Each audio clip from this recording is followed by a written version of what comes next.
And we're live here in Week 11. It is Steelers versus Bengals here in Week 11.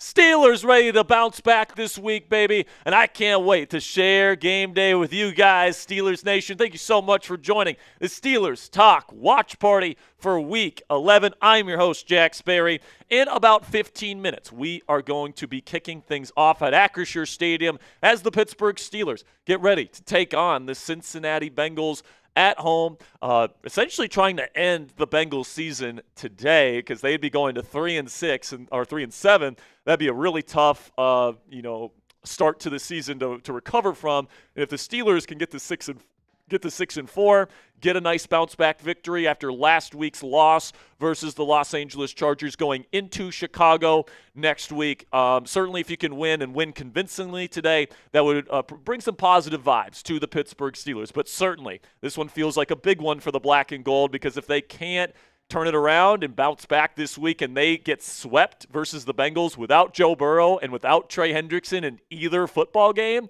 and losing your 4th out of 5 weeks, I mean, that's going to feel like the season is over for the Pittsburgh Steelers. So it really does feel like the season is on the line for the black and gold today. Let me know who the real ones are down there in the comments section. Type those real ones for me down there in the comments section if you are here at the beginning of today's show. And Ponzi, let's just get right into the prize picks read here. Just to make sure that we hit this. I want to make sure that you guys know about our presenting sponsor here on today's live watch party, which is our friends at Prize Picks. And the hard-hitting football action is even better with our friends at Prize Picks this football season. The weather might be changing outside, but the feeling of being right never gets old. So keep the season rolling on with our friends at Prize Picks by getting $50 instantly in lineups when you play your first $5. Prize Picks is super simple to play. Just pick more than or less than at least 2 player stat projections, and if you get your picks right, you could cash in. On Prize Picks, how you play is up to you. If you want flexibility, choose the flex play, where you can get paid even if one of your picks misses, and if you want the bigger payouts, go for the power play. No matter how you play, though, Prize Picks is a great way to put your takes to the test. Join millions of users and sign up for America's #1 fantasy sports app. You guys can take a look here at my Prize Picks projection for Steelers versus Bengals this afternoon. I am taking the more on passing yards for Aaron Rodgers. I think he bounces back this week. I'm taking the more on Jalen Warren. I think this team really prioritizes getting 30 the football today. And I'm going to take the less on Joe Flacco passing yards. I think this Steelers defense gets after the Bengals offense in this one. So download the Prize Picks app today. Use code CLNS to get $50 in lineups after you play your first $5 lineup on the Prize Picks app today. That's code CLNS to get $50 in lineups after you play your first $5 lineup. Prize Picks, it's good to be right. Now, before we kick things off here in just a few minutes, I want to let you guys know about our raffle items here that you guys should be made aware of. Today's raffle item, we're going to be giving away a Salute to Service Steelers hat. If you guys think that this is a cool hat and you want to get in on the raffle, it's $10 to get in, $20 to get 3 raffle tickets, and then also $50 to get 10 tickets, okay? And then if we can get to $500 in total donations today, we'll upgrade this item, and instead of the hat, we'll give away a Steelers Salute to Service sweatshirt. Again, if we can get to $500 in total donations on today's show, and if we get to $750, we'll raffle off both. We'll raffle off both a sweatshirt and a hat at the end of today's show. But I appreciate all of your guys' support. We already have a few super chats that have been coming in throughout the day here. And also, during this month here, guys, if you get raffle tickets to win the Salute to Service gear today, you guys can also get entered into a raffle throughout the month of November where we're going to be giving away one signed Hines Ward jersey here to one lucky Steelers fan at the end of the month. So a couple more watch parties, and we will raffle that off to one lucky Steelers fan. So, of course, that is an authentic signature signed Hines Ward jersey. So if you enter today's raffles, you are also into the Hines Ward raffle as well. So again, guys, here is the donation menu, everything that you guys need to know. $10 enters you into today's raffle. $20, you get 3 raffle tickets, plus you get your name on the Steelers Talk Gong. $50, you get 10 tickets, and we'll make it rain. We've got the money. animation here for you. And then $250 total on today's show. We will hit the gong here on Steelers Talk Live. Greatly appreciate all of your guys' support. And again, guys, if you want to get in on the raffles today and you want to double your chances of winning, you guys can send in your donations via Venmo or PayPal. You can find me at Jack-Sperry on Venmo or at Captain Jack Rabbit on PayPal. Greatly appreciate all of your guys' support. And the reason why we give you guys double the raffle tickets when you donate via Venmo and PayPal is because we get to keep more of the proceeds. YouTube takes a 30% cut of every single super chat that you guys send in. And then if you send it in on an Apple product, Apple takes another 10%. So if you send in your donations to Venmo and PayPal, we get to keep more of those proceeds. And we appreciate that. So we'll give you double the raffle entries if you send in your donations today on Venmo or PayPal. Also, every 100 subscribers on today's show, we will give away a free raffle entry. Okay, and right now we are about halfway to 104,100 subscribers. So if you haven't hit that subscribe button yet, make sure you do that for me real quick. And also, every 200 likes we get on today's show, we are giving away a free raffle entry as well. Got 440 people watching live right now. 82 people have liked the show. So we're still about 120 likes away from giving away our first free raffle entry. And if you guys want free raffle entries today, there's two ways that you guys can get in on the raffle. Number one, you can follow me on X at Jack_Sperry. If you follow me on X today, you are guaranteed to get into the raffle today. And then the other way you can get in on the raffle is if you share today's stream on X, okay? So if you do those two things, you can get 2 free raffle entries today. And if you're wondering how you share this stream, you guys can click the share button below this video. Then you guys can select the X icon when the menu pops up. And then this is the most important part. You got to tag me in the post at Jack_Sperry. If you do those two things, if you do those things, then you guys can get in on the raffle today. So make sure you guys click that subscribe button if you haven't already. Make sure you like the video, follow me on X, and share today's stream for your free raffle entries. Okay, so we are less than 10 minutes away from kicking things off at Acrisure. It's definitely going to be interesting today, Ponzi, because you do sign Asante Samuel Jr. this week, but he does not get elevated. Same thing with Marquez Valdez-Scantling. We can take a look at some of the inactives for these teams here. Nothing super noteworthy outside of Trey Hendrickson being out for the Cincinnati Bengals in this one. Same thing with Joe Burrow, who is still on IR. They did activate his 21-day practice window this week, but he is still not on the active roster. Then you've got, for the Steelers, Will Howard will be the emergency quarterback today. It's the first time he has suited up for a Steelers game his entire career, so good on Will Howard. Darius Slay dealing with a concussion. He will be out today. Cole Holcomb still dealing with an illness. Alex Highsmith has a pec injury that is keeping him out for this game. That means Nick Herbig will get the start opposite of TJ Watt. What's that, Ponzi? Yeah, we can do score predictions. That's a good idea right here. Of course, the Commanders just lost in overtime to the Miami Dolphins in Madrid earlier today, just so you guys know. But then we can get to our score predictions here, guys, and I think the Steelers are going to bounce back. All right, if you watched our preview this week, you know that I think the Steelers defense is playing better, much better than the last time that they played the Bengals. Obviously, the Steelers are home. Obviously, you're not dealing with a Thursday night short week, all that different stuff. I think everything points to a Pittsburgh Steeler bounce-back victory on both sides of the football in this ballgame. I think the Steelers score over 30 points, one of their best offensive performances of the season, and I think the Steelers defense gets after Joe Flacco and the Cincinnati Bengals offense. Ponzi, what's your score prediction? I have them scoring over 30 points again against this really bad Bengals defense without Trey Hendrickson. I do think that the Bengals will score a little bit more, but not by much, just a 4-point difference there. But I think the Steelers should be able to take care of business today. And if they don't, I have some questions about this team. Yeah, certainly if you can't get a win against this Bengals team with a historically bad defense, I mean, it is a historically bad defense. And if you can't win against that team at home, it's going to be hard to convince anyone in this fan base that we can beat anybody down the stretch. If you can't beat the Bengals in this situation. So this really feels like a must-win game for the Steelers, especially because if you lose, you've lost 4 out of your last 5, 2 of them to the Cincinnati Bengals. And by the way, guys, ever since the Bengals lost Joe Burrow and they had that 2-0 start, the only game that this team has won has been against the Steelers. So if they win today, that means the only team that the Bengals have beaten is the Pittsburgh Steelers, and they would have swept us, all right? So if we can't beat the Bengals today, frankly, the Steelers aren't worth their salt. So certainly feels like a big one today, but also, Ponzi, kind of, it's kind of a lose-lose situation for the Steelers, in my opinion, because even if we beat the crap out of the Bengals today, what are people going to say? It was just the Bengals. No, you just beat the Bengals. They stink, right? So for me, it's probably a lose-lose situation here in terms of the narrative when it comes to the Pittsburgh Steelers. But I don't really give a shit about that, man. I just want to get a W. I just want to leave this game with a win, get to 6-4, and then we can go on to Chicago, where hopefully, we can see Asante Samuel Jr. next week. Who knows? And MVS? Maybe MVS. Neither of them are elevated for this football game.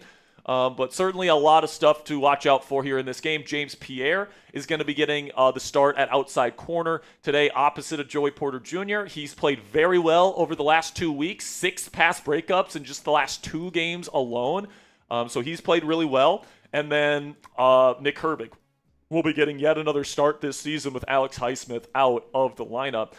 Get to some super chats here before we kick things off in Pittsburgh. Misfit Trail Riders with a 2 says Matt Gay deserves a pay raise. Hey, Jack? I mean, Matt Gay, man, cost the Commanders the football game this morning, man. No way around it. To miss 2 of them wide right. I would kind of be surprised if Matt Gay is still employed by the Commanders come Tuesday.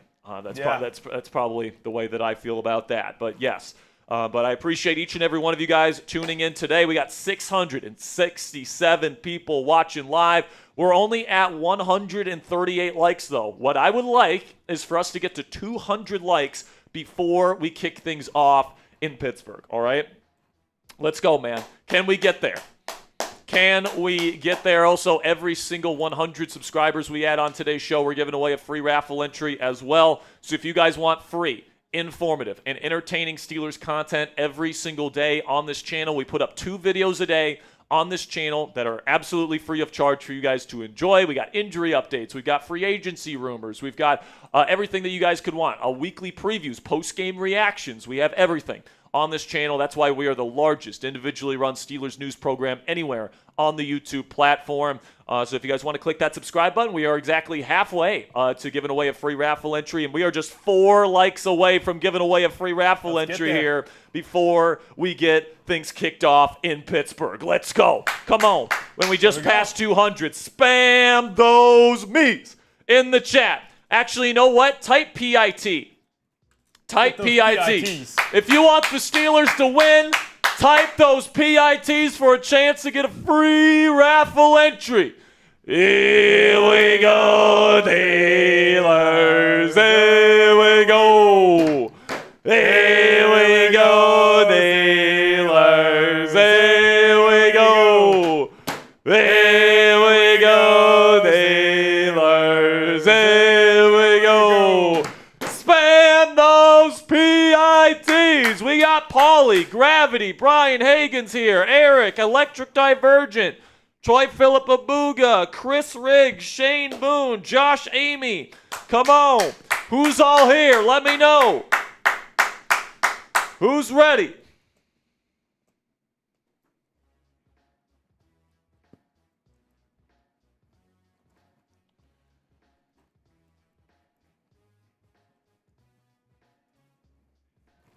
Spam those pits. We've got Titus Kitchen, Tim Diets. We've got Jay Madden, Josh Amy, Jeff Sisby, Glenn, Selena, Steve. Hervey Dunn is here. Pat Lepla, Chris, Electric Divergent, Jay Madden, Anthony Luke, Hervey Dunn, Angela, Glenn, Pratt Family, Matt. We've got Dream Big, Chris Riggs. Come on, who wants it here? Who wants it? Who wants it? 10 more seconds. 10, 9, 8, 7, 6, 5, 4, 3, 2, 1. I'm going to give this first one to Brian Hagan because I used to always say his name like Hagan, and it was always just a complete mess. Oh! Our first $20 super chat of the day coming in from Rad Doctor, getting in on the raffle today with 3 raffle tickets. Big shout out to Rad Doctor. He says you are amazing. No, Rad Doctor, you're amazing.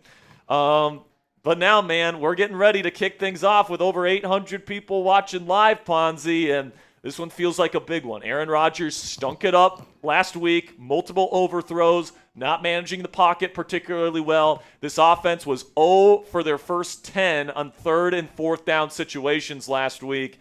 Going to be interesting here to see what happens, and we will see the Steelers offense first. Bengals have won the toss and have elected to defer. It is a windy day in Pittsburgh, 20 to 37 mile per hour winds. Wow. My guess is the team that runs the football better today will be the one that wins. And I think it's going to be Jaylen Warren. Jaylen Warren has been an absolute beast this year. That's why they're interviewing him. And, hopefully this is the week here that the Steelers can get it going. Now, maybe I don't know if the Steelers are going to get to 38 points if they're not going to be able to pass the football.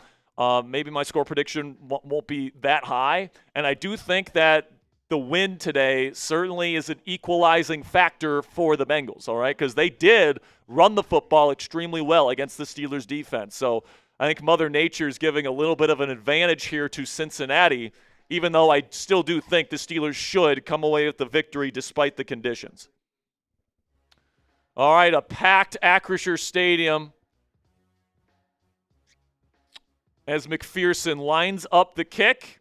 It'll be, and we are off in Pittsburgh here in Week 11. Pittsburgh Steeler football here on Steelers Talk. It is fielded at the 1, a great kick by McPherson, and Keshawn Williams can only take it to the 21-yard line, and that is where Aaron Rodgers and the Steelers offense will take over here.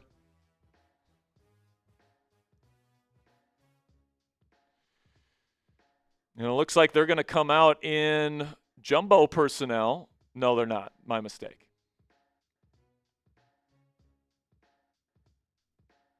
Come on, Raji. Come on, Raji.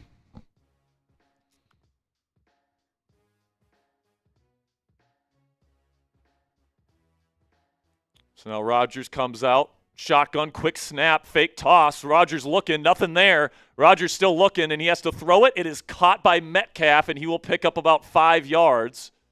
And already some pushing and shoving on the part of Metcalf on Osai, the defensive end. Don't get too hot, Four. Don't get too hot. Good protection from the Pittsburgh Steelers there. Nice job by Raji to find an outlet. Make sure you guys click that subscribe button. Once we get to 100 subscribers, we're giving away a free raffle entry. Let's go. Under center now, 2nd down and 6. And nobody out wide. Everybody's at the line of scrimmage. They're going to hand it off. Jaylen Warren. He's going to bust through there, and he's going to pick up a good 5 yards. Be 3rd down and 1 coming up. This is where the Steelers really struggled last week. 0 for their first 10 against the Chargers in 3rd and 4th down situations. See what they can do here on this first 3rd down of the day. Come on.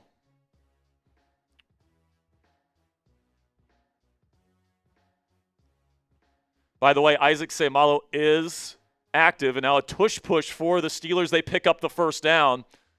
Connor Hayward takes the tush push. And it'll be 1st down Steelers. And Rodgers signals 1st down. Good shit. All right, Steelers 1 of 1 on 3rd down. Keep the chains moving.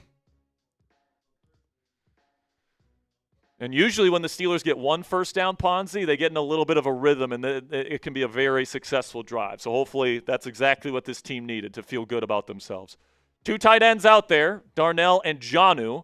It's going to be play action, roll out to the right. Rodgers going to throw perfect throw to Metcalf on the run. Gets past the 50 into Cincinnati territory. Another Steelers 1st down. Let's go. Type those ones. Type those ones. Steelers offense moving. here early in the ball game.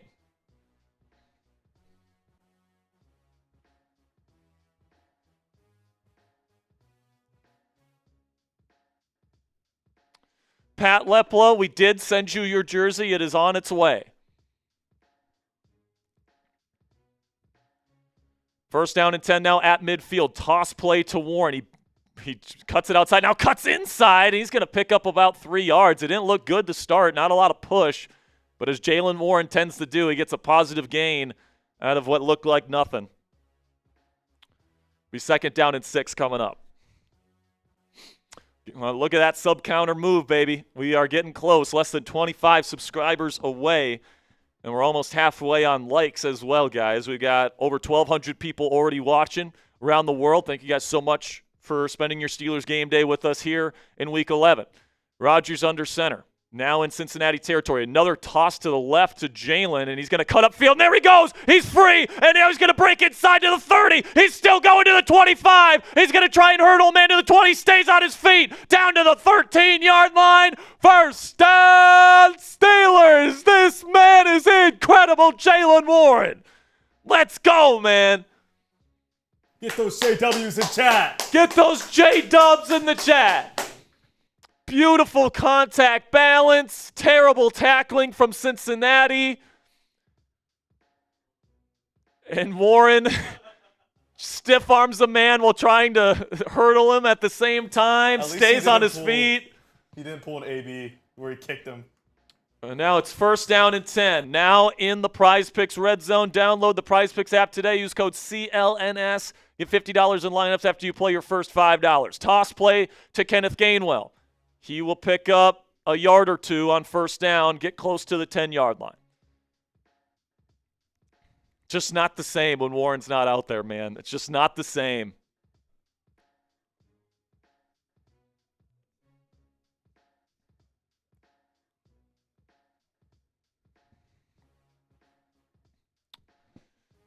Come on, baby. Punch it in. Punch it in, Steelers. Let's go.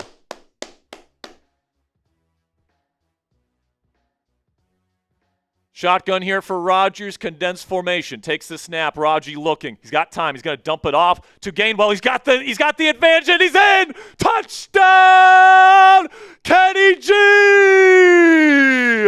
Here we go, Steelers. Here we go.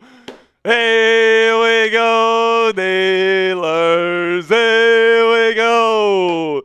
Here we go, Steelers. Here we go. There's that classic Bengals defense. They stink right down their throats. And almost all running backs on that drive, Jalen Warren and Kenny G combine for an excellent first drive in this ballgame. Boswell puts up the kick, and it is good. 7-0 Steelers. Easy as pie, baby. Easy as pie.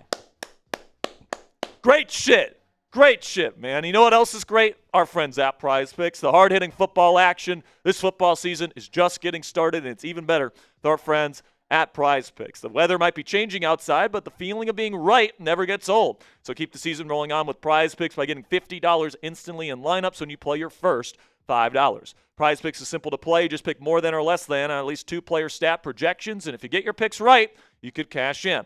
On Prize Picks, how you play is up to you. If you want flexibility, choose the flex play, where you can get paid even if one of your picks misses. And if you want the biggest payouts, go for the power play. No matter how you play, though, Prize Picks is a great way to put your takes to the test. Join millions of users and sign up for America's #1 fantasy sports app. You guys can take a look here what I got for today's Prize Picks lineup. We're going to take the more on passing yards for Aaron Rodgers, already off to a pretty decent start. Taking the more on Jalen Warren rushing yards, off to a great start. Taking the less on Joe Flacco passing yards. We'll find out how good of a start it is here in just a second. But download the Prize Picks app today. Use code CLNS to get $50 in lineups after you play your first $5 lineup on the Prize Picks app today. That's code CLNS to get $50 in lineups after you play your first $5 lineup on the Prize Picks app today. Prize Picks, it's good to be right.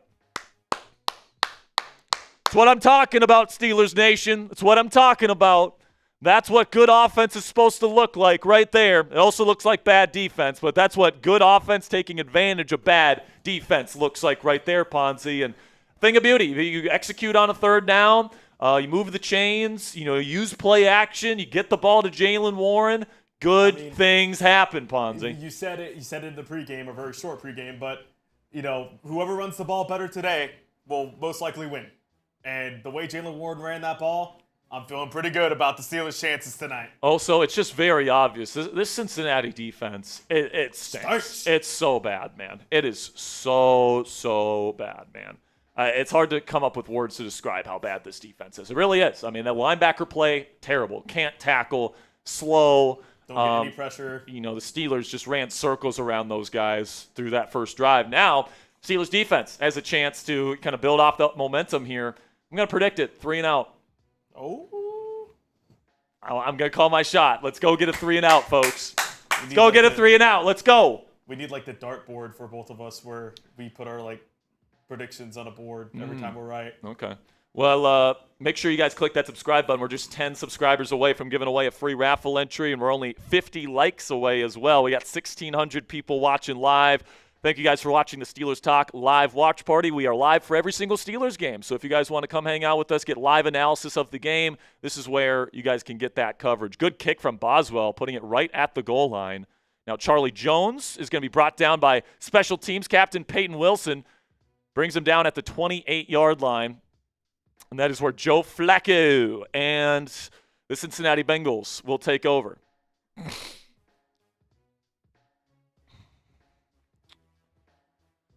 Joe Flacco. Yeah, huge fan of Joe Flacco. This is Flacco's 200th start.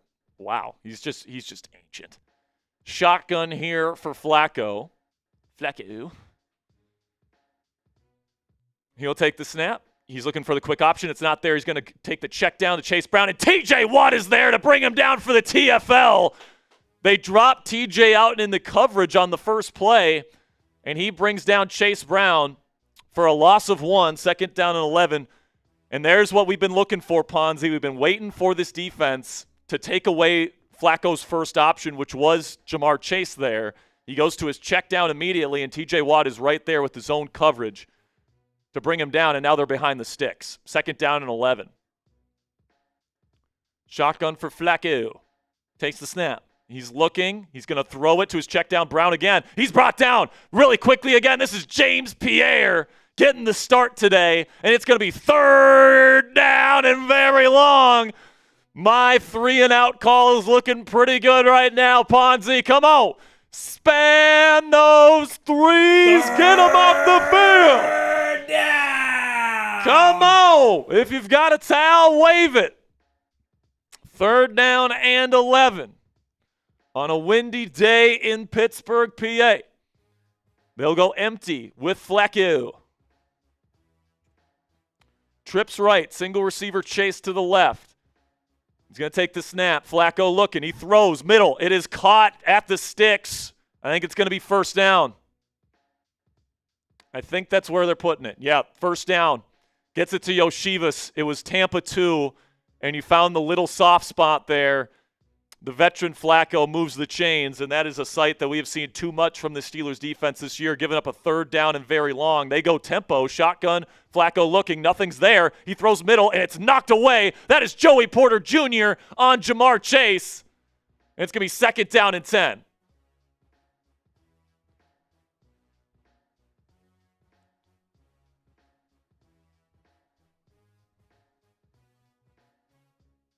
Good play by 24.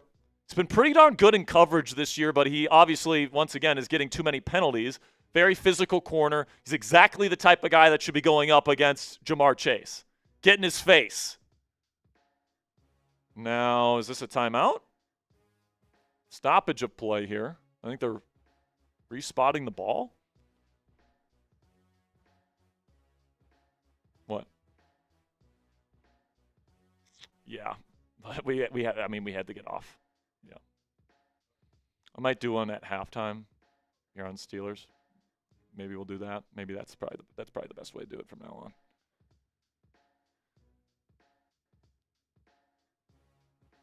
All right, second down and 10 here after the incomplete pass.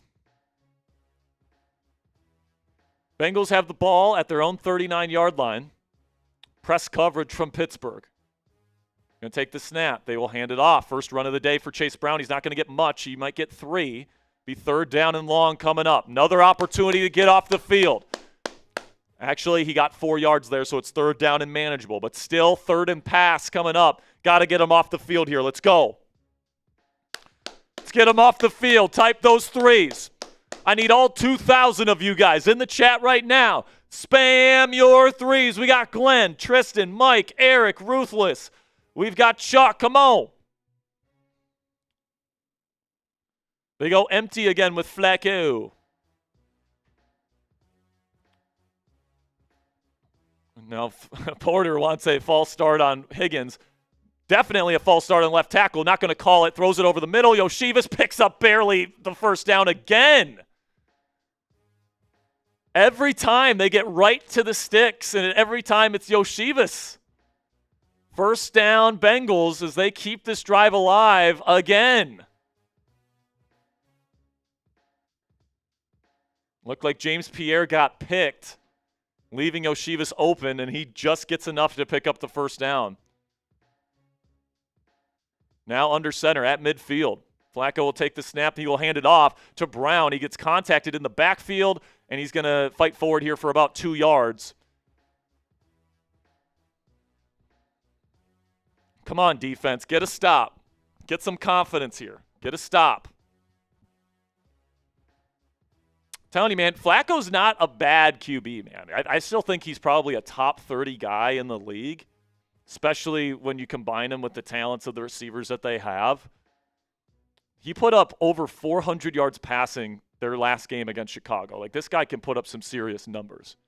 Shotgun here for Flacco, and they get Nick Herbig offside. They're going to hand it off, and he's going to get a decent gain, but this is going to be first down Cincinnati as they're going to take Herbig off the field here. Come on now. Come on now. Got to play with some discipline there, kid. Come on.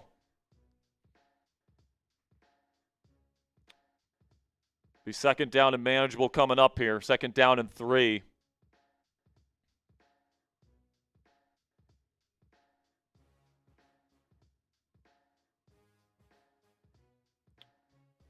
Under center here is Flacco. Offset I formation.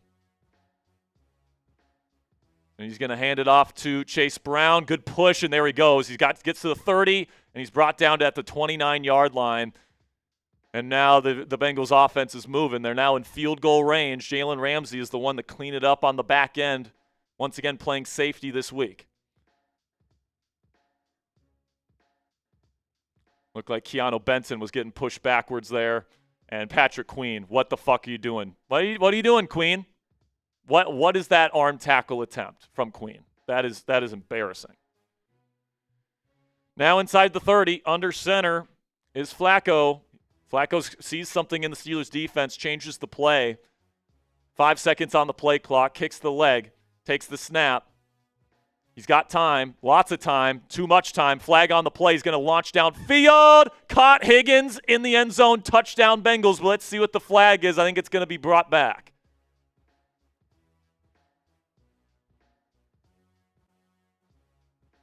See what this is.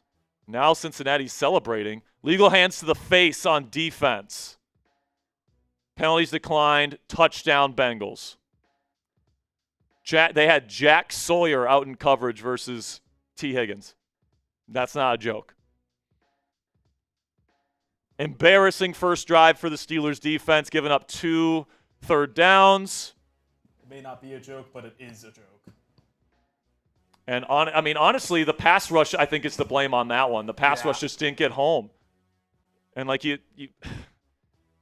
pass coverage can only hold up for so long, and they gave Joe Flacco all day. Kick is up and good. 7-7. Both teams score touchdowns on the opening drive. Flag on the play. Let's see what this is.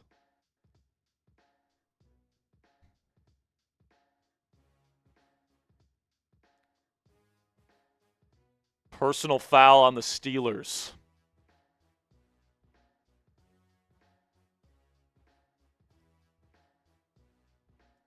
I think they're going to go for 2.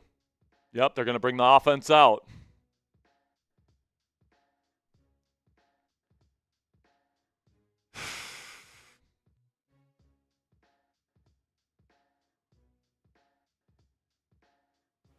I mean, what's the issue? What's the personal foul here? Well, whatever it is, they're out on the field for the 2-point attempt. Obviously, personal foul, so that's a fucking joke. All right, let's see if the defense can make a stand here and keep their lead. They are in pistol. Chase Brown the back. Now they're going to send Flacco out, and it's going to be just a direct snap to Chase Brown. He is met in the backfield. No good. And the Bengals will be left without the extra point there, and the Steelers will maintain the lead. So essentially, what the touchdown was there is that they had zone coverage, but because of zone, certain guys left their assignments because of what they saw concept-wise, but Flacco just had so much time that it led to a coverage bust that led to T. Higgins being wide open in the end zone. So that's just obviously something where the pass rush needs to get home, period. I mean, you just can't leave your guys out on islands for that long and expect them to win. But today we are going to be raffling off, or at least we're planning on raffling off, a Steelers Salute to Service hat. If we get to $500 today, we're going to upgrade today's item to a hoodie. So we greatly appreciate your guys' support. And if we get to $750 total on today's show, we'll raffle off both a hat and a sweatshirt.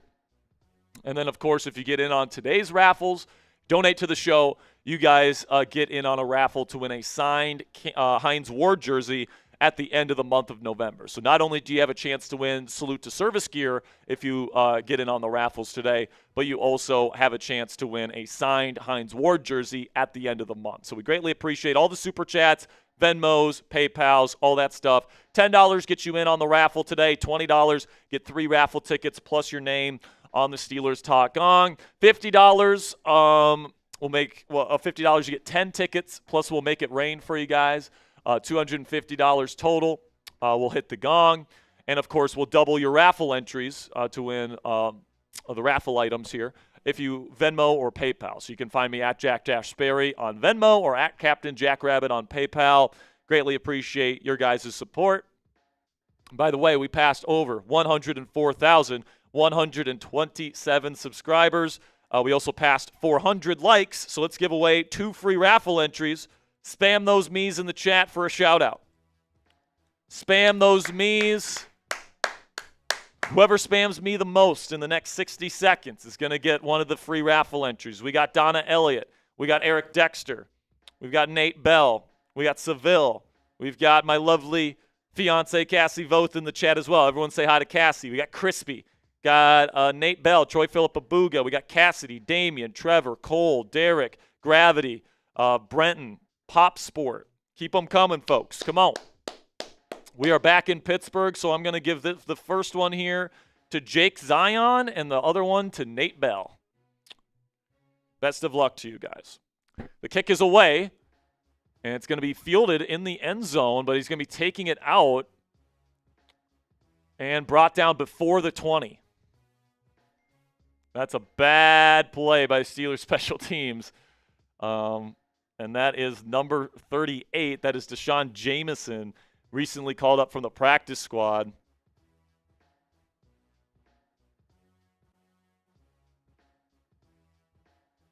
I also want to give a free raffle entry to Zach Windsor.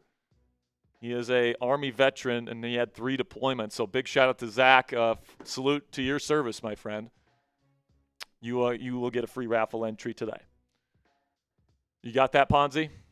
All right, so Rodgers and the Steelers offense retake the field with a 1-point lead. Multiple tight ends out on the field in jumbo. Now they go under center, Warren the back. I can almost guarantee you this is a run. Rodgers checks the play. Usually means he goes to a run play. Now he sends Spencer Anderson in motion. Toss play to Jaylen Warren. He will pick up 2.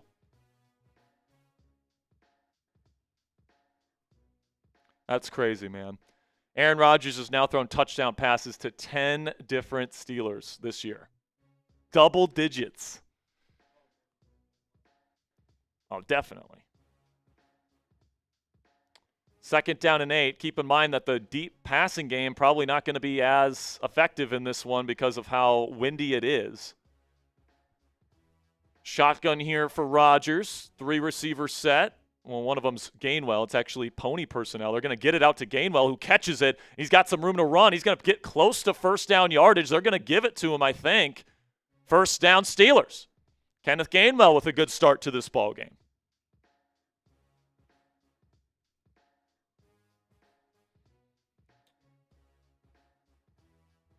Yeah, it was a one-handed catch. I thought he was going to drop it at first.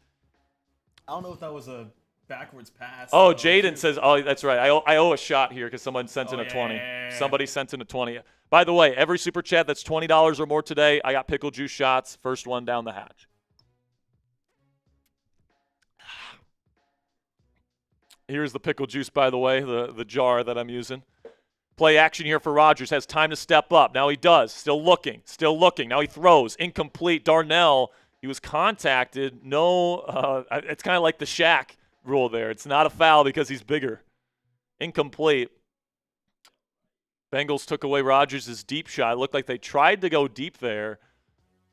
And whatever they were trying to set up wasn't there. It looked like a double move to DK, and they had the safety coming over. So smart by Rodgers to not take the double move, but fortunately it falls incomplete. Now it's 2nd down and 10. Got to get some yardage here. Now they go very heavy.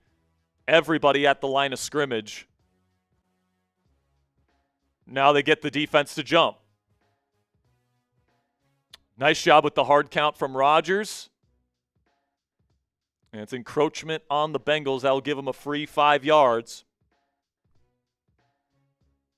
By the way, Deshaun Jameson has been out there on kickoff returns instead of Keshawn Williams. So my guess is Calvin is probably going to be back returning punts after Keyshawn muffed a punt last week. But we wouldn't know that because the defense didn't get a stop on 3rd down that last drive. Now they go, once again, everybody at the line of scrimmage. 2nd down and 5. Rodgers takes the snap. Will hand it off. Warren makes one man miss, and he will pick up about 4. Be 3rd down and short coming up. Gotta move the chains. Gotta move the chains, man. 2nd, 3rd down attempt of the day coming up here for Pittsburgh.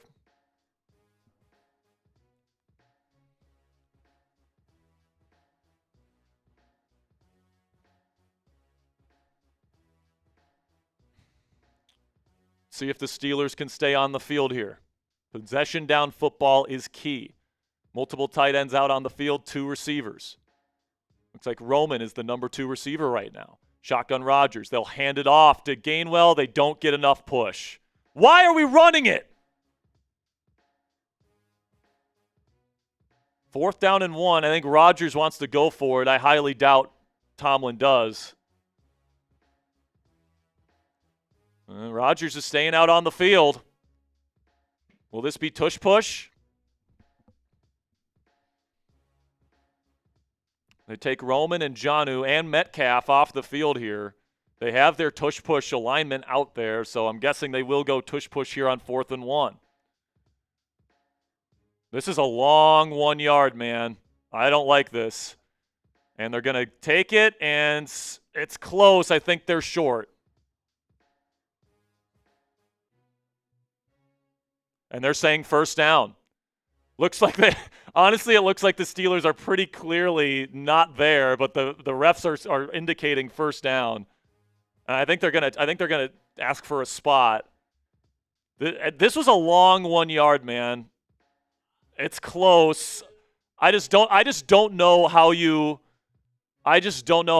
can. It just depends on where they spot the football, right? I think he got it over the top. Like, he's not down.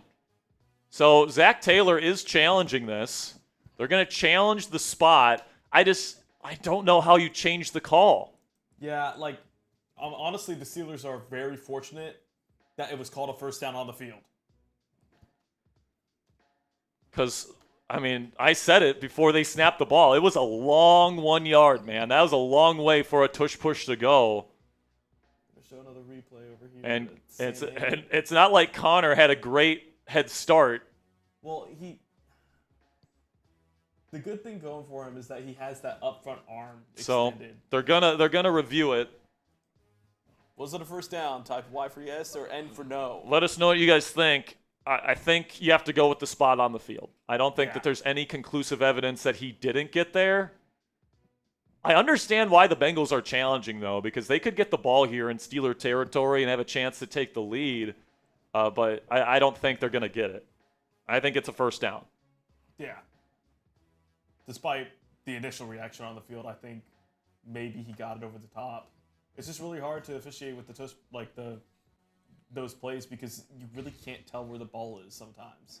Just the massive humanity. So we'll see. Troy Filipapuga saying can't overturn it if you can't see the ball. Yeah. Yeah, and I mean, even if you can see the ball, it's so close. So you have to have conclusive proof that he was not across, and I just don't think that you're going to find any of that on the video that we have. So I think this will be a first down for the Steelers, and the Steelers will keep their drive alive here. I'm very surprised they even went for it. Very un-Tomlin-like. Yeah, I kind of felt like, well, it looked like Rodgers immediately indicated to the sideline, let's go tush push here, and that's exactly what, I mean, Tomlin respects the opinion of Rodgers. He does. Looks like the call stood.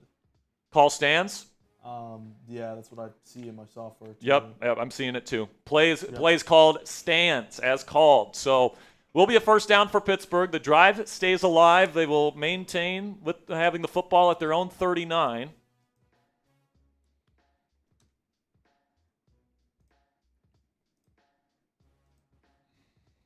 Gotta love it when we're in break and they don't even announce it over here. All right, here we go. So that's now 2 tush pushes. I mean, that's been the most successful possession down play the Steelers have. And honestly, the Steelers have a massive advantage with the tush push because of Darnell Washington and his ability to just, I mean, he is just a hulking human being. Got over 3,000 people watching live, guys. Make sure you click that subscribe button. We're going to be live for every single Steelers game this year. No matter how good or bad the Steelers are playing, we're going to have live play-by-play and analysis of the black and gold. Yeah, dude, when you look at the broadcast angle and the lines that are on there, it looks pretty clear that he didn't get it, but we'll take it for sure. First down and 10 under center is Rodgers. He's going to send Jonnu in motion, toss play to Kenneth Gainwell. He might get 2 yards.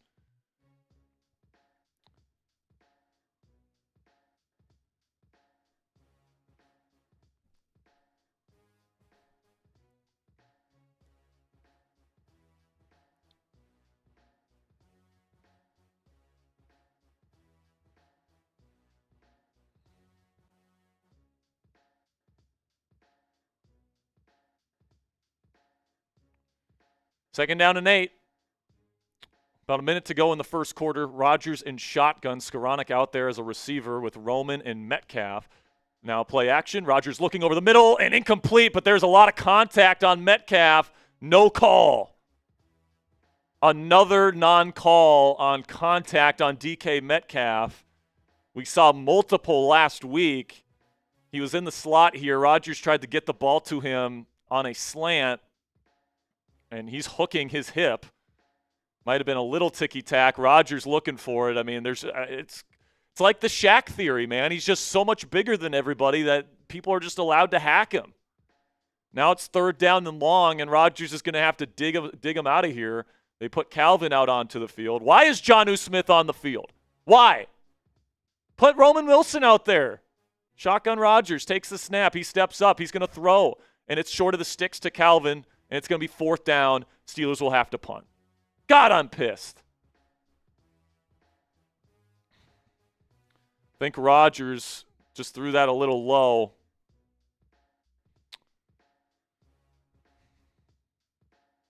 Kind of a nice catch by Calvin. It's not an easy catch by any stretch. It's a low throw. The defender is there. Now the Steelers will have to punt on a 4th and 4. And now Corliss Waitman, the left-handed punter. It's going to be tough to field this punt. Not only is it coming off a left foot, but also it's in the air. Charlie Jones will field it at the 10 with a fair catch. So Bengals will have to go 90 yards to get a touchdown, but just a field goal gives them the lead. Hopefully the Steelers defense can get a stop. And there's 9 seconds left to go in the first quarter. So we'll likely have 1 or 2 plays, and that'll be the end of the first. But make sure you guys click that subscribe button. Every 100 subscribers we add on today's show, we're giving away a free raffle entry. Also, every 200 likes, we're giving away a free raffle entry today.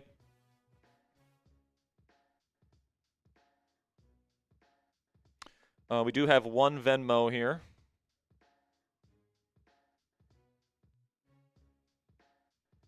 Okay.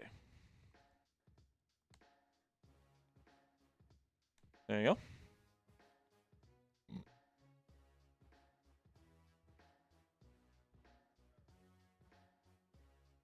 So here we go. We're back in Pittsburgh already. 1st down and 10, starting from their own 10-yard line. Flacco be under center. They'll send Chase in motion left to right, hand it off to Brown, and he's going to pick up, I'd say, around 3 yards or so. Maybe 4. And that'll be the end of the first quarter. Apparently, Keshawn Williams is out for the remainder of the game. He is in concussion protocol. So I guess he was on. So I guess he suffered a pretty bad concussion. So hopefully Keshawn's going to be okay, but he's out for the rest of this game.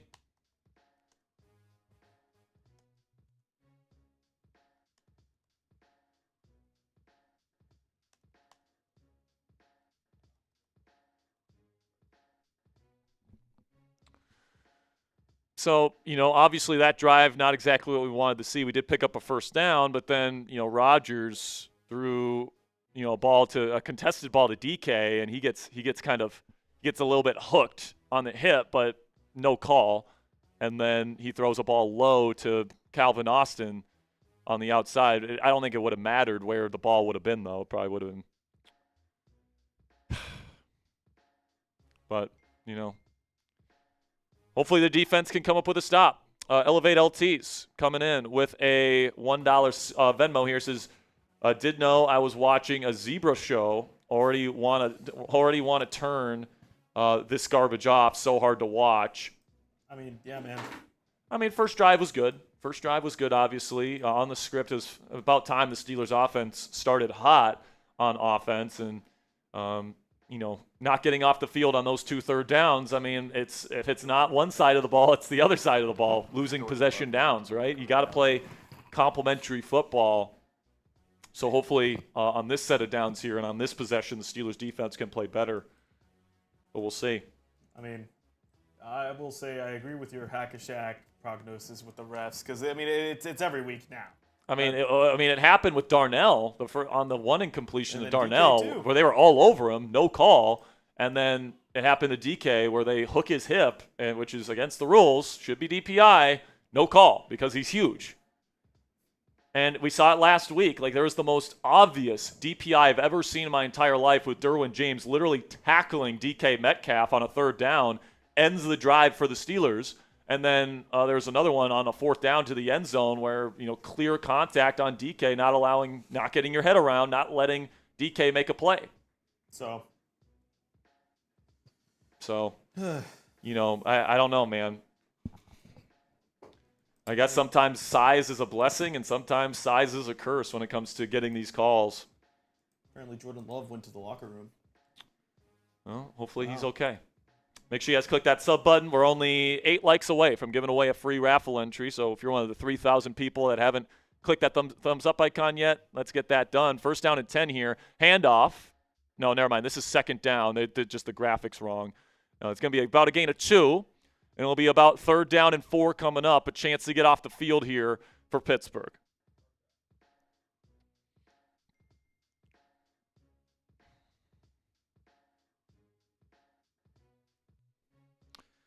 If you're wondering how to send money to the channel, you guys can send a super chat. In the live chat room, there's a symbol that looks like a money sign, kind of like a dollar bill. You can click that, and you can put in any dollar amount you want, or you can send me a Venmo or PayPal, Ponzi, if you want to put that in the L3. I'll put my handles for those down there in the comments. 3rd down and 4. Throw to Chase on 3rd. It's caught. Makes Peyton Wilson miss. He picks up the 1st down. Another 3rd down conversion for the Bengals. Jesus. Bengals are currently 3 for 3 on 3rd downs. None of them were technically 3rd and short. There was a 3rd and very long, a 3rd and medium, and then 2 3rd and mediums. And that one's on Peyton Wilson, not driving down on Chase fast enough, allowing the 1st down. Come on, Peyton. Come on, P-Dub. Shotgun here, condensed formation for Cincinnati. Left tackle left early, but they're not going to call it. Throws down the sideline, incomplete. Off target, good coverage from Joey Porter Jr. on Ja'Marr Chase, and he's John, and you got to love it. Got to love it. And that is the guy you want on Ja'Marr Chase in this secondary. Long arms, physical, going to talk shit. That's the guy you want on Ja'Marr Chase. Press coverage, not letting him get off, easy. Say what you want about Taylor Lost and Mike Tomlin. They have made those adjustments for this football game. Zach Winslow asking if he could buy a hat. You can. For a $50 Venmo or PayPal, you can buy a Steelers Talk hat. Shotgun here for Flacco. Steps up, pressure. Now he's going to get it off. It's caught for about a gain of 2. It'll set up 3rd down and long. Good defense from the Steelers. Good pressure on Flacco. Make sure you get my Venmo and PayPal information in the L3, Ponzi. $50 Venmo or PayPal, and you can purchase a Steelers Talk hat, the same one that I'm wearing right here.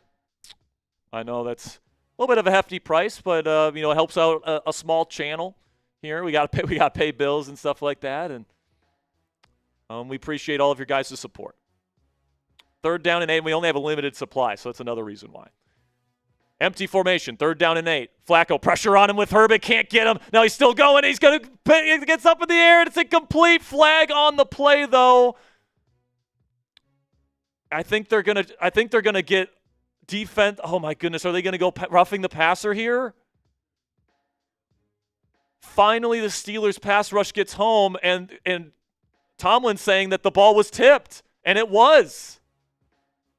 The flag kind of came in the secondary. Ball was tipped. No, I think they're going to go. I think they're going to say that he drove Flacco down with his body weight. And this is going to be roughing the passer and a 1st down for Cincinnati. And he does drive him down by the letter of the law. I mean, Aaron Rodgers is to blame for that call. So they're going to get T.J. Watt on the penalty. It's 15 yards and an automatic 1st down.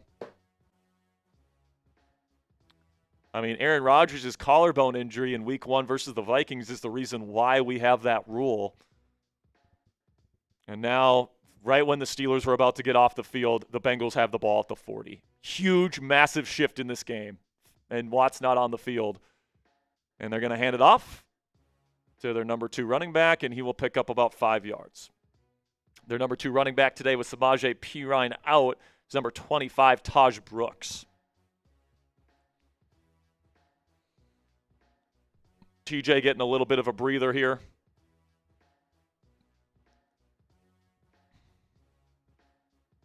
And, I mean, he is on top of him. By the letter, it doesn't matter if you tip the ball. You can't drive him to the ground like that, unfortunately. 2nd down and 5, shotgun 2-by-2 formation here for Flacco. He'll take the snap, and I think they're going to get false start. They will. This will be 2nd down and 10.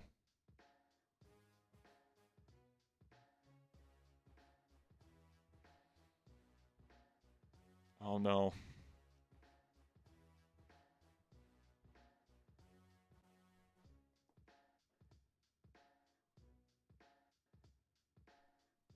Now Flacco is holding his pec a little bit so just keep an eye on that. Looks like he's in a little bit of pain. Their backup quarterback would be Jake Browning. So here we go. 2nd down and 10. Shotgun Flacco.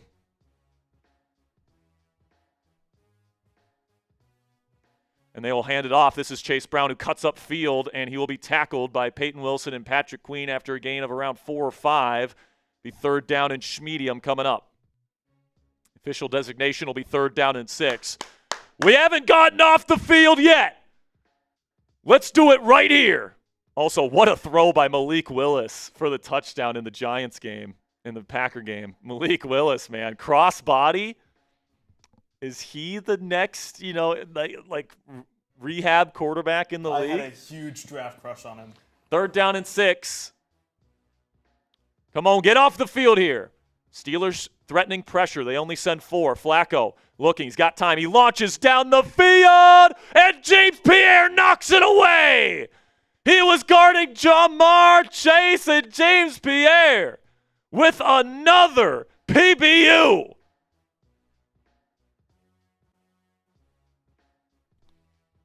What a great play by James Pierre in stride with Ja'Marr Chase, who got over the top of Jalen Ramsey and knocks that ball away to get the Steelers off the field. Big-time play to maintain this lead. Big-time play. Those are the kinds of plays they didn't make in Week 4. Kicks away. Now Calvin Austin III is back there. He's going to let it bounce, and it goes into the end zone for a touchback. So the Steelers will have the ball at the 20-yard line.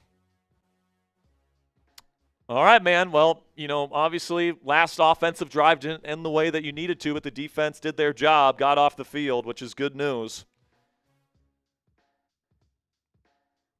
We got 3,300 people watching live, man. I want to tell each and every one of you guys about our presenting sponsor today at Prize Picks. The hard-hitting football action this football season is even better with our friends at Prize Picks, which is a free app that you can download on your phone right now. The weather might be changing, but the feeling of being right never gets old. So keep the season rolling on with Prize Picks by getting $50 instantly in lineups when you play your first $5. Prize Picks is simple to play. Just pick more than or less than on at least 2 player stat projections.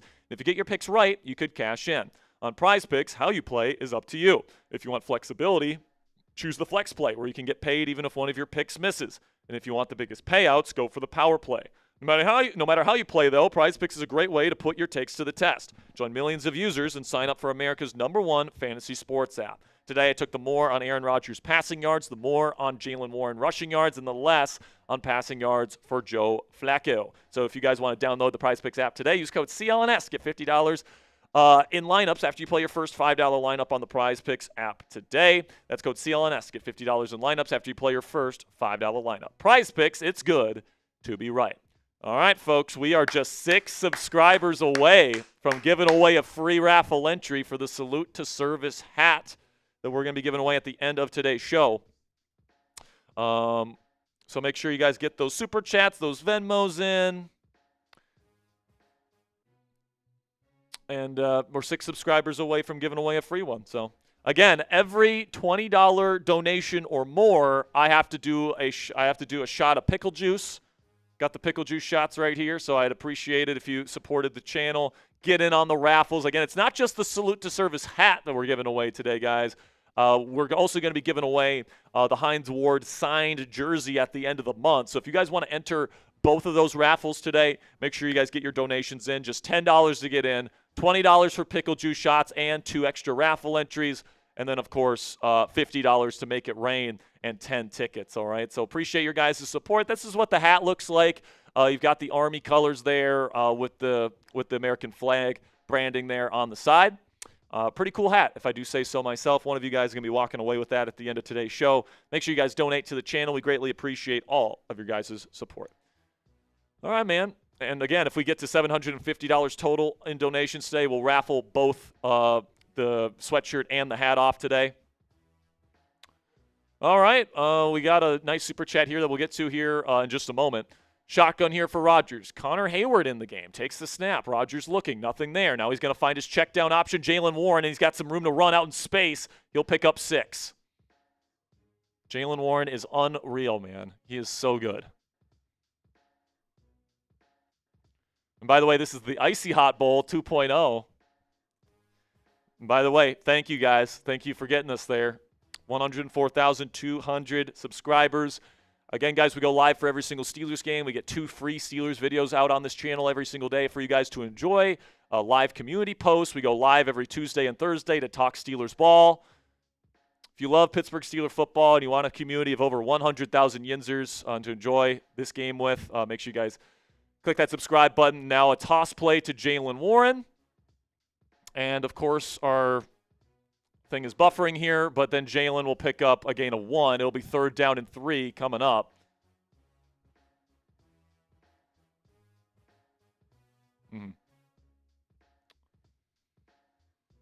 By the way, we're about halfway to our next free raffle entry for likes. We're up to about 700 likes right now.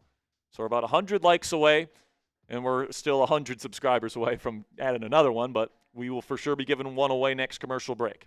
Here we go, 3rd down and 3. Big play for the Steelers offense. Trips right. Can they pass the ball and still pick up a first? Takes the snap. Rodgers looking towards the direction of Darnell Washington. Not there. Now he goes slot to Metcalf and overthrows Metcalf. Metcalf won his route on the slot fade, and Rodgers threw it too flat and long.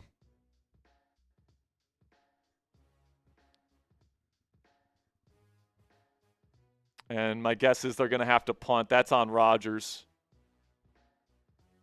Rodgers upset with himself for missing that one, and that's another overthrow. That's something that we saw from him quite a bit last week, had multiple of them, and now the Steelers will go 3 and out because of that one. Could have had a big gain. Now the kick's away, and did it hit him? It's going to be fielded by Roman Wilson at the 25, but they're going to say it did not hit Charlie Jones on the way down. Corliss Waitman with a good punt, and now the Steelers defense will once again be tasked with getting a stop if they want to maintain the lead. So that's not what you want to see, man. You want to see, we do have a Venmo here. So we got a couple of donations to get to here. All right, we're making it rain for the first time on the show. This one's rolling in from Red Doctor Bang! Here we go, Steelers. Here we go. Shout out to Rad Doctor for the $50 super chat. Gets him 10 raffle entries, and I have to do a shot. You have to do 2 or 1? Well, just 1. I'm not doing 5 shots for a $100 super chat. Although that would be a sight to see. It would be, but shout out to you, Rad Doctor. All right. And then James Smith wants in on the raffle. 2 raffle entries from my man James Smith. And he says, let me see if there was a message attached to it. He did not. So James just wants in on the raffle. Shout out to James. Best of luck to you, my friend. Thank you, James. All right, man. Well, let's give away a free raffle entry because we did pass 104,200 subscribers. So spam those me's in the chat while we're at commercials. Spam those me's if you want a free raffle entry to win a Salute to Service hat. We got Ruthless. We've got MLK. We got Kelly D, Jason, Josh, Ruthless, Mark, Tristan, Glenn. Come on, who wants it? Got Eric Dexter, Mindy, Cole, Captain, John, Eric, Chad, Cassidy. Who wants it, folks? Let's go. I'm going to go with Tink McGathy. Tink McGathy, you are in. And, I think the easy excuse to have there on the overthrow was Rodgers didn't want to put air on it because of the wind. And, he threw it a little flatter than he usually does, and it ended up sailing on him. So Bengals will retake the field here. About 9 minutes left to go in the half. Steelers up 7-6.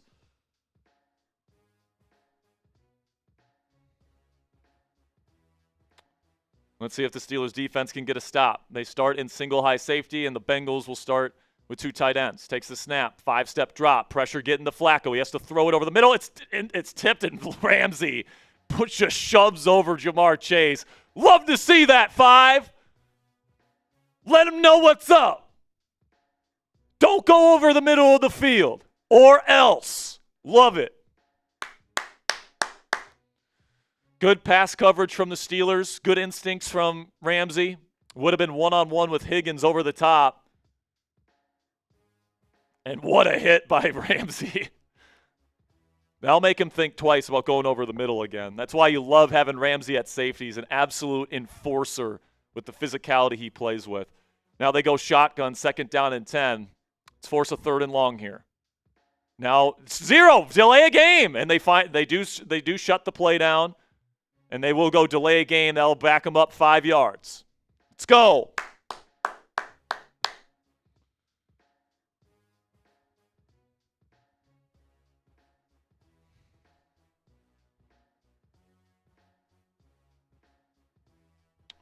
All right, we got a couple more super chats to get to once we get to the next commercial break. Thank you to everybody donating to the channel. You guys are the absolute best. And again, if we get to $500 today, we'll give away a Salute to Service hoodie. They go empty here on 2nd down and 15. Flacco takes a snap, looking for the quick throw, and he's going to get impacted there. I think Nick Herbig contacted him, forced the poor throw. It'll be 3rd and very long coming up.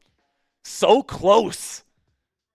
And now Amarius Mims is limping on his, it looks like, left leg. Doesn't want to put pressure on the left leg, but he gets back in the huddle. Might be a great opportunity for 90 to get a win here. Looks like Peyton Wilson did a good job on Chase. One-on-one in coverage. It'll be 3rd down and 15. Terrible towels flying. Type those 3s. Let's get off the field and get the ball back to our offense. Takes the snap. Flacco going to dump it off quickly. Not going to get there. There we go. Ramsey there to fly to the ball. Great instincts from 5. It'll be 4th down and long. They're going to have to punt. Let's go, man. Good defensive possession there. Steelers defense playing much better against the Bengals this week than they did back in Week 7, at least so far. And now Calvin Austin III, one of the best punt return men in the league, awaits this punt. Kicks away. Good punt. I think the wind's taking it here. Has to field it at the 13. Now he's making a man miss. He gets past the 20, and he gets to around the 23-yard line. And that's where the Steelers will take over with just over 8 minutes left to go in the half. And we're making it rain again. This one's rolling in from David Lehman. Bang! Here we go, Steelers. Here we go.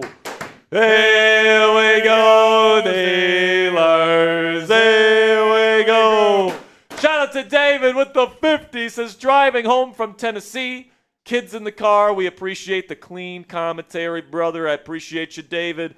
I'm hoping that this doesn't get to the point where it's not so clean, David. But now that I know kids are watching, I'll be more cognizant of what I'm saying for sure. But appreciate you, David. Thank you so much for supporting the channel, man. And best of luck to you guys in the raffle.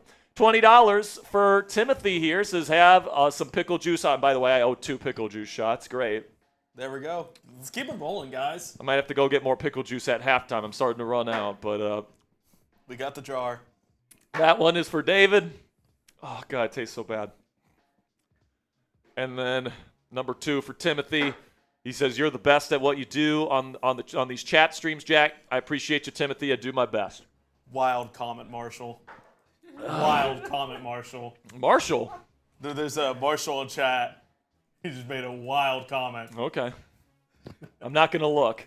But I appreciate you guys clicking that subscribe button, clicking that like button. Right now we are about 30 likes away from getting another free raffle entry in the chat. We're about 60 subscribers, all right? So if you guys want free, informative, and entertaining Steelers coverage every single day. If you guys want live play-by-play and analysis of every single Steelers game, that's what we provide for you guys here on the Steelers Talk Watch Parties. And we get to react to the games together. I mean, these are my favorite things that we do here at Chat Sports and here on Steelers Talk is, we get to have these watch parties.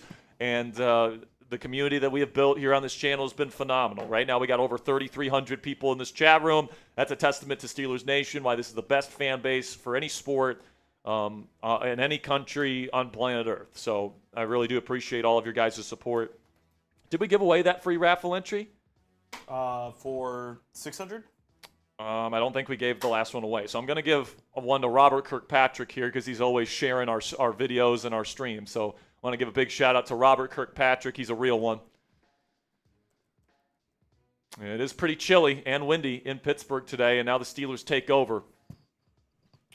A little bit over 8 minutes left to go in the half. Remember, the Bengals will get the ball to start the second half. So good opportunity here for Pittsburgh to extend their lead. Under center, two receivers. Ben Skoranek is the second receiver. They're going to hand it off to Jalen Warren. He's going to try and bounce it outside. He's not going to be able to. It's a loss of maybe 2. And the Steelers are behind the sticks.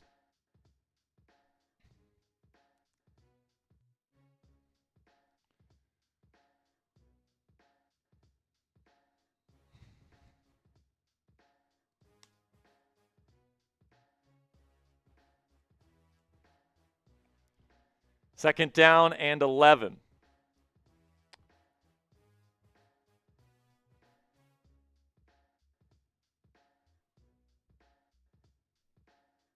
Condensed formation. Jonnu out there. Shotgun Rodgers. He's got time. He steps up. He's going to throw short to Freiermuth, and he's going to make a cut up field. Nice play by Muth. He's going to pick up a first down and more. Still tumbling past the 40-yard line. Eventually goes out of bounds with a nice gain. First down, Steelers. Get the ball to 88 more. Let's go. Feed 88. Spam those 88s in the chat. Feed 88. Good things happen when you get the ball to 88, man. Let's go.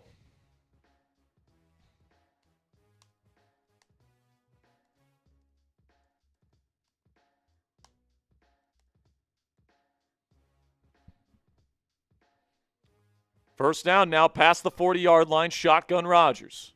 Bunch condensed out to the left. Now they send Roman in motion left to right. Takes the snap. Play action. Roll out to the right. Rodgers looking. Still looking. Still looking. Now he throws over the middle. Incomplete. I think it might have been tipped. Tried to go to Jonnu. Nobody open. Be second down at 10. It's looking to me, Ponzi, like Roman Wilson is getting a lot of time out there, and Calvin Austin has kind of been delegated to third receiver duties. Roman's been out there a lot more than Calvin in this ball game.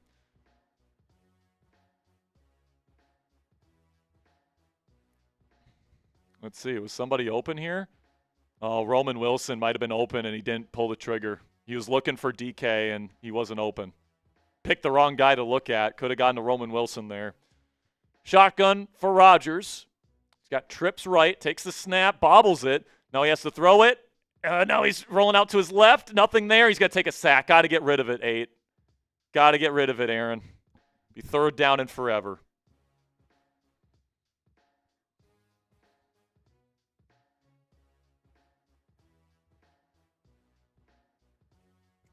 Thank God he didn't fumble it, but I think he kind of panicked a little bit. Just thank God he didn't fumble. Third down and forever. And this historically bad Bengals defense might hold the Steelers offense to 7 points at home in the first half. That's embarrassing. Third and 21. They literally have 3 safeties playing 40 yards back. Rodgers looking. He's going to have to go check down. He's going to throw it to Darnell, and he's going to hurdle a man. I don't know, dude. That's risky as fuck. He holds on to it. It'll be fourth down around midfield, but they're going to punt.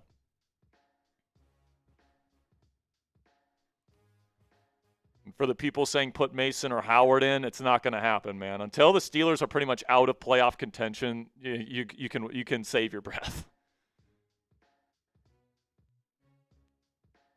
But it's not been good. The passing game is a problem. The passing game is certainly a problem right now. Kicks away from Corliss Waitman. And Charlie Jones will catch it at the 12. He's got some space to run, and he'll get close to the 20, but not quite.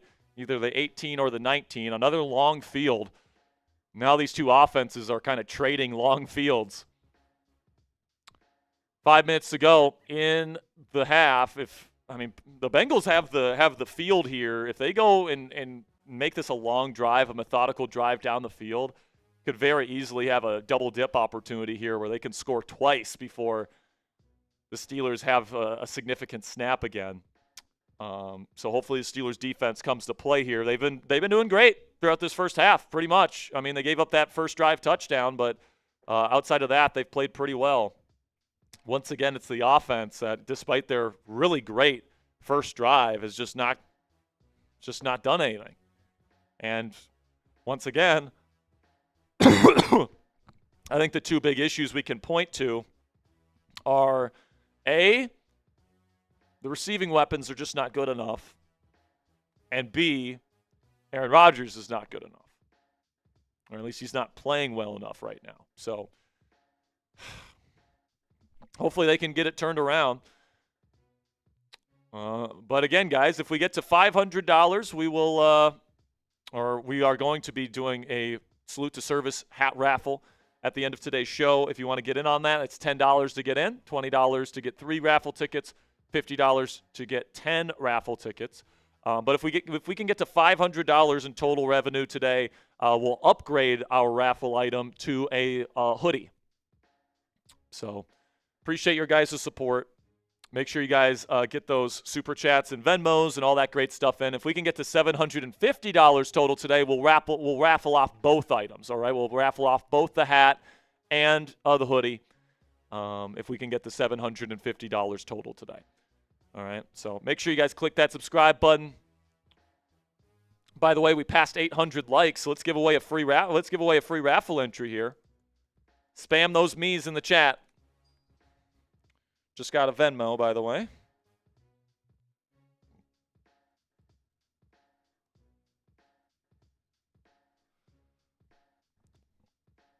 So again, guys, here's our donation menu. $10 to get in on the raffle, $20 for 3 raffle tickets and to get your name on the gong, $50 for 10 tickets, and we'll make it rain. $250 total will hit the gong. All Super Chats get up on screen. We appreciate your guys' support. And Elevate LTs comes in with a $1 Super Chat. Says this coaching staff is a joke. Omar is to trade wide receiver 2 or elevate MVS. I don't care anymore. This, you know what, is sad to watch every weekend. What's the excuse going to be this time? I mean, hopefully they win. So hopefully we won't have to make an excuse. Under center here is Flacco. He's going to hand it off to Brown, and good pursuit by Jack Sawyer. It's only going to be a gain of about 2 at the very most. Good run stuff here from Pittsburgh. I'm going to give this free raffle entry to Donna Elliott. We're a little bit over halfway to 104,300 subscribers. If you guys are so kind to click that subscribe button, we'd greatly appreciate it. Help us get to 105,000 subscribers by the end of the day. 2nd down and 8. Shotgun Flacco takes the snap. He's looking. Pressure on him immediately. He has to throw it to his check down Chase Brown. Go tackle. Good job by the Steelers. Only a gain of 2. Steelers defense flying to the football today. And it'll be 3rd down and 6 coming up. Type those 3s. Type those 3s. Come on, we got to get off the field. Give our offense another chance.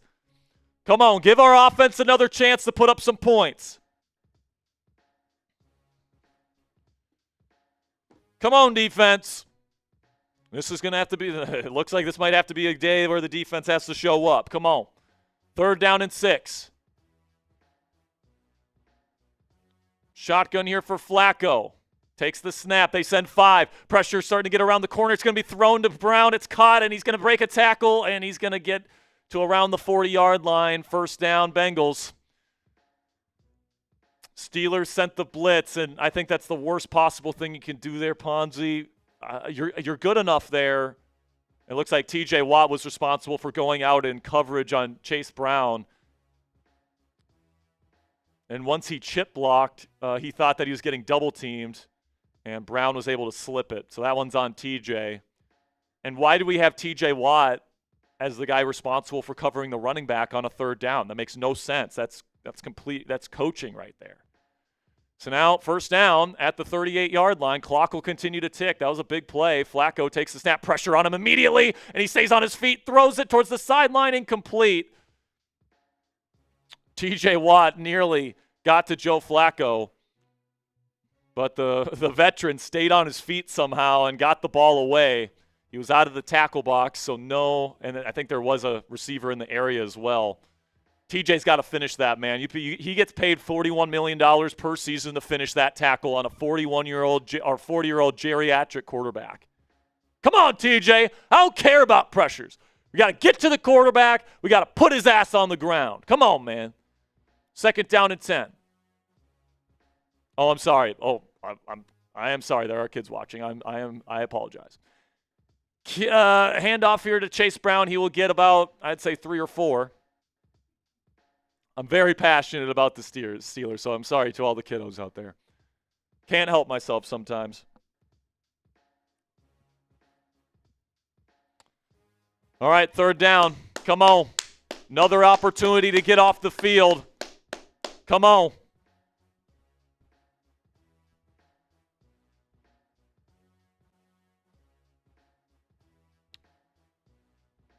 Steelers showing pressure pre-snap again. They go empty with Flacco.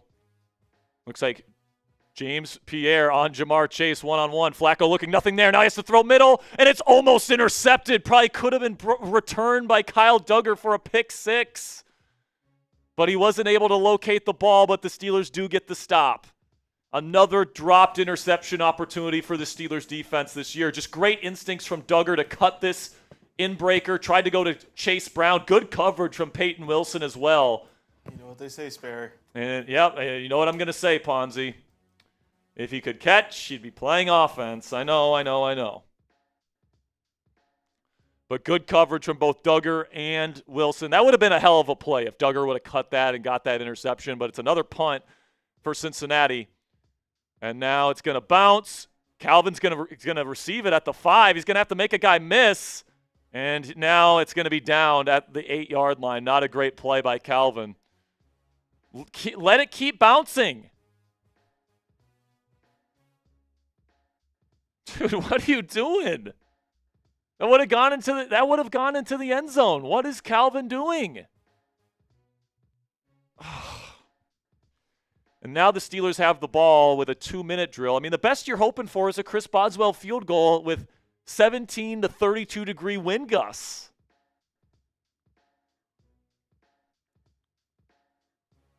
I mean, I knew that because of the wind today, the score might be a little bit, might not be as crazy as it was back in week 7, but right now it's very clear that Aaron Rodgers throwing the ball down the field is an issue. And it's very clear that the guys that he's trusting to get open down the field are an issue as well. It's like DK's getting doubled, and even DK Metcalf isn't a great route runner. That's the thing. And Calvin and Roman are getting a lot of one-on-one opportunities. In this game, it's Roman. All right, all the people that said start Roman ahead of Calvin, you're getting it today. I don't think Roman has a single target. Calvin has more targets than he does.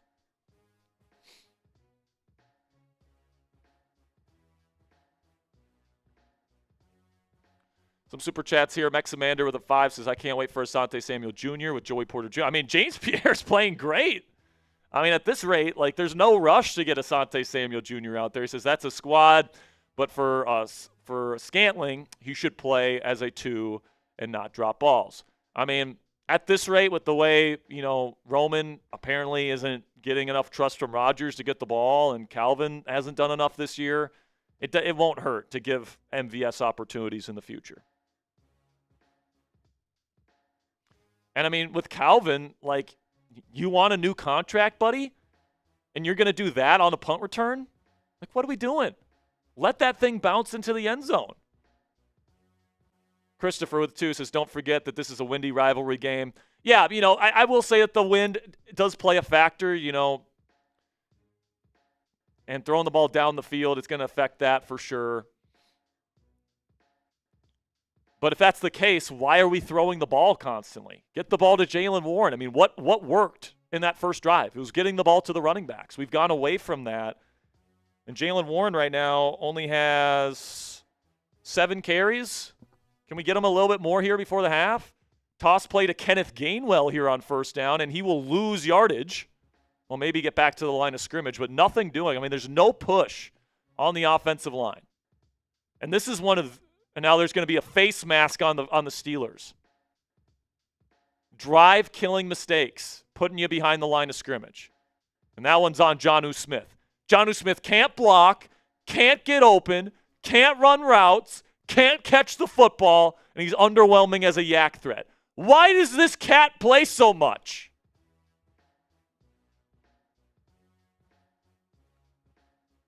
And Jonnu Smith, I mean, what are you doing, man? Now we're behind the sticks. Well, I think they declined it because they want the ball again. But of course, the Bengals have to use a timeout there.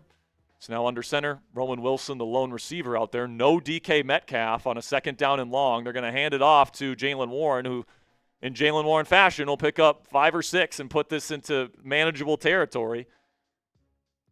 This offense doesn't deserve Jaylen Warren, man. This offense is a joke.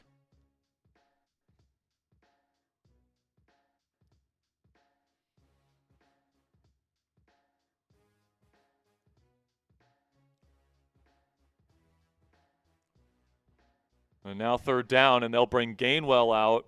Once again, Jaylen Warren not out there on a third down. By the way, 20 subscribers away. Can we get to 104,300 subs before halftime? That'd be great. That would be terrific. We're almost halfway to our next 200 likes as well. So make sure you guys keep subbing for Steelers dubbing and keep clicking that thumbs up icon. Third down and 4. Let's see if Rodgers and the offense can stay on the field. Once again, the Bengals use their timeout. They're trying to get the ball back. Rodgers from shotgun. Tries to go hard count. Doesn't get anyone to jump. Takes the snap. He's looking. Rodgers in the pocket. Steps up. Still now looking for the right. Great pocket presence. Now he's going to look to run for it. He's going to pick it up and slide, and he gets hit after, but they're not going to call it. First down. Rodgers, the 41-year-old, the soon-to-be 42-year-old, picks up the first down. But once again, nobody open. The Steelers have no answers. Nobody is open. But they pick up the first. They get to the 21-yard line. Takes the snap, Rodgers from shotgun. Now he's going to look to throw. Back shoulder, and then clear contact. How is there no foul? Okay, thank you. Flag on the play. And Zach Taylor's saying, no way. Yes way, buddy. Defensive pass interference, spot foul, first down. Tried to go back shoulder to Calvin, and now Cam Taylor-Britt can barely put weight on one of his legs there. That's not looking good. So he'll have to come out, and you'll see a backup corner for Cincinnati come in. Rodgers tried to go back shoulder to Calvin.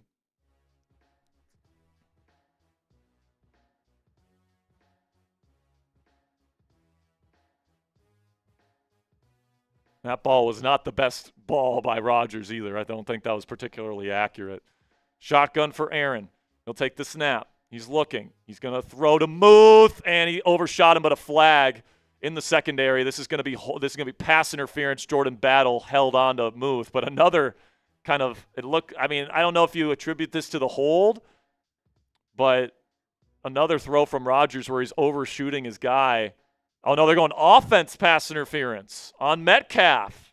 They're going to say Metcalf ran a screen.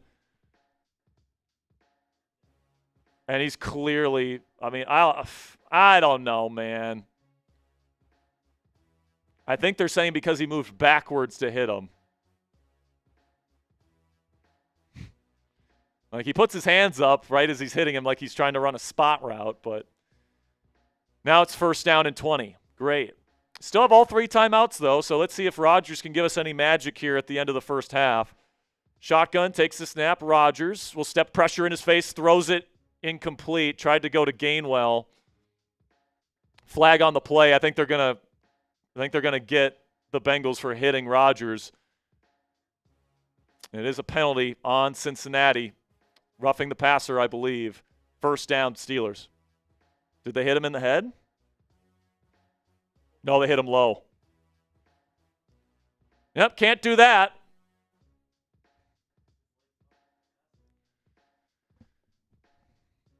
So, Steelers catch a little bit of a break there. Defense gives you a first down there after it would have been second down and 20, Ponzi. So, Cam Taylor-Britt looks like he's in a lot of pain. It looks like he's on his way to the locker room. Hopefully he'll be okay. But Steelers have the ball at their own 38. Still plenty of time with 3 timeouts to go score. Rodgers takes the snap. He's looking. He's going to get it off. It's caught by Darnell Washington. He stiff arms the man at the 50, and he runs over, man. He's still running. Gets to the 30. Oh, my gosh. Big Darnell. Holy shnikes. What a play by Darnell Washington. I think he just ended 2 men's life. That is one of the most Darnell Washington plays I've ever seen, dude. Stiff arms the man to the dirt, and then he runs over the free safety, Geno Stone, and then runs over DJ Turner as well. That is the most dominant stiff arm I've seen since Vance McDonald. Screw playing Jonnu Smith, man. Play Darnell Washington full time.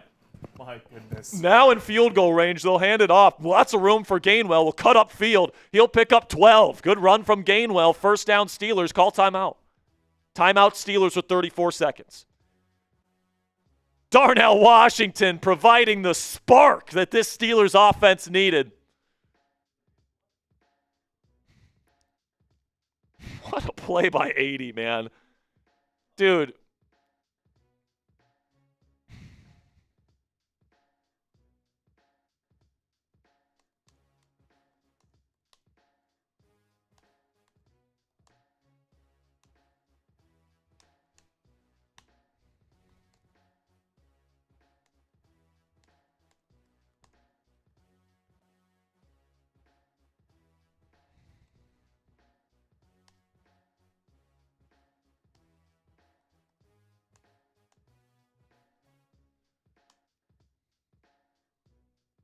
All right, man. Let's go score. All right. 35 seconds with 2 timeouts. Let's try and go get a touchdown here. All right. In this kind of game, no turnovers. You want to make sure you get points at the end of this, but just take Jonnu Smith off the field forever. All right. It's the Prize Picks Red Zone now. Inside the 20.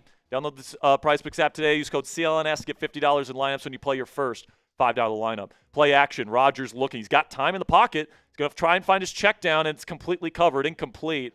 Rodgers got hit, and now there's a flag. Got hit in the helmet. I think this is going to be roughing the passer again on Cincinnati, and it will be. Just stupid defense on the Bengals, bro. I mean, that's fine by me. Can't hit the quarterback in the head. It's pretty simple. What are you doing, man? You're just punching him in the head. Stupid play. But hey, we will capitalize. We're not going to get in the way of other people's stupidity, man. Come on, type those TDs. Type those TDs. We're only 7 subscribers away. Sub for Steelers dubs. Let's go. No, no, no.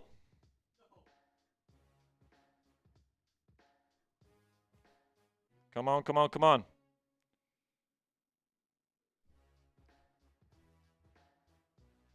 All right, here we go. First down and goal.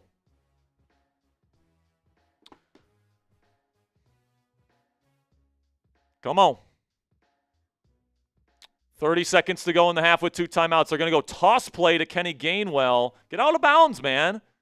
Gets brought down inbounds. Kenny's got to have better awareness to just get out of bounds there. Steelers will call timeout. It'll be second down and goal. Steelers trying to pound their way in there with a little toss play to not Jaylen Warren. By the way, Kenny Gainwell almost has as many carries as Jaylen Warren in this game. So if you were hoping that Jaylen Warren was going to get a higher percentage of the snaps today, too bad.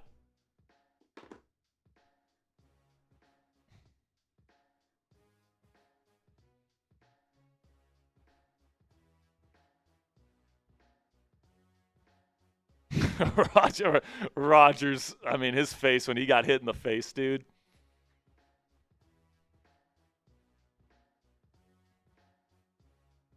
Second down and goal now.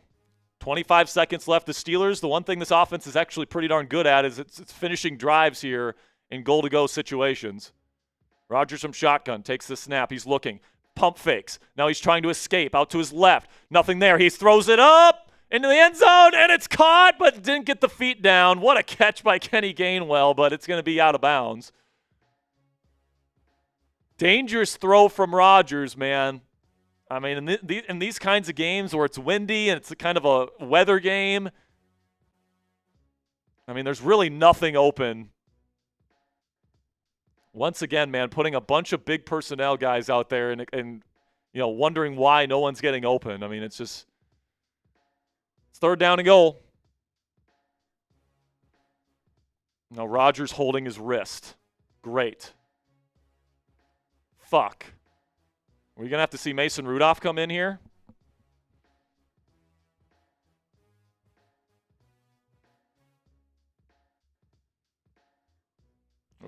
Yeah, well, yeah, and the Steelers use their timeout here, so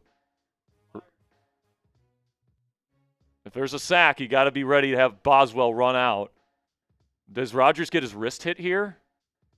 I think he does. Oh, when he comes down, oh man. And Rodgers is holding his wrist. I mean, we've seen Mason Rudolph absolutely toast the Bengals defense. He's still holding his wrist.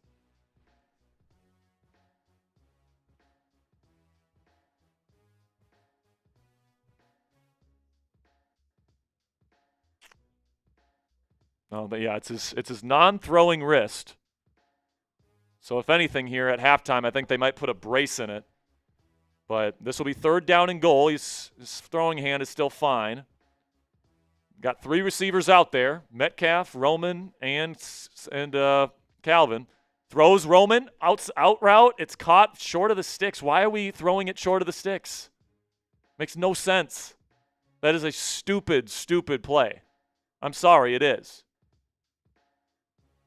And Rodgers is pissed at somebody. I think he's pissed at Roman. I mean, I think he's saying the same thing that I'm saying. Why the fuck are we not going towards the end zone? Why are we cutting it off short? Thank you for getting us to 104,300. We're going to give away a free raffle entry here at halftime. Boswell's kick is up and good, and a missed opportunity for the Steelers offense, as now the Bengals will have a chance.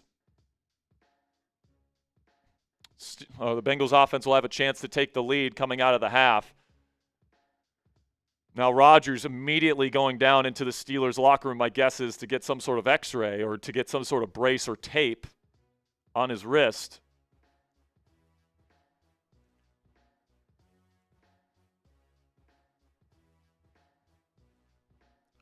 So, I mean, Steelers defense, certainly has stepped up here in this first half, Ponzi, but the offensive struggles kind of continuing here. Now, 10 points, you get a touchdown that first drive. You finish with, a pretty good drive there on the last drive there, picking up some first downs, some explosive plays. But, the downfield passing game is a problem, man. Unless you're getting, an explosive play from somebody after the catch, this Steelers offense just can't push the ball down the field, and I think defenses know that. And that's certainly an issue right now. But in a windy game like this, and now the kick, I mean, oh my goodness, the kick kind of pushes it forward. Now Charlie Jones kicking it outside to the 30, and he's going to be brought down. 3 seconds to go. I'm guessing the Bengals will just take a knee. Don't want to risk anything on a Hail Mary with the wind. So we are likely to be heading here. By the way, we're only 30 likes away. We've got almost 4,000 people in this chat. Can we get 30 more people to click that thumbs up icon so that we can give away 2 more free raffle entries at half? The Bengals do knee it down, and the score is 10-6 at halftime. That first possession in the second half is going to be big. Hopefully the defense can get a stop, and then the offense can get going with their first possession of the second half. All right, so So we'll see what the issue is with Rodgers. It's his non-throwing wrist, it appears. So we'll see what the X-ray shows, and I'm sure he'll come out with some sort of brace next half. But I kind of doubt this is the kind of injury that's going to keep him out of the game. But we just passed 1,000 likes. Let's go. Let's give away 2 free raffle entries right here. And while people are spamming those me's, I think, kind of my recap of the first half is it's a little bit more of the same, Ponzi. The offense is kind of struggling, and it's kind of the same struggles that we have seen all season long. The Steelers kind of struggle to push the ball down the field. And you can blame that on the win today, but it's certainly been an issue. It looks like nobody's open. Rodgers isn't trusting what he's seeing. He's holding the ball for longer than he really needs to be holding on to it.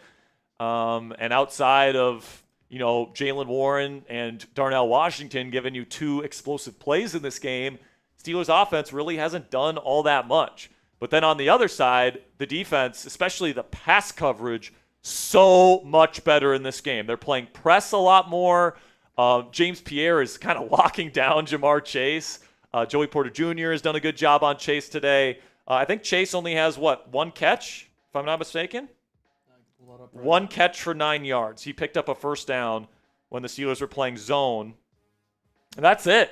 All right, so Steelers doing a good job, not only kind of holding down Ja'Marr Chase, but also holding down T. Higgins. Higgins also only has 1 catch. But the thing with the Bengals is that when they've made receptions, they have been either a check down to Chase Brown. Chase Brown currently leads them in receptions with 4, but he only has 18 yards. But when they've actually hit their receivers, they've hit them for pretty big gains. All right, Yoshivas has 20 yards on 3 carries and a first down.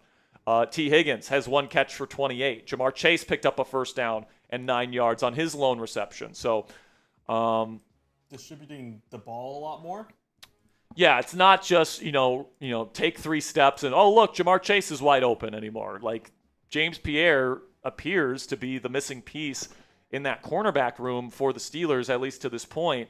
And Jalen Ramsey, Kyle Duggar continue to play well at safety. So that's allowed this pass rush to get home more than they did against Flacco. You can tell he's holding on to the ball for longer than he did back in Week 7, and that's leading to more pressure. That's leading to more checkdowns and more pressure on Flacco.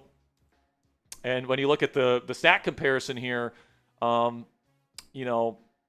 it's hard to determine who's really playing better. I mean, based on the numbers, you would say Rodgers, but I would say Flacco's had more accurate downfield passes. It just so happens that the Steelers defense kind of batted some of those away. So honestly, I would say Flacco's playing better. It's just the Steelers defense is playing better than the Bengals defense is. And we saw what that Bengals defense looked like that first drive. This defense is historically bad. All right, they are 32nd or 31st in every single category. And this offense, once again, tell me if you've heard this before talking about the Steelers offense, but it's kind of like pulling teeth. I still think the Steelers are going to win this football game. I think, they're going to get a couple more explosives and they're going to get points. And I think this defense will continue to play pretty well. But my expectation heading into the week was that this was going to be a 3-score victory. And I don't have a ton of confidence that that's going to be the case. I kind of feel like this is going to be another Tomlin kind of classic grinded out kind of victory against a team that you should win by 3 scores against. So it's frustrating. You can certainly see the weaknesses with this Steelers team, especially on offense at this point in the year. This team is at its best when it's running the football, and it can work play action off of the run game. And at times they just go so shotgun heavy, despite the fact that Aaron Rodgers has just not been that good, especially over these last 2 weeks. Yeah. So he needs to play a lot better, plain and simply. Super chats. Justin says this offense is untenable. If it keeps playing like this, Justin, and they don't find somebody to step up, I'm there with you. I mean, this offense, the saving graces to this offense really are Darnell Washington and Jaylen Warren. Yeah. We might have 0 points right now if we don't have those 2 guys. Yeah, Jaylen Warren, and then Shannon Cassidy. Thank you for the 2. Is a quick slant to TK that hard? I mean, yeah, when he's getting double covered and he's getting bracketed, it is kind of that hard, unfortunately. Somebody else has to step up. That's just kind of the way it works. Defenses are going to keep doing their game plans until you tell them that they can't do it anymore. And if they want to double DK Metcalf as much as they're going to double him, and when he does get one-on-one opportunities, Rodgers is going to overthrow him. It's just you need somebody else to step up, and the only other guy that's stepped up outside of Jaylen Warren, who we expect to play well, is Darnell Washington. Right now, Darnell Washington leads this team in receiving on 2 catches. All right? How many different people have targets? 1, 2, 3, 4, 5, 6, 7, 8 different people have targets today. 7 people have catches. And it's I don't know why we're giving so many different people opportunities, okay? Jonnu Smith should not play. I'm sorry. I know you're paying him top 10 money. I know you traded for him this offseason. With how good Darnell Washington and Pat Freiermuth are, that's the strength of your team, all right? You have to lean into those guys. Don't put Jonnu Smith out there unless you're literally going to do a designated screen, because he can't block for you in the run game. He can't run routes for you versus man coverage. He's not really smart enough in zone to be able to be a zone killer like Pat Freiermuth is. He doesn't have as good of hands as Muth does. And frankly, he's not that good of a yak threat. So, why the hell do we play him as much as we do? I mean, it makes no sense. He has 1 target on the day. He's getting a full slate of starters reps. It's certainly one of those things when he has more penalties than catches, I believe.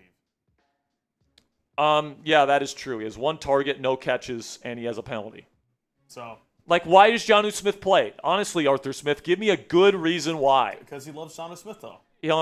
I understand you got to mix some things up, but it shouldn't even be close. All right, it shouldn't even be close. Pat Freiermuth should be the receiving tight end. Darnell Washington should be the blocking tight end. And even then. And then, when you get into passing situations, there is no reason to have jumbo, and there's no reason to have multiple tight ends on the field. Just have Pat Freiermuth out there and have 3 receivers. And if you're going to have 2 tight ends, have Pat and have Darnell out there, because those are the only 2 guys that are really that valuable to the passing game right now. Yeah. And then they're also not consistently getting Jaylen Warren on the field enough. All right, Kenny Gainwell has 6 carries in this game. Want to guess how many Jaylen Warren has? 8. Yeah. All right, Kenny Gainwell has 8 touches. Jaylen Warren has 9. Why do we keep giving it to Gainwell? Justin Gordon with the 2. Damn, our offense is broken again. New OC or wide receivers? Listen, man. I'm open to everything at this point. I want to see how the season plays out, obviously. The people that demand firings mid-season, it's just not realistic, especially for this organization. And, I think that this year you play it out and you see where you end up and you make a decision at the end of the year. And you definitely need more receiver help, all right?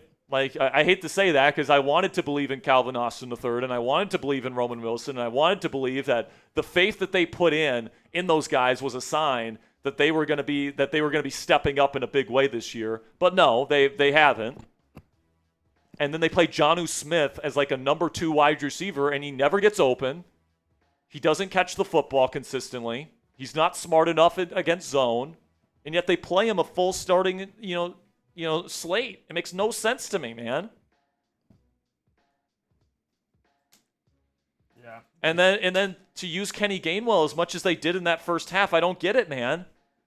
Especially after the week where this coaching staff and the players were getting question after question about not playing Jaylen Warren enough. You would think it would be at the front of their minds. Get the ball to 30, man. He's only done great things with the ball in his hands. Dude, Jaylen Warren right now has 60 yards on 9 touches. All right, that is by far the most efficient out of anybody except for Darnell Washington. But you guys get my point. He is the lifeblood of this team and of this offense. And you are not even playing him 60% of the snaps. It's unacceptable. It's unacceptable. He's got to play at least 60 to 65% of the snaps. I understand he can't play every down. All right, but when your offense is this dependent on one player, you have to play that player more. I understand you want to share the workload, but it's unacceptable when you're consistently just putting him off the field on situations where he needs to be. Especially on third down, man. Exactly. I get dude, Kenny Gainwell's an okay player. Like, sure, throw him out there when Jalen needs a break, but it's like they want to make this a committee, and it's like that is just the last thing that we need. No, especially when nobody else can get open in the passing game. And we have a quarterback that seems to struggle to throw the ball past 10 air yards. By the way, that was an issue with Rodgers in training camp this year. He had a hard time connecting with these guys down the field, and that is certainly translated to the regular season. David Simmons coming in with a $10 super chat. He is in on the raffle. 2 raffle tickets for David. Says 10 for the 10 points. We need more Jalen Warren. Couldn't agree more, my friend. Thank you for the $10. And then we got a $20 PayPal here from Michelle West. Big shout out to Michelle, one of the real ones. It says bench Jonnu and let the run game and Darnell plow down the field. Let's go Steelers. And I mean, Ponzi, this has to be the game plan for the Steelers. They play way too much shotgun, in my opinion. And I know that's what Rodgers is comfortable in, but like he has to realize that he can't be the focal point of this offense. He just can't be. He came in here knowing he was going to be a game manager. He's going to be a good game manager, but a game manager nonetheless. And I just think, some of the best stuff that we have seen from this Steelers offense this year is when they are under center and they are pounding the football and they're doing play action deep shots off of that. That's still where the Steelers are best at, but the Steelers want to live in this kind of quick game, shotgunny type of world, and it fits Aaron Rodgers, but it doesn't fit what this team should be. It should be lots of Darnell and Pat. It should be a lot of Darnell and Spence on early downs. And it should be, Darnell, or it should be DK on the outside, and then whoever, whether it's Roman, whether it's Calvin, whether it's MVS, whoever's the best number 2 receiver playing on the outside. That's what this offense should be. Heavy personnel, run the crap out of the football. Don't, have penalties and negative plays and all that stuff. It's just frustrating, man, because we've seen this offense play, solid football this year. Yeah. Al-Shif with the 2. Steelers trading GP was kind of weird because we need wide receiver 2. Pickens. Well, it wasn't football related why they got rid of him. It was personality and behavior issues. And according to Mark Caboli, there was a number of Steelers captains that were fed up with him and pretty much told the front office to trade him away. So if you're mad that GP got traded, don't be mad at Mike Tomlin. Don't be mad at Omar Khan. Blame T.J. Watt, Cam Hayward, and the Steelers' leadership in the locker room because it was reportedly they wanted him gone, and they didn't think he was a professional. They didn't think he was a winning player. And frankly, do you think George Pickens would have been happy with 3 or 4 targets a game here in the Steelers' offense? No way in hell. He would be causing a lot of trouble inside that locker room. I would have liked to get a better draft pick for him because he's a hell of a talent, but I don't necessarily have an issue with them trading him away. The big issue, though, Al-Shiv, is that they didn't replace him. And, the fact that they didn't replace him made me think, okay, maybe Calvin Austin III is going to step up. He certainly played pretty well on film last year. He got open a lot. Maybe Roman Wilson, they're seeing something from him, or he's ready to step up. Neither of those were the case, and they end up trading. Is Mason Rudolph warming up? So Mike Tomlin says the team is getting ready to play with Mason Rudolph, and right now Aaron Rodgers is being evaluated with a left wrist injury. So, okay, the Steelers don't get the ball first, and we are off and running here in Pittsburgh for the second half. It's fielded at the 2, and Charlie Jones is not going to get very far. He doesn't even get to the 25. So we'll see if Rodgers can get back, but right now they are preparing for Mason Rudolph to play some here. And we've seen him rip up this Bengals defense before, very famously on the Christmas game a couple years ago. And obviously it wasn't on Christmas, but it was the Rudolph Saves Christmas Day game there.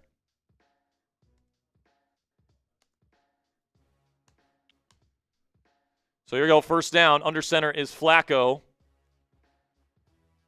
Condensed formation. They will hand it off to Oh no, Chase Brown gets loose, and and now Joey Porter Jr. can't tackle. He gets all the way down to the 40, cuts inside to the 35. Huge explosive run, field flipping play for Chase Brown. Steelers defense broke contain there. Let's see what went wrong here. Looks like it might have been Malik Harrison and Brandon Eccles couldn't get off tackles. And then couldn't get off blocks, and then Joey Porter Jr. didn't tackle.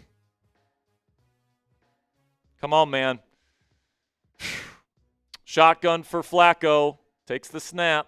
Looking. Pressure getting to him. Tries to step up. He throws it to his check down. It's caught. Noah Fant. And he will pick up about 4. Could have been a sack, though. A lot of close calls in the pass rush today, but not finishing these sacks today, Ponzi. I don't think they have a single sack today. They're getting pressure, but we need to get these guys on the ground. Atticus is asking, is Rodgers hurt? Yes, he's dealing with a left wrist injury, and he's getting evaluated for it right now. Mason Rudolph is preparing to take snaps. 2nd down and 6. Shotgun, Flacco will hand it off to Brown, trying to find a lane. He does, and he's going to pick up 7 yards and a 1st down, and now Patrick Queen is down on the ground. Hopefully he's okay.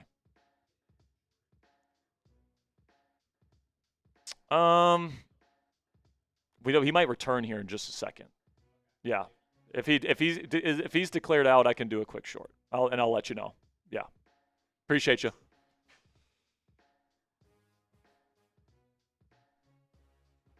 So 1st down for the Bengals. Run defense is starting to wear down a little bit here. Queen is still out there, by the way. He's fine. Shotgun, Flacco takes the snap. He's going to throw middle. Good coverage from Joey Porter Jr. on T. Higgins. Incomplete. JPJ's had some good stuff in coverage today.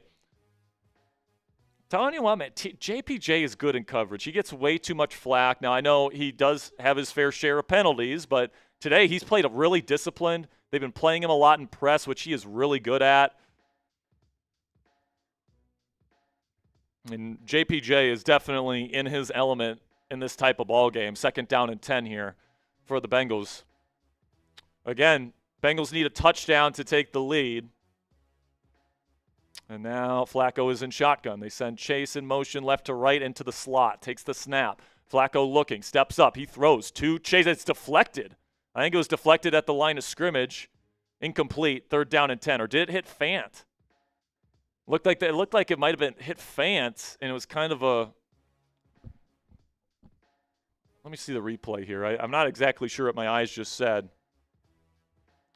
Yeah, he tried to go to Higgins, and it was tipped by Fant, who was coming across on the crosser. So that one's on Fant. That probably would have been a catch by Higgins. Be 3rd down and 10. Type those threes, man. 3rd and very long. Got to get him off the field here with a field goal attempt. Shotgun for Flacco. Takes the snap. Pressure getting in. Now he throws to Chase. Short of the sticks. Brought down. Looks like Brandon Eccles flying to the football. Will be 4th down. That'll force a field goal attempt for Cincinnati. Well, once again, Steelers defense holding up their end of the bargain. The question is going to be, will the offense do their part to win this game? And Evan McPherson's going to come on and try to make this a 1-point ball game yet again.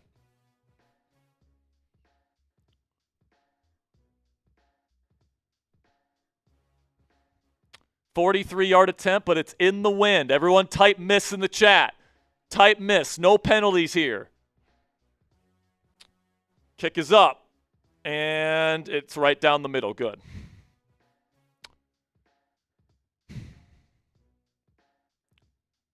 Mason Rudolph has his helmet on and is warming up.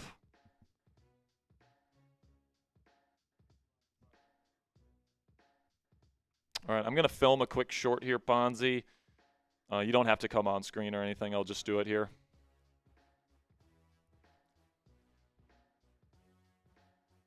Some breaking news here for the Pittsburgh Steelers as quarterback Aaron Rodgers is not set to start the second half here. He has a left wrist injury. He is not on the sideline. He's currently being evaluated, and Mason Rudolph has his helmet on and is warming up down the sideline right now, getting ready to fill in for Rodgers here. We'll keep you guys updated with the latest Rodgers injury news here on Steelers Talk. And make sure you guys join us for the Steelers Talk watch party. We are live right now.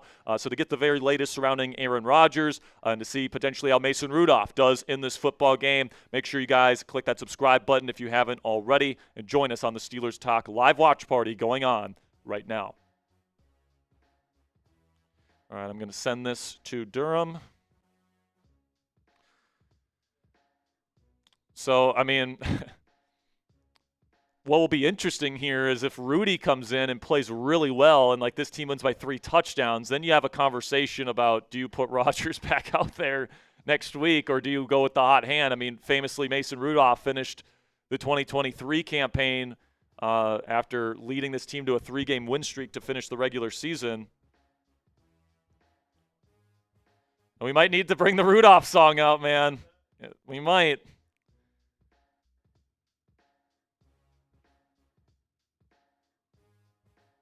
But it certainly seems like we're going to get Mason Rudolph here for at least the start of the second half here. All right, I'm going to send you the Rudolph song, Doc, here, Ponzi, so you know the words. All right. So it says, so the official designation is hand injury, and he's questionable to return to action. So we'll see if Rodgers is able to come back eventually, but it looks like for now. Oh, okay.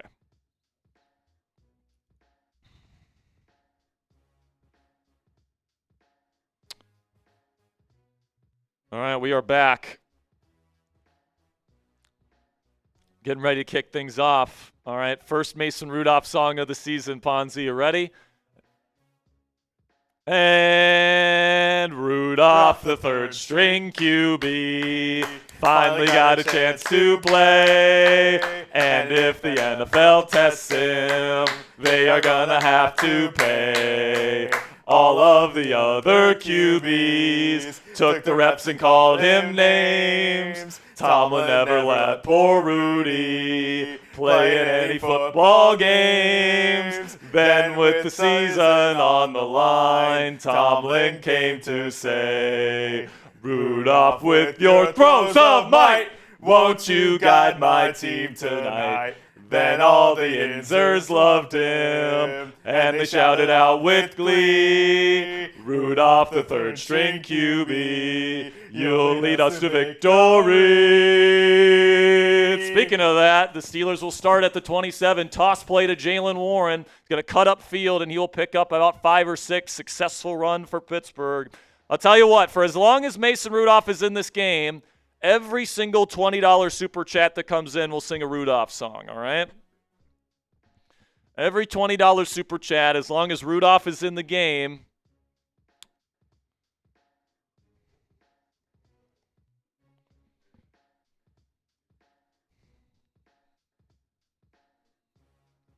So now, 2nd down and 5, Rudolph in shotgun jumbo personnel package here. It's looking like run to me. And he is going to hand it off to Jaylen Warren, and he is going to fight forward for about 3 yards. It'll be 3rd down and short coming up. Well, maybe this is a good thing for the Steelers because now they might actually prioritize the run game.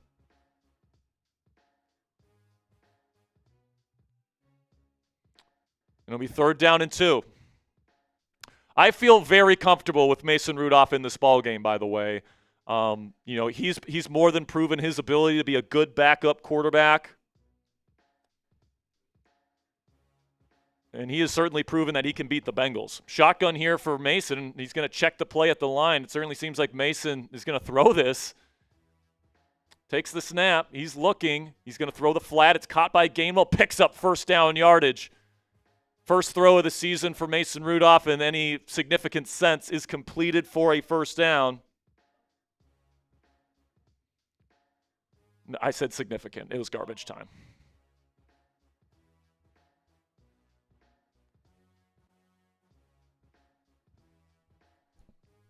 And now if Mason Rudolph is out, that means Will Howard.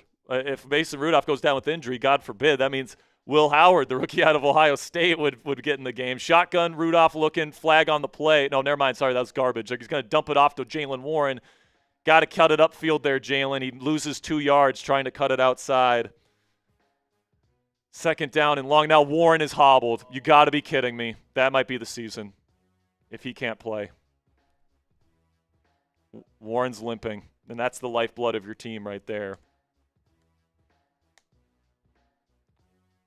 Heavy limp from Jaylen Warren. And that's your offense down on the ground right there.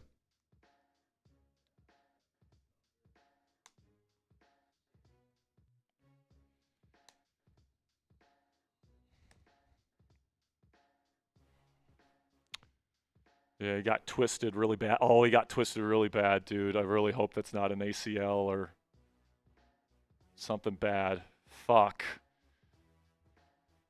Just extended him too, man. So he's limping off, heavy limp. I highly doubt he's going to be able to come back. So that means Kenny Gainwell and Caleb Johnson will take on the run game load here. Man, you got your backup quarterback and now your backup running backs. Now Gainwell has certainly proven that he can be a solid, number 2 backup. Warren missed week 4 and he rushed it for over 100 yards. So now it's second down and 11.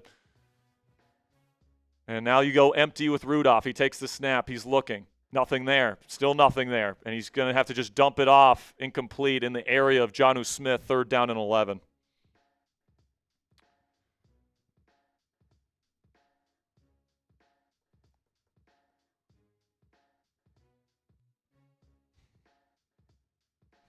Malik Willis going to win the game for the Packers here. Did Love come back? Okay. Good for him.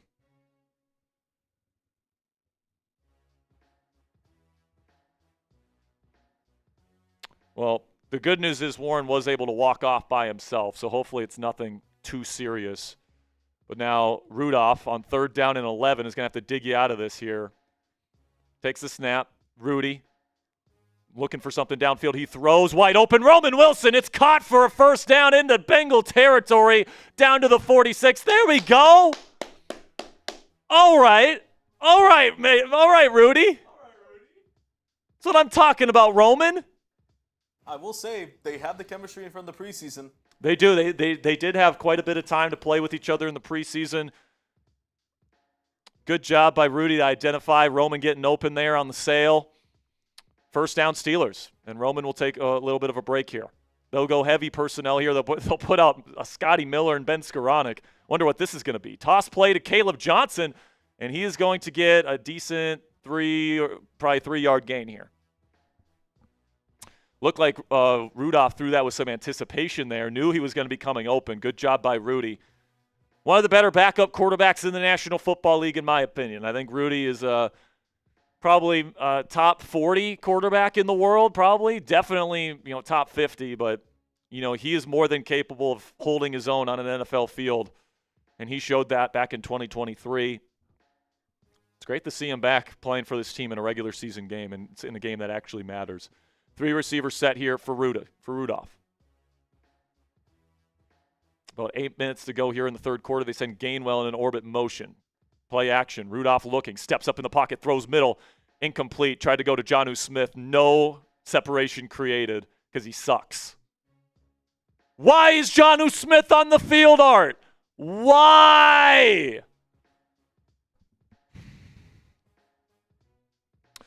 Apparently, Jaylen Warren out of the medical tent, and he has his helmet. Could we see Jaylen Warren get back? Maybe he just got a little boo-boo. Rudolph wanted a flag on that last play. It's third down and long again, third down and 7. Rudolph will throw down the field. Metcalf caught, perfectly thrown by Rudolph. Flag on the play. Let's see if they go offensive pass interference on Metcalf. It's a beauty of a throw from Rudolph, and they're going to go pass interference on Metcalf. Are you kidding me? So you can't get defensive pass interference on Metcalf, but we'll call 2 of them on him today. Fucking bullshit, man. Sorry for the language. Jesus, I'm sorry.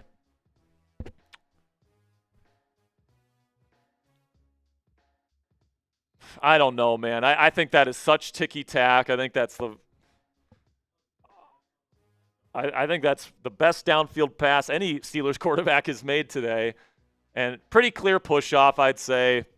He's probably trying to push off at the hip, but he's just so much bigger than Turner is that he can't get down that low. So now, 3rd down and 17. Rudolph looking. He's just going to dump it off to Darnell and hope he runs over a couple people. And he does! He's going to pick up the first down! What a play by Darnell Washington! Darnell Washington is unbelievably good, man. He is so good. All right, here we go. They're going to go tempo. 1st down and 10 now inside the Bengals 40. Rudolph looking. He's going to throw to the check down, wide open Metcalf, and now he's going to have an opportunity to run with it. He picks up 10. Slightly short of the sticks, it looks like, but they might give him a 1st down.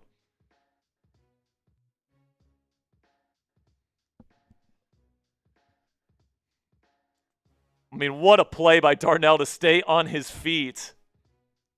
Just such a behemoth of a human being. Inside the Bengals 30 now. Rudolph has time to throw. He's going to dump it off to Metcalf, who has room to run again. He's going to pick up some yardage, get to inside the Prize Picks red zone to the 19. Steelers moving the ball with Rudolph under center. Got a couple super chats that we will get to here momentarily. Again, every 20 or more that comes in, we will sing a Rudolph song, and if they get a touchdown, we will sing a Rudolph song. Make sure you guys check out our friends at Prize Picks, $50 in lineups after you play your first $5 lineup when you use code CLNS on the Prize Picks app today. Here we go, one receiver out there, jumbo personnel. They're going to go hand it off to Caleb Johnson up the middle. I love that. Power football. Look at Caleb turn those legs. He picks up at least 7. Jaylen Warren coming back in the ball game. Jaylen Warren coming back in the ball game. I completely overreacted. He's coming back in the game. We forgot his ACL was made out of rubber. So good job from Caleb Johnson there. Picking up 7. Looking good, man. Good job, KJ. Atta kid. And now Jaylen Warren back out there for the Steelers. 2nd down and 3. Timeout called by Rudolph. Don't want to waste timeouts, man, but no word on Rodgers, by the way. We'll give you guys the word on Rodgers whenever we get it. But very successful offensive drive here from Mason Rudolph in the Steelers offense.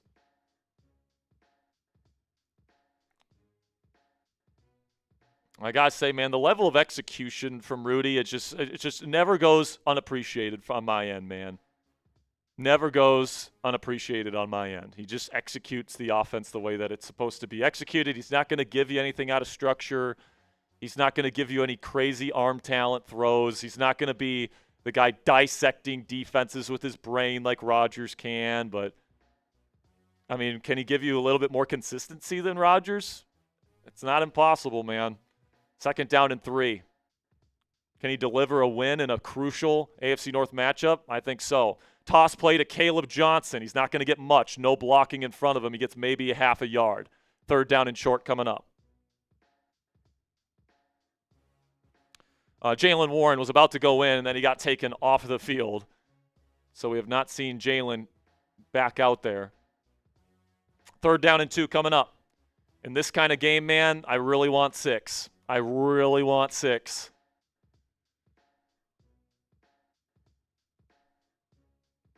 Come on, Rudy. Come on, baby. 3rd down and 2. They go trips left. They go empty here for Rudolph. Got to snap it, Rudy. Takes the snap. He's looking. Guys weren't ready. He's rolling out to the right. Nothing there. He's got to throw it away. That's on the quarterback, not getting the guys ready to go there. Rudolph pissed about something. He didn't have a lot of time. And it didn't look like Freiermuth or a lot of people were really that ready for the snap. And there wasn't anybody open. So let's see what the Steelers do. Will they go for it or will they kick the field goal here? They will kick the field goal. Boswell will try to make this a 4-point game. On a crisp fall day, windy fall day in Pittsburgh, points are at a premium. Kick is up and good right down the middle. And that's why he is Chris Boswell. But points are at a premium in these kind of weather ball games with lots of wind. You know what else is at a premium? Winning. And you guys can win today at our friends at Prize Picks. The hard-hitting football action this football season. It's even better with our friends at Prize Picks, and the weather might be changing outside, but the feeling of being right, well, that just never gets old. So keep the season rolling on with Prize Picks by getting $50 instantly in lineups when you play your first $5. Prize Picks is super simple to play. Just pick more than or less than on at least 2 player stat projections. And if you get your picks right, you could cash in. On Prize Picks, how you play is up to you. If you want flexibility, choose the flex play where you can get paid even if one of your picks misses. And if you want the biggest payouts, go for the power play. No matter how you play, though, Prize Picks is a great way to put your takes to the test. Join millions of users and sign up for America's #1 fantasy sports app. And today, I did put the more on Aaron Rodgers passing yards. That's not looking like it's very good. I know there's injury reboots, and he did get injured before the end of the first half. So I don't know if that counts because he finished the first half, but I guess we'll see. But we took the more on Jaylen Warren rushing yards. It looks like he might be good to go next drive. And then I took the less on Joe Flacco passing yards. Certainly looks pretty good to this point. He has less than 100 right now. So you guys can download the Prize Picks app today and use code CLNS. Get $50 in lineups after you play your first $5 lineup with our friends at Prize Picks today. It's code CLNS to get $50 in lineups after you play your first $5 lineup. Prize Picks, it's good to be right. $2 from Mexamander says Steelers for sure going to lose now. I don't know if this is because of the Rodgers injury or the Jaylen Warren injury, but I don't think so, man. I think the Steelers still have a really good chance to win, even with Mason Rudolph. If Rudy's in the rest of this game, I still think the Steelers should be favored to win. He's more than capable backup, and it looks like Jaylen Warren is going to be able to come in. But we're making it rain! Brian Galarusso! Bang! Here we go, Steelers. Here we go. Shout out. Did he put 2 of them in? No, it's just a... It's showing on my screen 2 of them, but I guess it's just 1. But you guys know what that means, man. That is a Mason Rudolph song. Rudolph, the third string QB. Come on, Ponzi. Finally got a chance. Jesus, Ponzi. Do I just have to sing it myself, dude? No, I got it. Okay, ready? Rudolph, the third string QB. Finally got it. Catch up with me, Ponzi. Jesus Christ, you're always so late. Okay. No, we're done. No, You're done. Next time, I'm just singing it myself. Kicks away, and it's going to be caught at the 9-yard line. And Charlie Jones is upended at the 32. All right. We're going to do it next commercial break for you, Brian. All right. You paid for a Rudolph song. You're going to get it. Also, I owe a pickle juice shot. Cheers to you guys, hopefully, to 6-4. All right. He's always late on the Here We Go Steelers, and he's always late with the songs. He's got no rhythm at all. Under center here for Flacco. First down and 10 starting at the 32. He's going to send a tight end in motion. They're going to hand it off to Chase Brown, who had a really good last drive, but this time he's going to be stuffed at the line of scrimmage. Good job by Malik Harrison and Patrick Queen. Good pursuit from those two. Over 4,000 people watching live. For those of you that are just joining us, Aaron Rodgers officially has a hand injury on his left hand, and he is questionable to return. We have not heard anything regarding his potential return. Mason Rudolph did lead a drive down the field, converted multiple 3rd and longs, was able to get a field goal.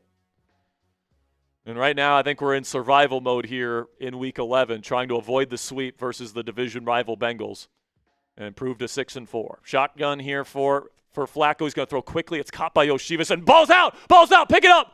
Oh, they're going to say incomplete. Jalen Ramsey got there so fast and hit Yoshivas. I think he got spooked and dropped it. Be 3rd down and 10. There is a clear recovery by the Steelers. Jalen Ramsey is just one hell of a safety, dude. I think that is incomplete. I don't think he had the full – he didn't go through the full of – did he? Oh, dude, he is turning. It's close. Will Mike Tomlin throw the challenge flag here? But it's 3rd down and very long. 3rd down and 10. This is where the Steelers have kind of struggled to get off the field this year. Empty. Flacco looking. He's got time. Now he's going to throw. It's caught. Got to rally. And they can't tackle him. Noah Fant breaks 2 tackles, picks up a 1st down. Got to tackle him, man. Got to tackle. You had him down in front of the sticks and you couldn't tackle him. And now Brandon Echols is down. Looks like he's banged up. We'll see what he's it looks like he's going back to the defensive huddle, though. Brandon was one of the players that was tasked with taking him down, I think. So James Pierre tried to punch the ball out, and Brandon Echols tried to body Noah Fant. Neither of them worked. 3rd and 10. He just completely bodied Brandon Echols, dude. Like, absolutely killed him. And people wonder why I want Jalen Ramsey to go back to nickel and start playing Peppers at safety. That's why. That's why, because Brandon Echols is just not physical enough to take on these tight ends. So, by the way, that's what they're doing here. They're going to put Ramsey in the slot on the line of scrimmage pretty much here. They're going to hand it off to Chase Brown, trying to find a lane. He's going to pick up about 3 or 4. Decent run on 1st down for the Bengals.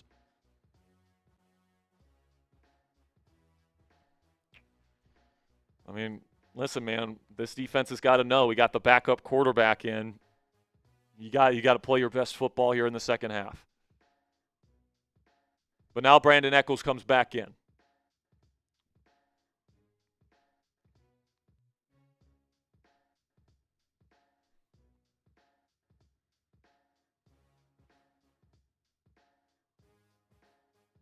Shotgun here for Flacco. He'll take the snap. He's looking, throwing to the out. It's caught. James Pierre in coverage. It's going to be caught by Higgins for a nice gain. 1st down Cincinnati as they get well into Steeler territory now at the Steelers' 36-yard line. Off coverage with James Pierre playing bail. You're just saying, please take 9 yards on the out route, please. You're just daring them to do it. Now under center is Flacco, 1st down and 10. It's going to be a handoff to Chase Brown. And good run defense here from the Steelers. They will stuff it. Maybe a gain of a yard. 2nd down coming up. Come on, man. We need to stop. By the way, we passed 1,200 likes, so we're going to give away a free raffle entry next commercial break. Chase Brown comes off the field. He looks like he's limping a little bit, but I think he's fine.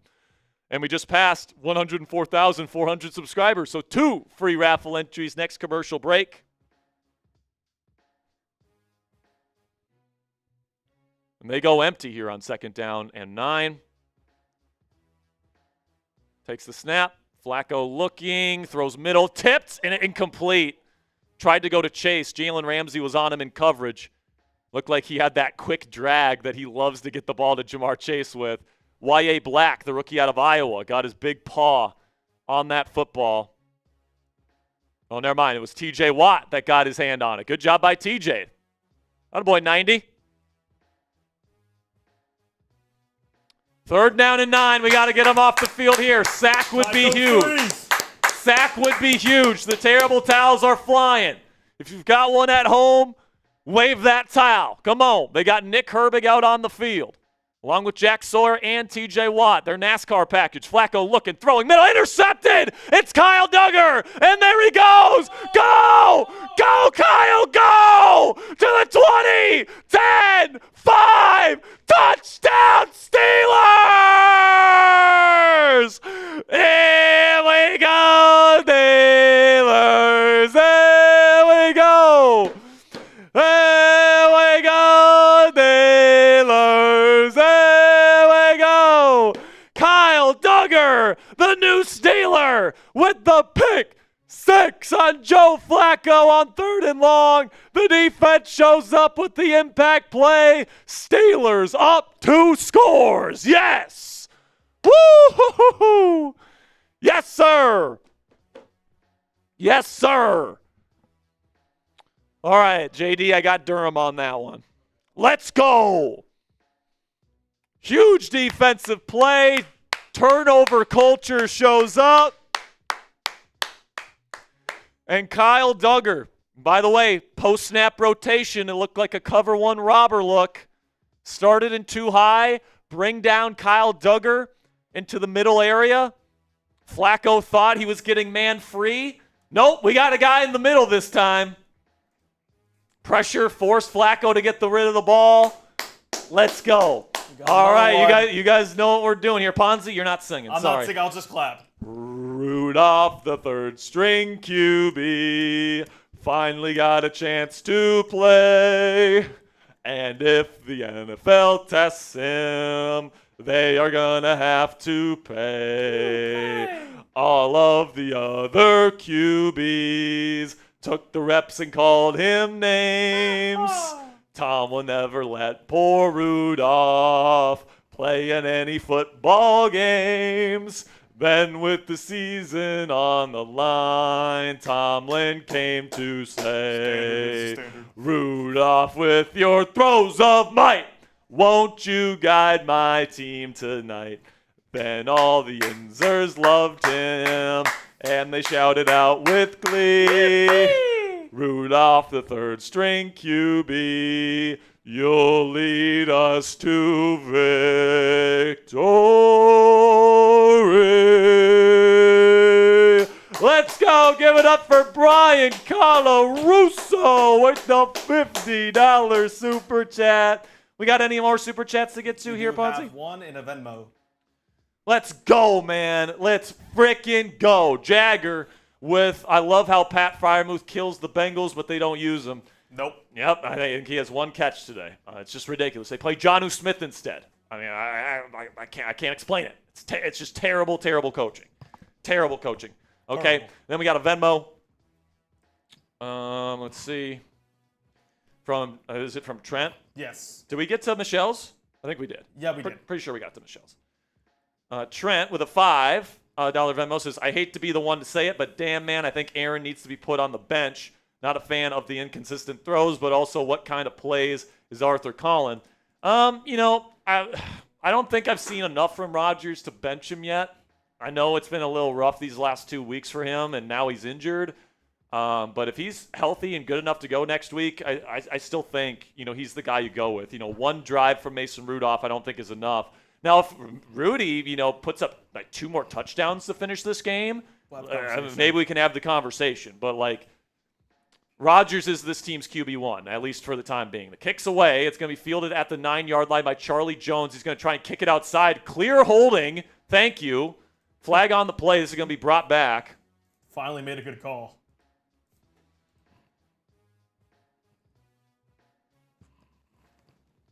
Pick 6 for Kyle freaking Duggar, man.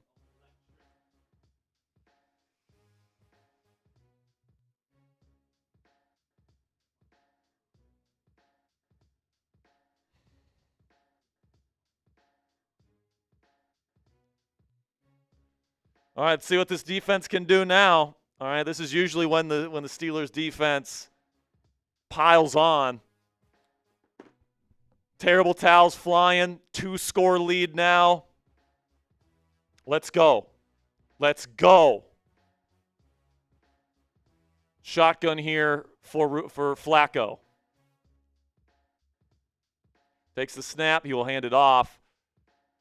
And not much for Cincinnati. They're going to get maybe 2 or 3, and Y.A. Black is there. Let's go, the rookie out of Iowa.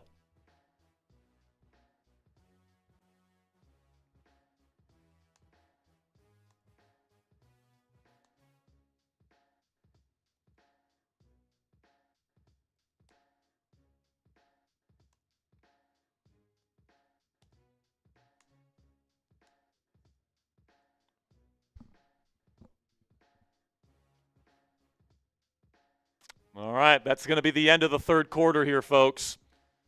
End of the third quarter. Steelers up 20-9, up 2 scores, heading into the fourth. If they can get a stop here and then a touchdown, game, set, match. Steelers have it locked up in the middle of the fourth quarter for the second time in 3 weeks. All right? So make sure you guys click that subscribe button. And I think we still have to give away the free raffle entries. So now that we're at commercial break, let's spam those me's.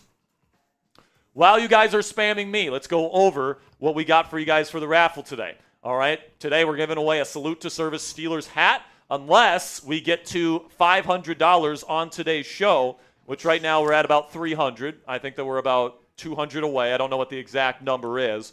But if we get to $500 today, we are $200 away at this point. We will be giving away a Salute to Service hoodie instead. So if we can get $200 more, we'll upgrade the raffle item here today. And if we get to $750 total today, we'll raffle off both items. Okay, so we appreciate your guys' support. Also, if you enter today's raffle for the Salute to Service gear, you also get entered into a raffle for a signed Hines Ward jersey that we're going to be raffling off at the end of the month. So the final watch party for the month of November is when we'll be raffling that jersey off, okay? So we appreciate your guys' support.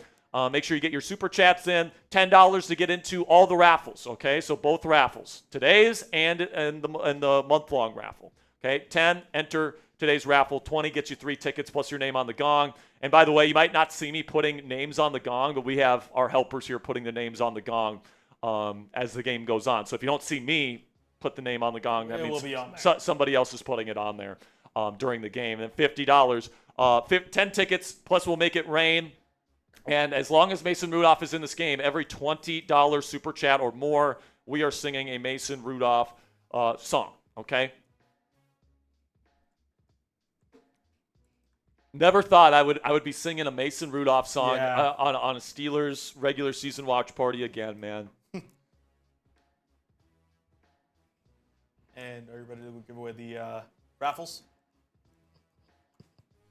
What's up? Are you ready to give away the entries? The free ones? Yeah, let's give away the free raffle entries. I'm going to give one to Hot Rod 24. Okay. I'm going to give one to Beat Boy 14. All right, guys, here we go. Fourth quarter. Up 11. Up. Come on. Get a stop here. Go get a touchdown, and let's put this game away. Second down and 7 now at their own 25. Joe Flacco and the Bengals kick the leg. And now pressure's getting to him. He has to step up. He throws down the field. He's open. It's caught. Looked like Kyle Duggar out in coverage, and that is T. Higgins with an explosive play for the Bengals. Gets the close to midfield. First down, Cincinnati. Looked like zone coverage there, and he hit the whole shot versus Tampa 2. Kyle Duggar not fast enough to get over there and contest it. First down and 10. Now at their own 47. 2 backs on either side there of Flacco takes the snap. He's going to look for the quick throw to Chase Brown. It's caught, and now he's going to get hit, and he's going to pick up about 7. Second down and 3 coming up. Good hustle by Otomiwu, the rotational defensive tackle.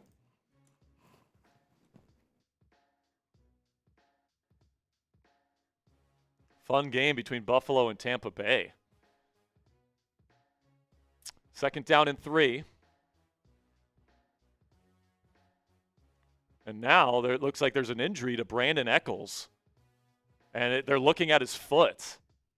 And my guess is that means Jalen Ramsey would go and play in the slot and Jabril Peppers would come in to play safety.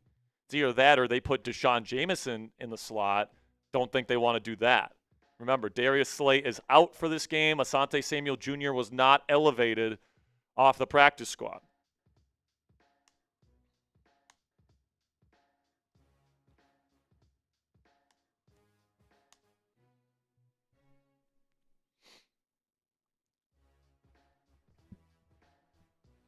Huh?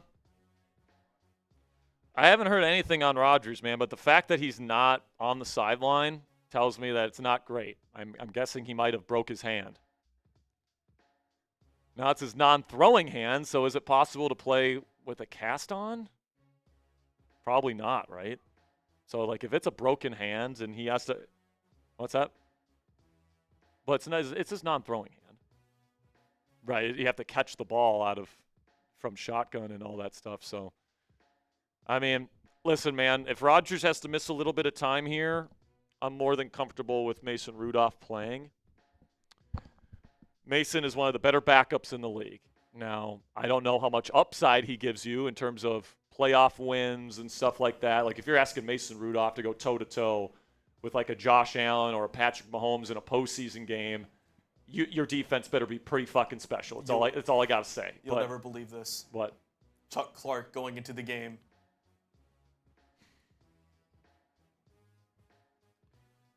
How is this possible? How is Chuck Clark ahead of Jabril Peppers in the pecking order? Somebody explain it to me.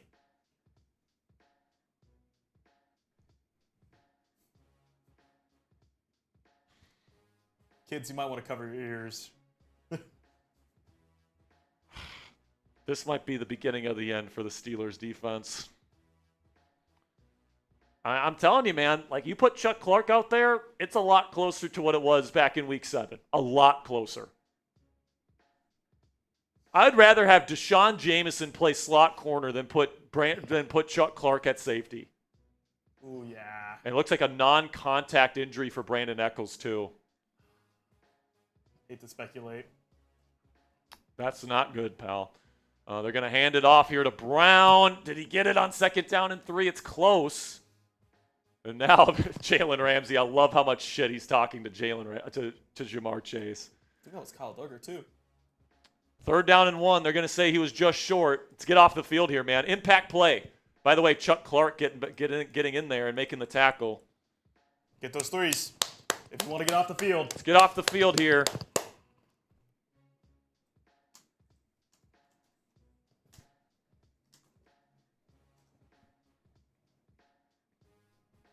All right, shotgun handoff.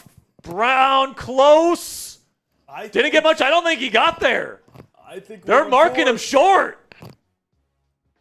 The Steelers defense holds strong, and it'll be 4th down and 1. And there's a lot. And now Ramsey and Chase pushing and showing flag on the play. Let's see what the flag is. This might have to come with the personal foul, unnecessary roughness on somebody. Ja'Marr Chase is at his wit's end right now. I love AFC North football, man. I love it. It's the best. I love it. Just Tomlin, what is he doing? Let's see what the flag is.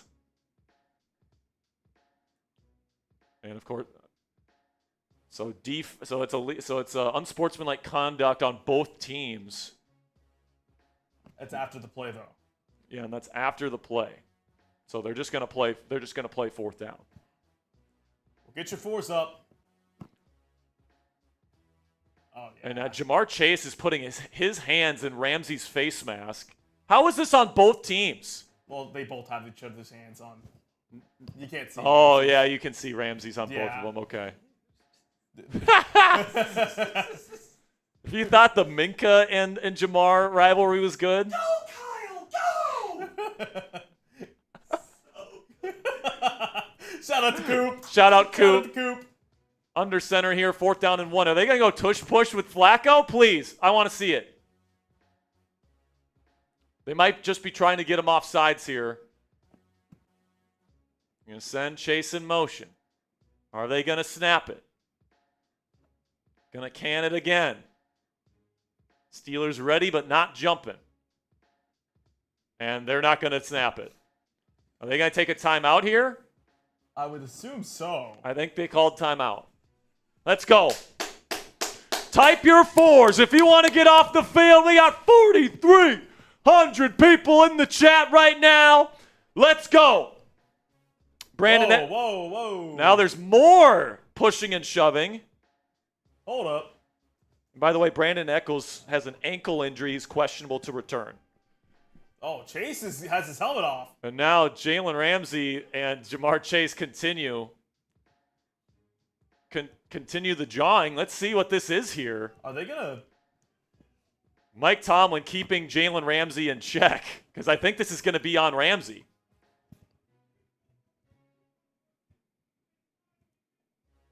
Hopefully nothing to warrant an ejection.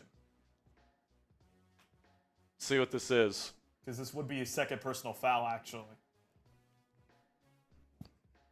Personal foul on the Steelers. They're going to call it on Ramsey. Yeah, he has been ejected, and now there's more pushing and shoving, I think. Jalen Ramsey, yeah. So Ramsey has been ejected from the game. I think he threw a punch. Well, it was the second personal foul. Oh, it was his second personal foul, so he is now ejected from the game. That's huge. I mean, what do you do here? Do you put I honestly don't know what you do here. Did he throw a punch? Because this might mean an ejection from him. Oh, well, yeah. Yeah, dude, he's once again getting in his face, and that's just – you just can't do that, man. You got to be smarter there, Ramsey. I mean, I love the physicality and the attitude he brings to this defense, man, but it just takes it too far. And it gives him a first down. And it's going to give him 15 yards and a first down. It's going to keep him in this ball game. Ramsey's gone, which means the safety that has really saved this secondary is going to be out for the rest of the game. You're going to have Chuck Clark and Kyle Duggar, and then who knows at start. I think you have to play Deshaun Jameson at starting slot corner, and this might lead to a suspension for Ramsey next week when we play the Chicago Bears. It's just a stupid play, and I love Jalen Ramsey, but you can't do this shit, man. I mean, I don't care what he said. That's a selfish play. Can't lose control of your emotions like that, man. He's out for the rest of the game, and he might be out next week. Deron Payne from the Washington Commanders got suspended this week because he threw a punch against Amon-Ra St. Brown. Especially if you're throwing a punch against a star player like Ja'Marr Chase, league's going to take notice of that. Yeah, come on. Like, dude, you can't do that shit. It's just so dumb. It's the type of play that changes the momentum of a game because he's one of your best defensive players, and now you might have to play Deshaun Jameson at slot corner the rest of this game. Showing, yeah. What is going on?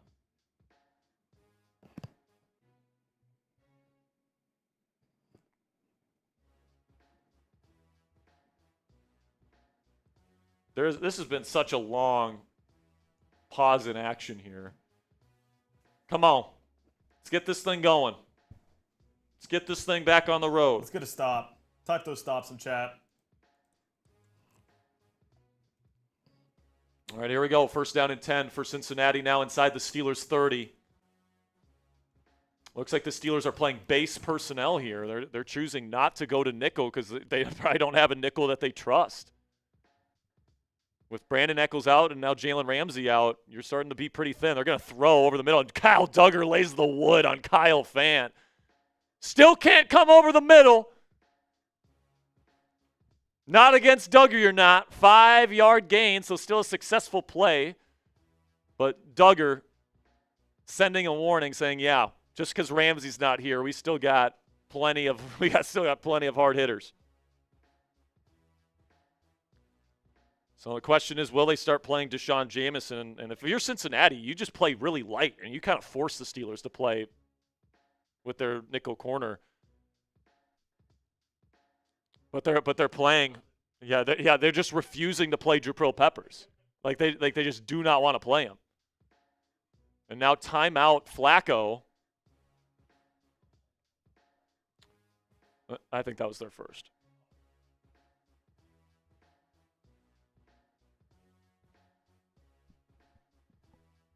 So definitely a tumultuous situation here. Brandon Echols is questionable to return with an ankle injury that was non-contact. It did not look particularly good.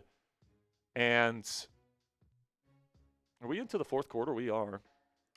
And then you lose Jalen Ramsey. So you have Deshaun Jameson, who can play slot corner, but like, how much do you trust Deshaun Jameson to play slot corner? He hasn't played a single snap on defense all season long. I would probably expect a heavy dose of base personnel from the Steelers here the rest of the way, or maybe 3 safeties if they want to put Jabril Peppers on the field, which they just seem to not want to do. They'd rather play Chuck Clark. God, I can't stop myself. But you know what else I can't stop myself from? Playing with our friends at Prize Picks. It's absolutely fantastic stuff. Hard-hitting football action is even better with our friends at Prize Picks. The weather might be changing, but the feeling of being right never gets old. So keep the season rolling on with Prize Picks by getting $50 instantly in lineups when you play your first $5. Prize Picks is simple to play. Just pick more than or less than on at least 2-player stat projections. If you get your picks right, you could cash in. On Prize Picks, how you play is up to you. If you want flexibility, choose the flex play, where you can get paid even if one of your picks misses. And if you really know ball and you want the bigger payouts, go for the power play. No matter how you play, though, Prize Picks is a great way to put your takes to the test. Join the millions of users that have already signed up for America's #1 fantasy sports app. Now, I did get an injury reboot today because of Aaron Rodgers leaving this game after the first half with a hand injury. But I took the more on rushing yards for Jaylen Warren. He's not quite there yet, but it looked like he was ready to come into the game last time the Steelers offense was on the field, and I took the less on passing yards for Joe Flacco, currently sitting at 91 passing yards, so looking pretty good on that. But download the Prize Picks app today. Use code CLNS to get $50 in lineups after you play your first $5 lineup on the Prize Picks app today. That's code CLNS to get $50 in lineups after you play your first $5 lineup. Prize Picks, it's good to be right. I'm seeing here that Ja'Marr might have spit in Oh. Ramsey's direction. Okay. Well, that might We got Spitgate V2. I mean, Come on, what are we doing though? if that's the case, they can't suspend Jalen. Like they might have to suspend Ja'Marr if he spit on another player and he didn't get penalized. Second down and 5. I'd love to see video of that. If someone has that, send it to me on Twitter. DM me on Twitter at Jack_Sperry if you have that. Love to see a video of him spitting on Jalen Ramsey. It's going to be a handoff here to Chase Brown up the middle. He's not going to pick up the 5 yards he needs. It'll be 3rd down and short coming up. So Chuck Clark's played a lot of ball for this defense. He hasn't played particularly well, and he's completely shot athletically.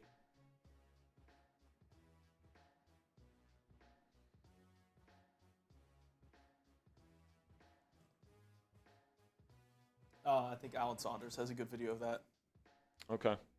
Because if Ja'Marr Chase spit on Jalen Ramsey and he didn't get flagged, he needs to be penalized by the league, just like Jalen Carter did. Yep. Jalen Carter got suspended a whole game for that. 3rd down and 2. Steelers threatened pressure. They handed off to Chase Brown. He's going to pick up the 3 yards needed. 1st down as they are now in the Prize Picks red zone. Download the Prize Picks app today. Use code CLNS to get $50 in lineups after you play your first $5 lineup on the Prize Picks app today. And certainly if the Bengals score a touchdown here, that puts some pressure on Mason Rudolph and the Steelers offense to score another touchdown here to put this game away. But Steelers defense has done a pretty decent job corralling this Bengals offense, only giving up 1 touchdown today. Now it's on the first drive. Brandon Echols is back out there, by the way. That is terrific news. Now Flacco looking, throwing short, incomplete. Don't know what he was looking at there. I think he might have wanted Ja'Marr Chase to stop. Miscommunication, because clearly the ball was not close. So having Brandon Echols out there to play the slot is a big deal, because that means you don't have to play Jameson out there.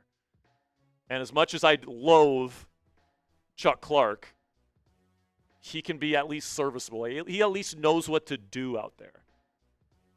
But the fact that this team has no faith in Jabril Peppers, it is concerning to say the least. If you think Chuck Clark is better than Jabril Peppers, I don't know what to say, dude.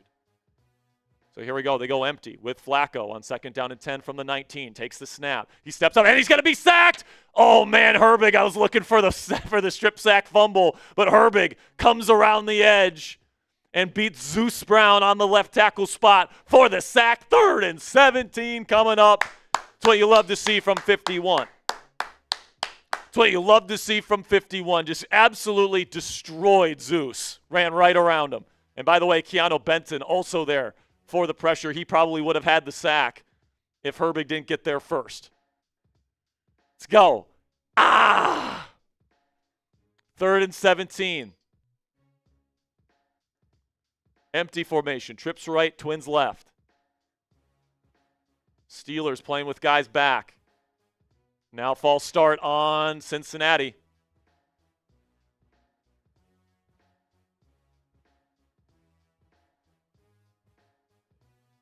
Delay a game on the offense, so I guess Joe Flacco can't get them lined up.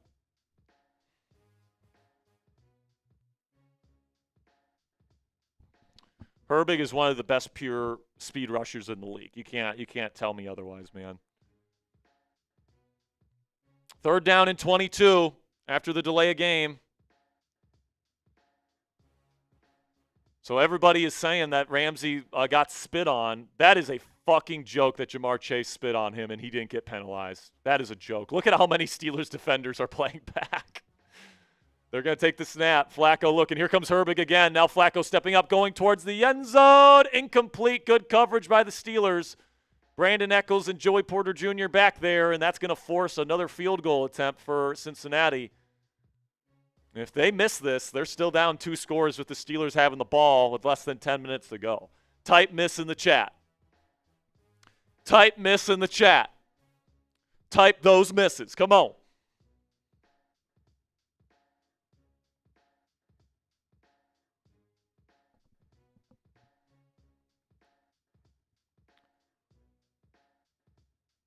So here we go. 48-yard attempt. I need everyone to type miss in the chat. Miss this.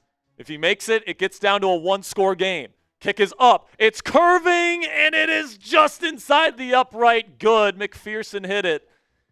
And we are now back down to a 1-score game in Pittsburgh. But the good news is when the Steelers get the ball, if they can just get a field goal here, they can make it a 2-score ball game.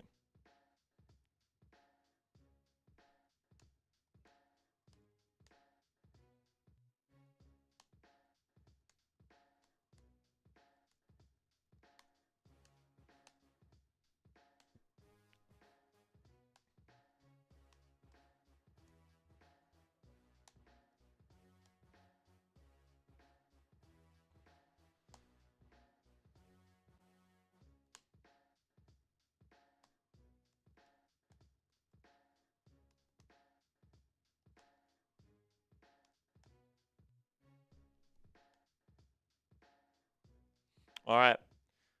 Elevate LTs with a $1 Venmo here who says, so when are we going to investigate the refs?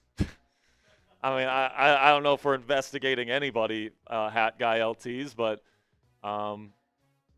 listen, man, I think all they saw, I don't think any ref had eyes on Chase spitting on Ramsey. All they saw was Ramsey going absolutely berserk on him after he got spit on. And there was one ref who was like right in front of them, but he was jotting down the timeouts and like all the information like that. So he was not looking at the play. So, I mean, I assume Chase might get fined or is going to get fined for sure, but suspension, I don't know. I mean, that spit cost us one of our players. Yeah. I mean, there needs to be ramifications from the league. Maybe even a 2-game suspension. That's exactly what I'm saying. And like Ramsey, if that's the case, Ramsey cannot be suspended next week. No. All right, it cannot happen. All right, especially because the league ejected him for this game. All right, this should serve as his 1-game suspension. If they give him more time off than they gave Jalen Carter, who literally spit on another player, I mean, I don't know. The video was really indisputable. Really? Yeah, I saw clear he was spitting. Like, everything looked like it. Ja'Marr Chase is a piece of shit. Excuse me for my language, but I'm sorry. But I mean, no, it's inexcusable. It's just you can't. What are you spitting on another player for? It's the same reaction to Jalen Carter. It is worth noting though that the Steelers or the Bengals used 2 of their timeouts, so they only have 1 timeout left. All right, so that's significant. If you get another touchdown here and you force that Bengals team to score 2 touchdowns just to get back in this thing against this Steelers defense that has actually played pretty well here, that would be huge. So let's see. So it looks like Mason Rudolph is ready to go. The kick goes into the back of the end zone. It's going to be a touchback, so Mason Rudolph will come out for his second drive. Again, guys, every $20 super chat that comes in, we are going to be doing a Mason Rudolph song. See, I think they're showing it again. They did a time lapse of it, of course.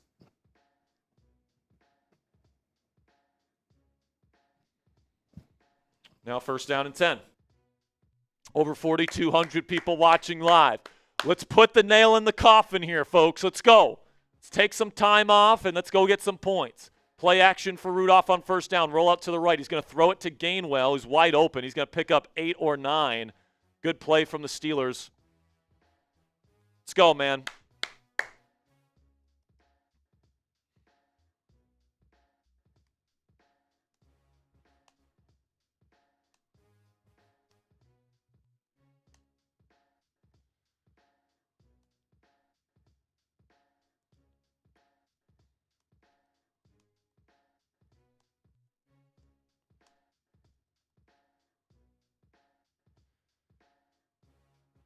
All right, shotgun here, handoff to Kenneth Gainwell. He will fight forward for maybe 2.5. And once, Jalen Warren still hasn't been back.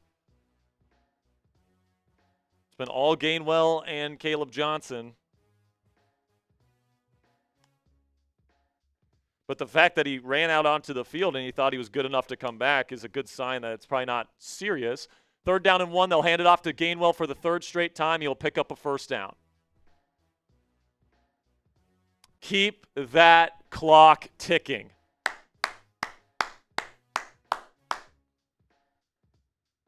Keep that clock ticking, Pittsburgh. Let's go.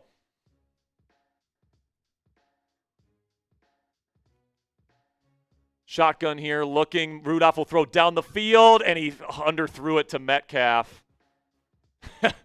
Poor throw from Rudolph, and if you're asking why Rudolph probably won't take over as the starting quarterback if Rodgers is good next week, I'd say it's at least part of the reason why. Now, maybe Rudolph thought he was going to settle down a little bit earlier, but just not on the same page. Not enough reps between him and DK.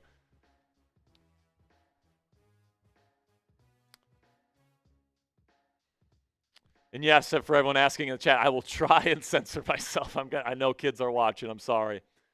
Sometimes I just can't. I just have a poor censor. My apologies. Under center here. 2 seconds on the play clock. Snap it, Rudy. Snap it, Rudy. Snap it, Rudy. They're going to get the delay of game. And that's on the quarterback.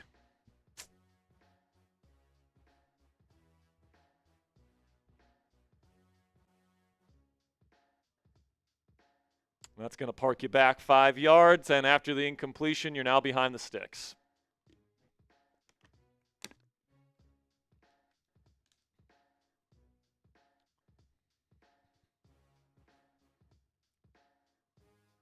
Second down and 15.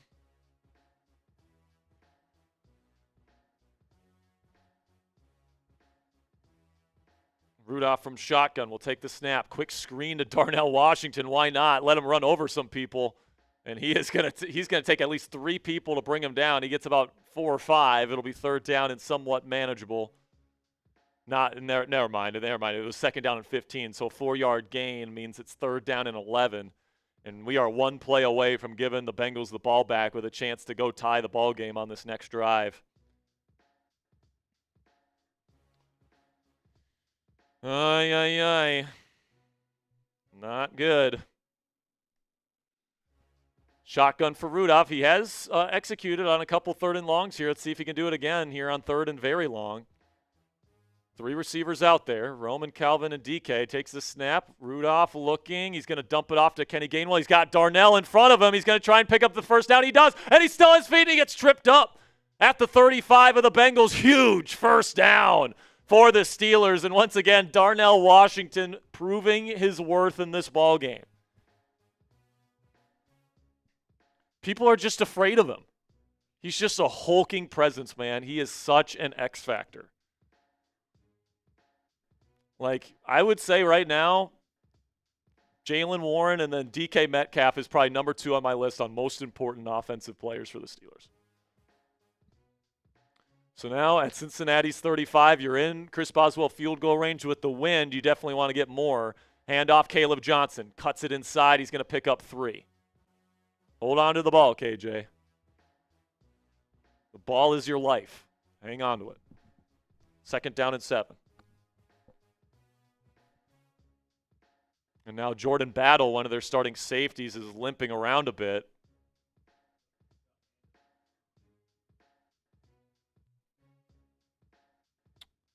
So I can't say I've seen enough, at least not to this point, to say, definitely play Rudolph over Rodgers if Rodgers is healthy. But, like, if Rodgers can't play next week in Chicago, absolutely. I feel comfortable with Rudolph, potentially getting a win there. We've seen him be the starting quarterback of this team and win football games, especially when the defense is playing well. And hopefully the league reviews, the ejection from Jalen Ramsey and doesn't give him another game.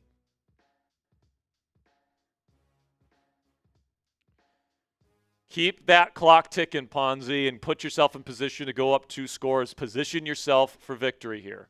They're going to take Jordan Battle off the field here on 2nd down and 7. And, their safety duo stinks as it is. With their backup safety duo, it's got to be even worse. Under center here for Mason. He's going to send Big Darnell in motion. Play action, roll out to the right. Rudolph looking. He's going to dump it off to Metcalf. And he's going to get to the 20. Big gain of 13 or so. 1st down Steelers. Right near the Prize Picks red zone. Download the Prize Picks app today. And you guys can use prizepicks.com/CLNS or use code CLNS on their app to get $50 in lineups after you play your first $5 lineup. Just got a Venmo.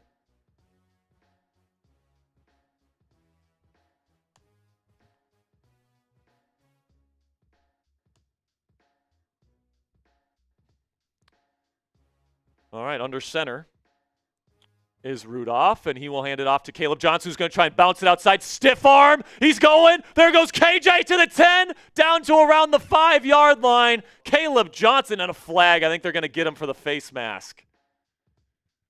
Rookie mistake. Face mask on Caleb with Jaylen Warren out right now. Just can't grab it, and he clearly grabbed down on the face mask of the Cincinnati defender. That's 15 yards. Got to be better, KJ. Rookie mistake. And that's going to put Gainwell back out onto the field. What's that? What? That's 51. So nice run from Caleb. It's just he's putting his hand on the face mask and yanking it. And now it's 1st down and 25, and you just got to hope you get into field goal range at some point here. Jumbo personnel, play action. They're just going to try and dump it off to Kenneth Gainwell. He's going to find a nice lane, and there he goes to the 30, the 20, to the 15, the 10, and he gets inside the 10 to the 6. 1st down Steelers and Kenneth Gainwell. I don't know what it is about Kenny G's game, guys, but whenever Jaylen Warren leaves the game, he just turns it up to another level. I don't know what it is, man.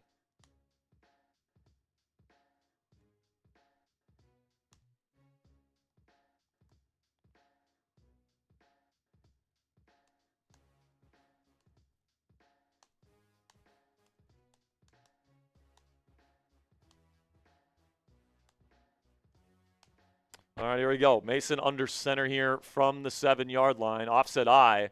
It looks like Steelers timeout. Once again, Rudolph couldn't get them in and out of the huddle fast enough. And listen, man, he just doesn't have a whole lot of reps, but you got to get these guys in and out.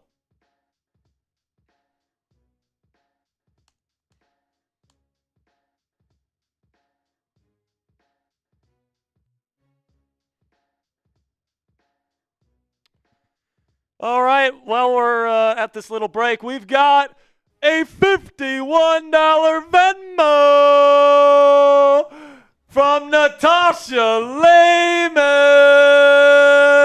Bangs is still in the van with 6 kid. Oh my gosh, had to beat my hubby donation from earlier. Here we go. I'm so sorry. I can't control my language here, but I'm going to try my very best for you guys, all right? Because you guys have been fantastic. So Natasha ups her husband there, 51. Appreciate you, Natasha. You guys are the best. Under center is Rudolph here from the 7. They'll hand it off to Gainwell, looking for a lane. He's not going to get much, and he's going to get to the 5. 2-yard gain. Rudolph song, hopefully after the touchdown. And now Gainwell looks like will come out, which means Caleb will come in.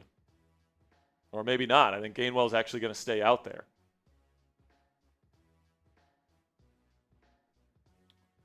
So even a field goal does good here. We are already past 4 minutes to go in this game, guys. A touchdown. I mean, even just a field goal makes it really tough for the Bengals to score twice. This has been exactly the drive the Steelers have needed, and good on Mason Rudolph for delivering it. Shotgun here for Mason. Takes the snap. He's looking for the quick one to Gainwell. He's going to catch it. And is he going to get in? He's going to shed a tackle, and he's in. Kenny G, second one of the day. Touchdown, Steelers. Here we go, Steelers. Here we go. Let's go. Steelers offense. Doing a great job here. 10 points in the first half. Now 10 points in the second half. Defense provides 7. And you're at 27 points here. And that's going to make it very difficult for Cincinnati to get back in this one. Spam those TDs in the chat. Oh, and Boswell, doinks it in. Wow. I mean, we just take extra points for granted from Boswell, but it goes off the upright and in to make it 27-12. Good bounce. Steelers lead. So 2 TDs. And Mason Rudolph showing exactly why, you trust him and why you go get him in free agency as this team's backup quarterback. This team trusts him, and for good reason. There's an argument to be made that he is a top 40 quarterback in the National Football League right now. If your defense plays well, if you can, give him open options, he's not going to elevate your team to anything, but he is more than capable of keeping the ship afloat, right? And that's exactly what he's done. Kenny G has done a fantastic job, stepping up. And because Mason Rudolph throws a touchdown pass, here we go, Ponzi. You're not allowed to sing still. No, I got you. I'm on ad-lib duty. All right. Rudolph, the third string QB, finally had a chance to play. And if the NFL tests him, they are going to have to pay. All of the other QBs took the reps and called him names. Tom will never let poor Rudolph play in any football games. Then with the season on the line, Tomlin came to say, Rudolph, with your throws of might, won't you guide my team tonight? Then all the Yinzers loved him, and they shouted out with glee, Rudolph, the third string QB, you'll lead us to victory. Everybody give it up for Mason Rudolph, the third string QB, leading us to victory against the Bengals yet again.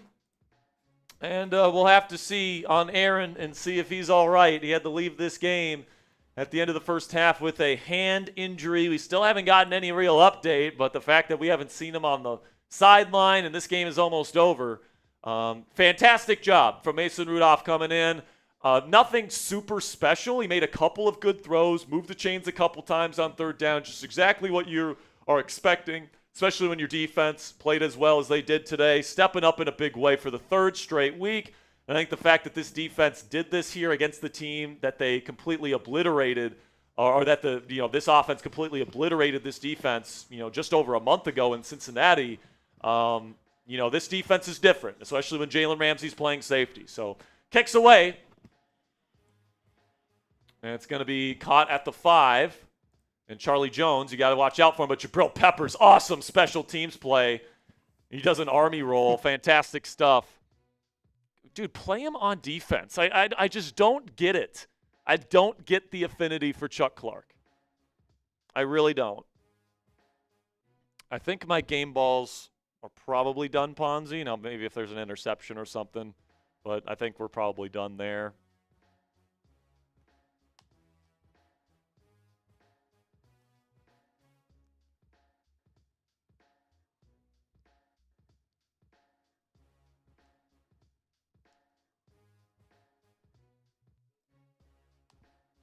Shotgun here for Flacco. Takes the snap. He's going to check it down. It's thrown low. It's caught by Fant. Got to tackle him. And the ball comes out. It's picked up by Jace Pierre. And he's going to the crib. Touchdown, JP! Now we'll see if the ball didn't come out. But this, for the time being, is a second defensive touchdown for the Steelers. Everybody spam TD in the chat. TD, TD, TD, TD. And JP, James Pierre, anoint him a starter, man. He has been phenomenal. I think that ball's out. It looks like that is, who is this here that brings it, that gets it out? That looks like maybe Brandon Eccles. Did he rip it? Yeah, he did. Brandon Eccles, ladies and gentlemen, rips the ball out, fighting through an ankle injury. Gets the ball out. James Pierre picks it up for the touchdown. And the Steelers are going to pull away here with their second defensive touchdown of the day. No.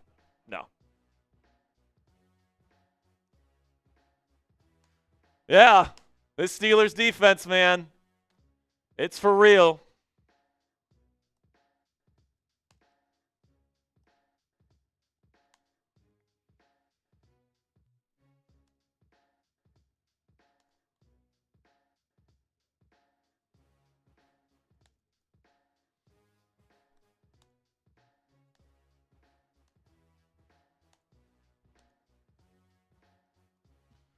Fantastic stuff, man. Type those TDs. By the way, we have to give away 2 free raffle entries here, so spam those me's.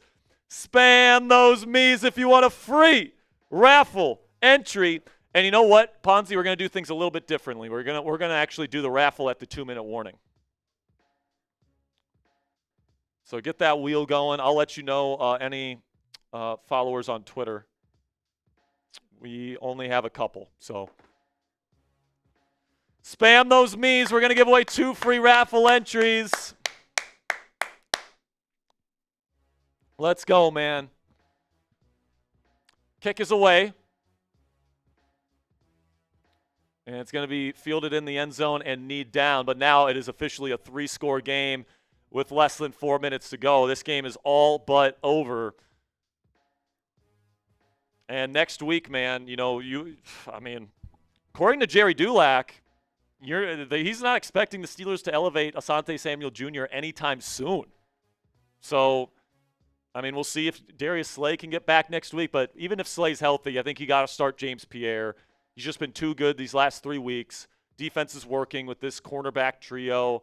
I thought Brandon Eccles probably had his best day in the slot today. He kind of struggled the last 2 weeks. I thought he played a lot better today, and he caps it off with that forced fumble. Shotgun here for Flacco on first down. Going to go, just quick underneath and let that clock tick, man. I'm gonna let them take advantage of that soft spot in Tampa all day long at this point.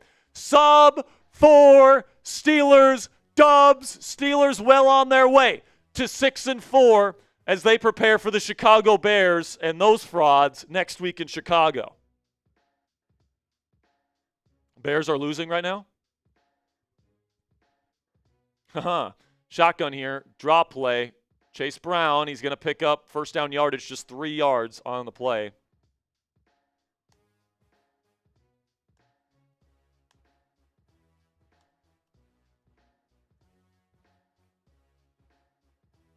Nope. I'm going to give away one here to Mindy, other one to OG Chronics. Shout out to you guys. Again, guys, keep clicking that subscribe button. Every 100 subscribers we add on today's show, we're giving away a free raffle entry.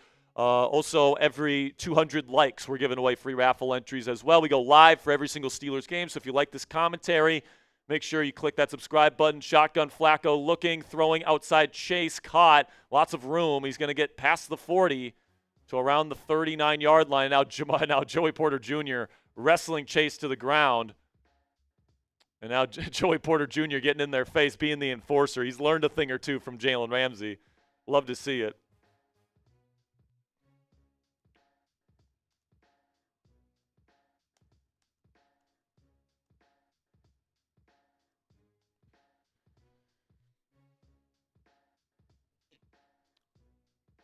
So make sure you click that subscribe button. Make sure you click that thumbs up icon. We are well on our way to 6 and 4 here, ladies and gentlemen. Ponzi, while I focus on these, you want to take over for a little bit here while I get my takeaways in? Let's go, man. Let's freaking go. Fantastic stuff. Ponzi's going to take you here for a second while I finish up my takeaways for our post-game show. So, I mean, what a great performance by the Steelers team. I mean, obviously, ending the first half, a lot of concern about how, this offense would play without Aaron Rodgers. A lot of people were actually just calling for him to be benched straight up for Mason Rudolph. But, I mean, Rudolph came in off the bench, and he didn't wow, but he did what he needed to do. And that's what Mason Rudolph is really for as a backup quarterback. But, I mean, great performance by the defense. Of course, Jalen Ramsey going out is a little bit concerning. I don't know if they're going to have any further suspension. But, I mean, I think Ja'Marr Chase, understatement of the year is that Ja'Marr Chase deserves to be suspended, especially with the videos that I saw. I mean, he clearly spit on Jalen Ramsey there. But defense, holding them only to 12 so far, and this is garbage time. So even then, it's not going to be held against them. But great performance by the Steelers defense when you really needed a win against a divisional rival. So, I mean, great win for this team. I feel a lot better about this People defense. saying turn up your mic, Ponzi. Oh, gotcha. I got to get it just a headset. But, I mean, great effort. Lonnie saying Rudolph, the winning quarterback, will go down in history. Hey, I may not have any rhythm. So no rhythm at all. No rhythm it's at all. It's actually crazy how little rhythm. It's crazy though, which is y'all not gonna believe this. I come from a musical background, so no way. Yep. Dude, you must have been the worst student. No, I was actually. Don't tell me you were percussion. The whole thing is that I haven't been in a musical in like 5 years. So. All right. Well, we're back in Pittsburgh. I think I got my takeaways there. Gotcha. So, first down and 10. We'll have our post-game show coming up. Takes the snap. Flacco looking. He's going to throw it. It's caught by Tanner Hudson. He will pick up 9. Steelers just trading yards for time off the clock here. Garbage time has officially started.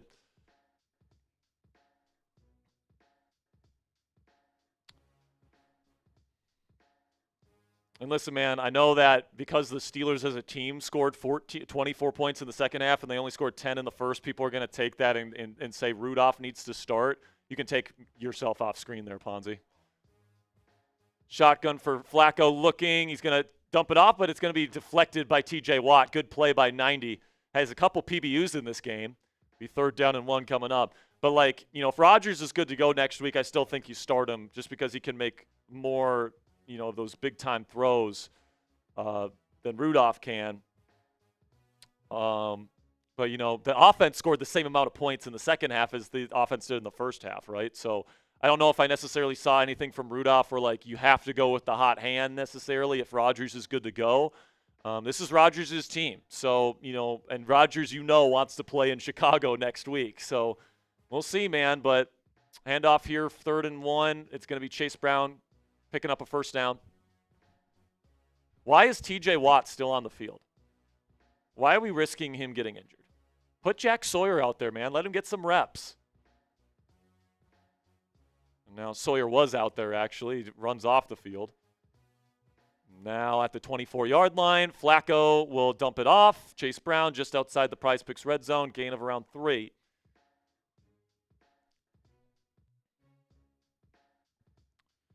But again, guys, we'll give away more free raffle entries. If you click that subscribe button, if you click that thumbs up icon, we go live for every single Steelers game. I'm going to have a post-game reaction show tonight, as well as another at-home style video that comes out later tonight, and we'll have another one early in the morning for you guys. So we got a lot of post-game coverage, lots of stuff to talk about after today's game. Convincing win over a division rival at home. But then short gain here makes it 3rd down and 1 for Cincinnati, who is in the Prize Picks red zone. Ponzi, use code CLNS, get $50 in lineups after your first $5 lineup. Now here's the throw to the end zone, incomplete. On 3rd down, James Pierre in coverage again. James Pierre, man, he's got to start full time. I mean, there is no rush as far as I'm concerned to get Asante Samuel Jr. on the field. The only rush that I really have is to get him on the active roster and avoid anyone poaching him. Like, I'd want to maybe get him a helmet next week, but, you know, you don't have to feel obligated to play him with the way James Pierre is playing right now.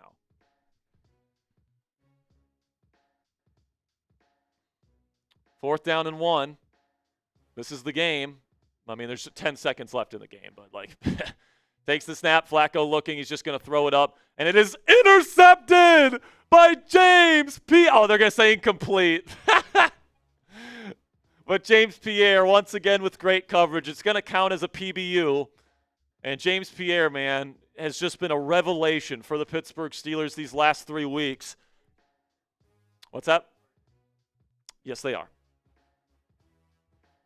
So, great team win for the Steelers, man. Defense, 2 touchdowns in the second half. Mason Rudolph picking up some critical 3rd downs, doing his job. I don't think there's necessarily anything there to say we got to ride with Mason over Aaron Rodgers moving forward if Aaron is good. But, I mean, to know that option is out there, the pressure's on Aaron Rodgers. It really is. If Rodgers stinks it up and this team loses a couple more games because of him, you might have to think about going to Rudolph at the end of the season. He firmly put that out there today. But if this team has to go into next week with Mason Rudolph as their starting quarterback versus the Chicago Bears, I'm probably still going to pick the Steelers to win. With the way the Steelers defense is playing, it'll be Caleb Williams' first time ever playing against a Mike Tomlin defense. I think that this defense is going to eat again next week, and I think they're going to win. So that's the way I feel about it. Whether Rodgers is on the field, whether Mason's on the field, honestly, the Steelers might have the better quarterback because I don't think Caleb Williams has played all that well this year. Oh, man. What a win. Type those W's in the chat. Type those W's in the chat. Big-time win for the Pittsburgh Steelers in this one. Final score, 34-12. The defense, an absolute revelation. Getting stop after stop, and after that first drive where it didn't look great, they gave up a touchdown on their first drive, completely stopped them. Only gave up 2 field goals the rest of the way, multiple turnovers, multiple touchdowns off of turnovers on the defensive side of the ball. That's Pittsburgh Steeler football right there. Offense, maybe not the most crazy, but that's the way you play Pittsburgh Steeler football on the defensive side of the ball right there. This team is taking care of business at home. They took care of business, had the game wrapped up against the number 1 seed in the AFC, the Indianapolis Colts at home 2 weeks ago. This week had it wrapped up at a similar time frame. So obviously defense helped out in that effort. Forced 2 very key turnovers there in the second half that inflated the win and the lead for the Steelers in this ballgame. But what we're gonna do, guys, is we are going to get into our post-game show, and then we're going to be doing our raffle. We did not get to $500 in donations today, so we'll be giving away the Salute to Service hat. And how close are we right now, Ponzi? Because we still have some time to get to 500 and upgrade it. Because we got 329. Did we get to 500 today? Did we get that many in Super Chats? No. All right. Did we get to Blaze's?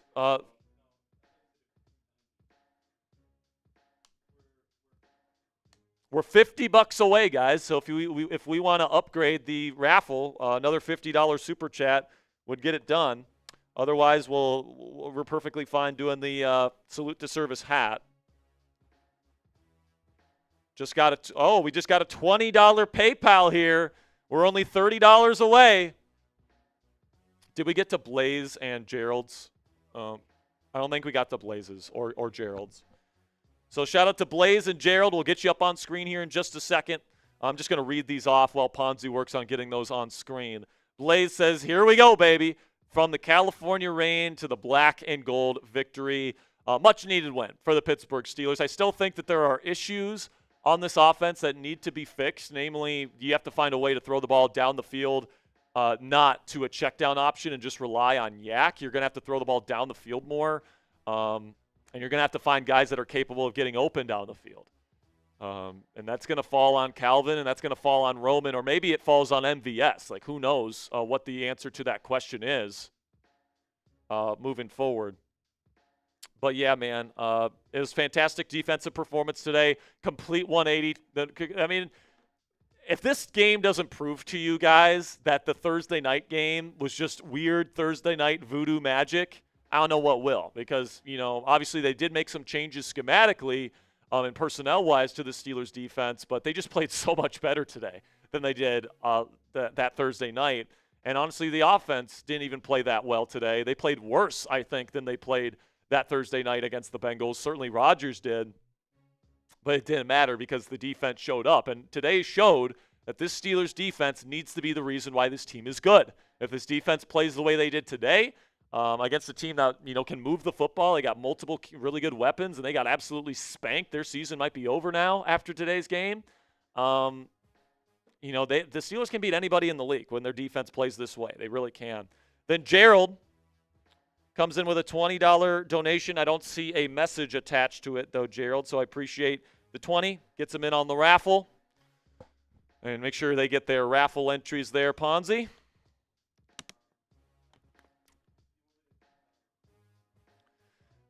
Oh,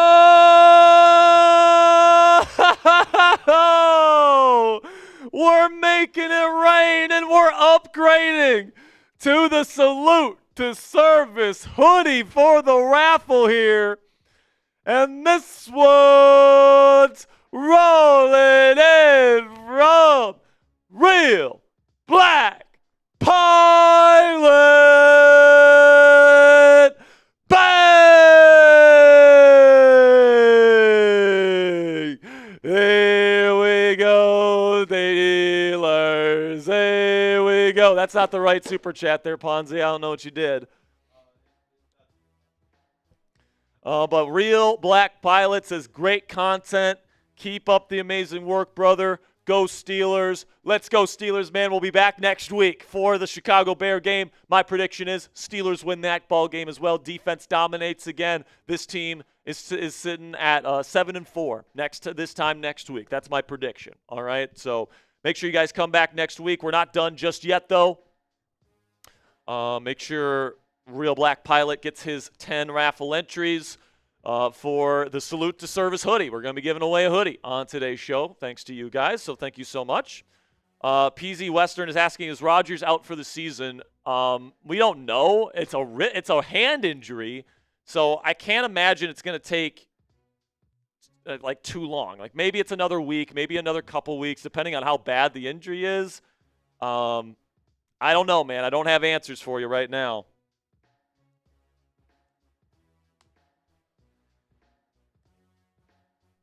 All right, just got another PayPal here from Timothy Kimes. According to Cassie, we missed a super chat from Pat.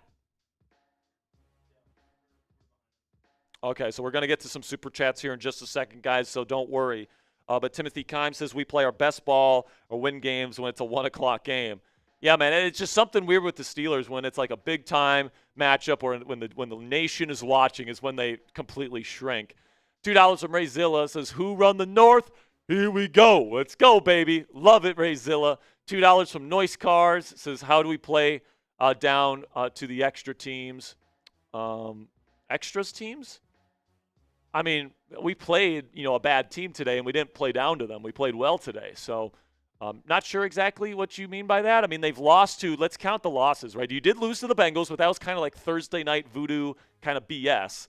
Then you lost to the Seahawks, who are Super Bowl contenders. They're awesome.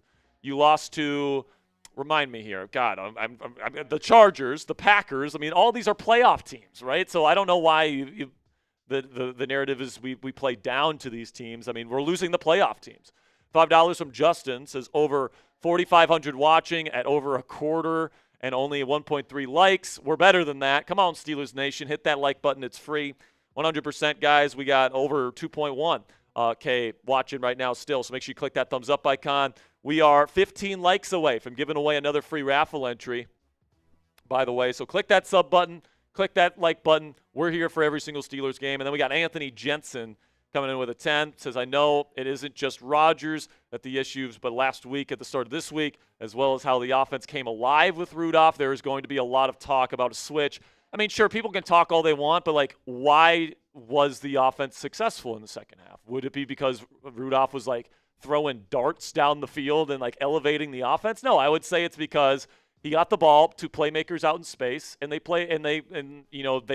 made the most of it. Kenny Gainwell looked awesome. Darnell Washington had multiple explosives. It's not like there was too many shots down the field that were anything that Aaron Rodgers wasn't capable of doing. So I understand people might be talking about it because obviously with the narrative being, the Steelers scored 24 points as a team in the second half. They only scored 10 in the first half. Just the momentum and the vibe of the game is that the Steelers played a lot better in the second half than they did in the first, right? But when you look at it, the offense scored 10 points in the first, 10 points in the second. And listen, I think Mason played really well, but did we see anything out there that Rodgers was incapable of doing? I think hell no. I think that Rodgers could have made all the throws that he ended up making in this ball game. So I think probably Arthur Smith and Mike Tomlin, who have invested a lot in Aaron Rodgers, if he's good to go next week, my guess is Rodgers plays, but who knows how bad this injury is. I'm perfectly comfortable playing Mason Rudolph at quarterback next week. Still has this team's backup, but then if he goes into Chicago and like lights it up and has like 4 or 5 touchdowns or something like that, and maybe if he gets a couple good weeks in a row and the team is winning and they're scoring over 30 consistently, then you got to think about sticking with the hot hand. But after this game where, he was only responsible for the offense scoring 10 points, the defense really carried the load there in the second half. I don't know if it's appropriate at this point to talk about Mason Rudolph starting over Aaron Rodgers. That's just my opinion, though. Do we have another one here? Mexamander with a 2. Says keep Rudolph, bench Rodgers. He's the man. I mean, I think Rudolph is going to get a lot of the credit for this, even though the defense scored 14 points for him in the second half, man. I mean, if Rodgers had 14 points given to him by the defense, we'd be talking really good about Rodgers right now. I think Rodgers left the game at a really bad time in terms of the narrative. $2 from Ruthless says maybe Peppers is still hurt or something. Then why elevate him? And why play him on special teams? Like it's just, to me, this comes down to trust. And for whatever reason, they don't trust him out there on defense. They trust him on special teams. That's very clear, but I don't think that's the case. Ruthless Bumpkin. Got any more here, Ponzi? Oh, the Pratt family with a $20 super chat. Mike Tomlin just confirmed that Rodgers injured his left wrist. So, broken wrist, how long does that keep you out? Yeah, I can't imagine it being a long-term injury, but we could very well see Mason Rudolph next week. But, like, when we play the Bills, when we play the Ravens, I probably want Aaron Rodgers out there. I'm just saying, unless Mason, like, just plays the best game that any Steelers quarterback has played this season next week, which might happen. Chicago's defense is not that good. I certainly have an open mind to Mason, but I think Rodgers is still QB1 at this point in time. But Pratt family, $20. Shout out to the Pratts. Make sure you guys give them some love down there in the comments section. That is 3 raffle tickets for them. Pat Lepla with a 2 says Rudolph song for the touchdown. Only on offense. Only on offensive touchdowns, Pat Lepla. But $10 from Corey Miles. Says as service member in Romania, this was the best gift after Veterans Day. Shout out to Corey. Best of luck to in the Salute to Service hoodie giveaway as well, Corey. But thank you so much for your service, Corey. Our nation owes you a debt of gratitude for sure. We got $2 here from Bill Roberts. Says if you listen, you like, you like. I'm not going to say the word, but you guys get the message there. $10 from Star Fury. Says great to see my Steelers win before the holidays. Go Steelers. 100% Star Fury. Best of luck in the raffle. Shannon Cassidy says love Rudolph, but the first drive he scored on, we had a lot of favorable penalties. That is 100% true. Also, the pick six, an immense amount of pressure was off the shoulders. Aaron is the guy. I completely agree with this, guys. Like, if you think that, that second half was enough to show you that Rudolph should start the rest of the season, I understand Rodgers in the offense, when Rodgers has been out there, hasn't been the best. Okay, and I will say that second half for the Steelers offense looked as good as it has looked for a while now. But we have to dissect the reasons why. All right, and the reasons why was because guys like Kenny Gainwell and Darnell Washington absolutely took over in this ballgame. All right, you look at this, okay? Kenny Gainwell led the team in receiving today with 81 yards on 7 catches. He added 24 yards on 9 carries.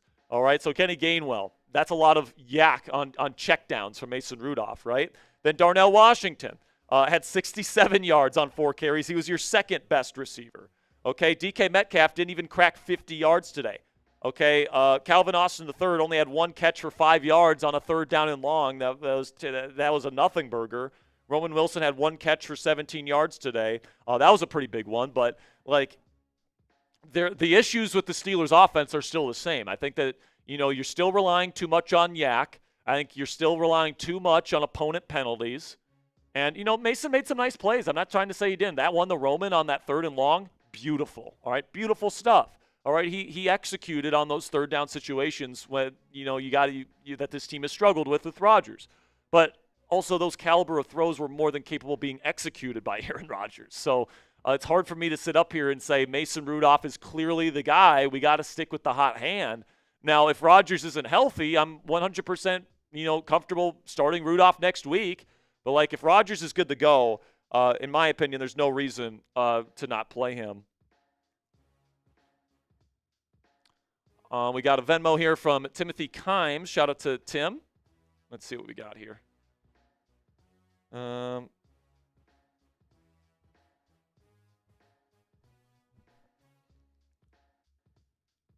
Let's see here. Tim, was it a PayPal? Oh, never mind. I have to figure that out on my own. Where did I find this? I am lost here, folks. We are going to get into our post-game coverage here momentarily, and then after the post-game, we will be giving away a Salute to Service hoodie. Okay, I need to find my activity. Timothy Kimes, he says we play our best ball or win games when it's a 1 o'clock game. We already discussed that, but yes, we do. For some reason, whenever we're in the noon slot, we tend to win. $2 from Carter says we need to feed Darnell. He is too dangerous. Completely agree, man. He has to be a mainstay in this offense, and he has to be more than just the blocking tight end because he is so dangerous after the catch. And, teams have to fear him. And if you put Jonnu Smith out there instead of him, they're not going to fear Jonnu Smith. He's not a good football player at this point in his career. He's washed. But Darnell is just getting started. So Darnell is an X factor, a complete weapon.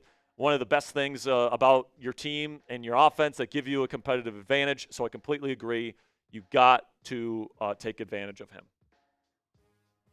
So James Pierre got targeted 10 times today, only allowed 30 yards.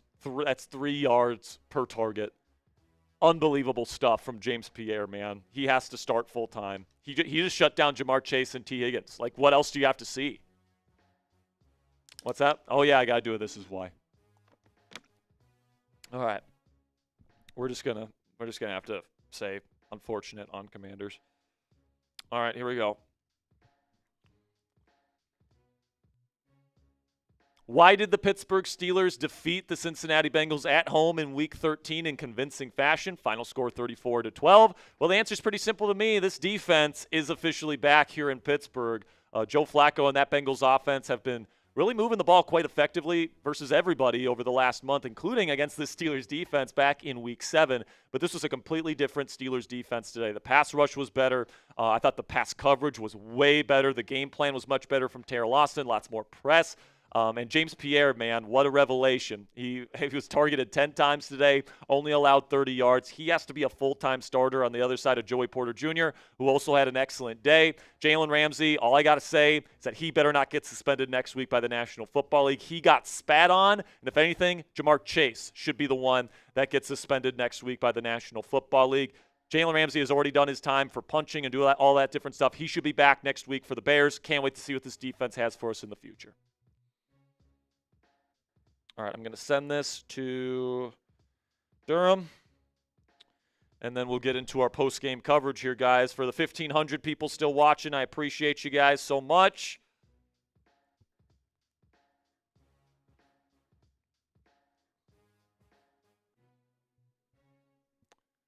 Ridley out for the year, you said? What's broken fibula for Calvin Ridley? That sucks, man. Praying for him.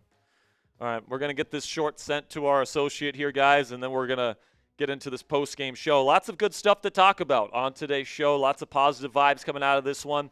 Hopefully Aaron and Jalen are going to be okay. Okay.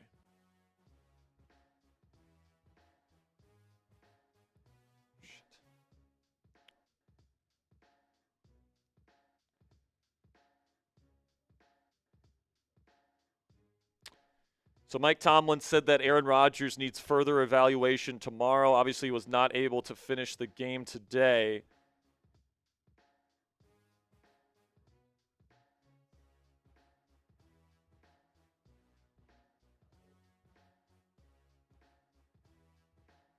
All right, I'm going to get this sent. There we go. All right, man. I appreciate you guys. Let's get into it right now.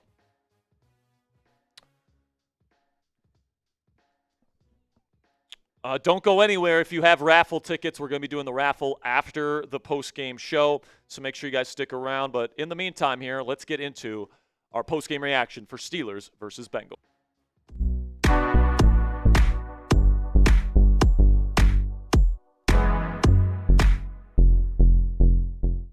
The Pittsburgh Steelers get the bounce-back victory they were looking for here in Week 11 versus the Cincinnati Bengals. Final score 34-12, scoring 24 points in the second half with two defensive touchdowns. And, man, this defense looked completely different than just a month ago when this team lost and gave up over 30 points to Joe Flacco, Ja'Marr Chase, and the Bengals. They completely shut them down after giving up a touchdown on their first drive today. Welcome into the Steelers Talk post-game show. I'm your host, Jack Sperry. Today, we got injury updates, quite a few big ones to talk about today. We'll also go over my game balls and then my takeaways heading into next week when we get ready to play the Chicago Bears and try to improve to 7-4 on the season. Make sure you click that subscribe button if you haven't already to see all of our post-game reactions this year. We try to get these out as soon as we possibly can after the game is over.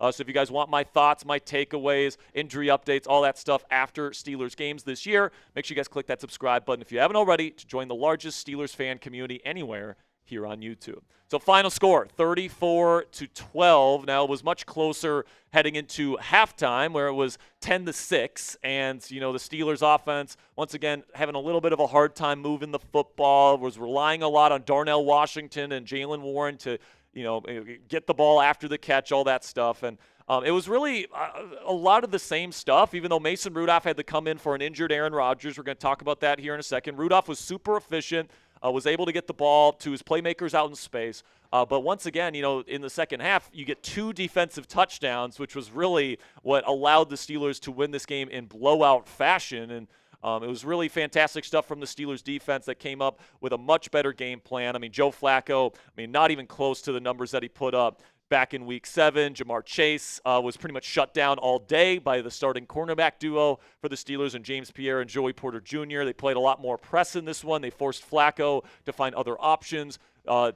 Chase Brown still had a pretty decent day, 99 yards rushing, but at the end of the day, man, just an incredible performance from the Steelers defense. And on offense, it was really a lot of Jalen Warren early and then Darnell Washington the entire game and then Kenny Gainwell in the second half. We'll talk about that later in today's show. But some injury updates here.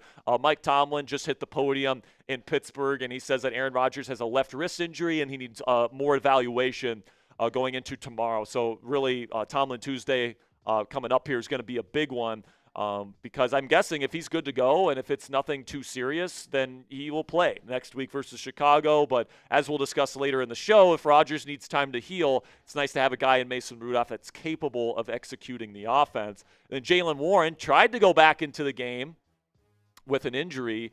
He's certainly somebody that is very important to this offense. But as we're going to discuss later, for some reason, Kenneth Gainwell just turns it to a whole nother level when Jaylen Warren leaves the game. And he almost becomes like Jaylen Warren, where he's a fantastic back. He's catching passes out of the backfield, getting explosive plays for the Steelers offense. So hopefully Jalen's okay. He was able to run off or walk off on his own power, and then he tried coming back into the game later.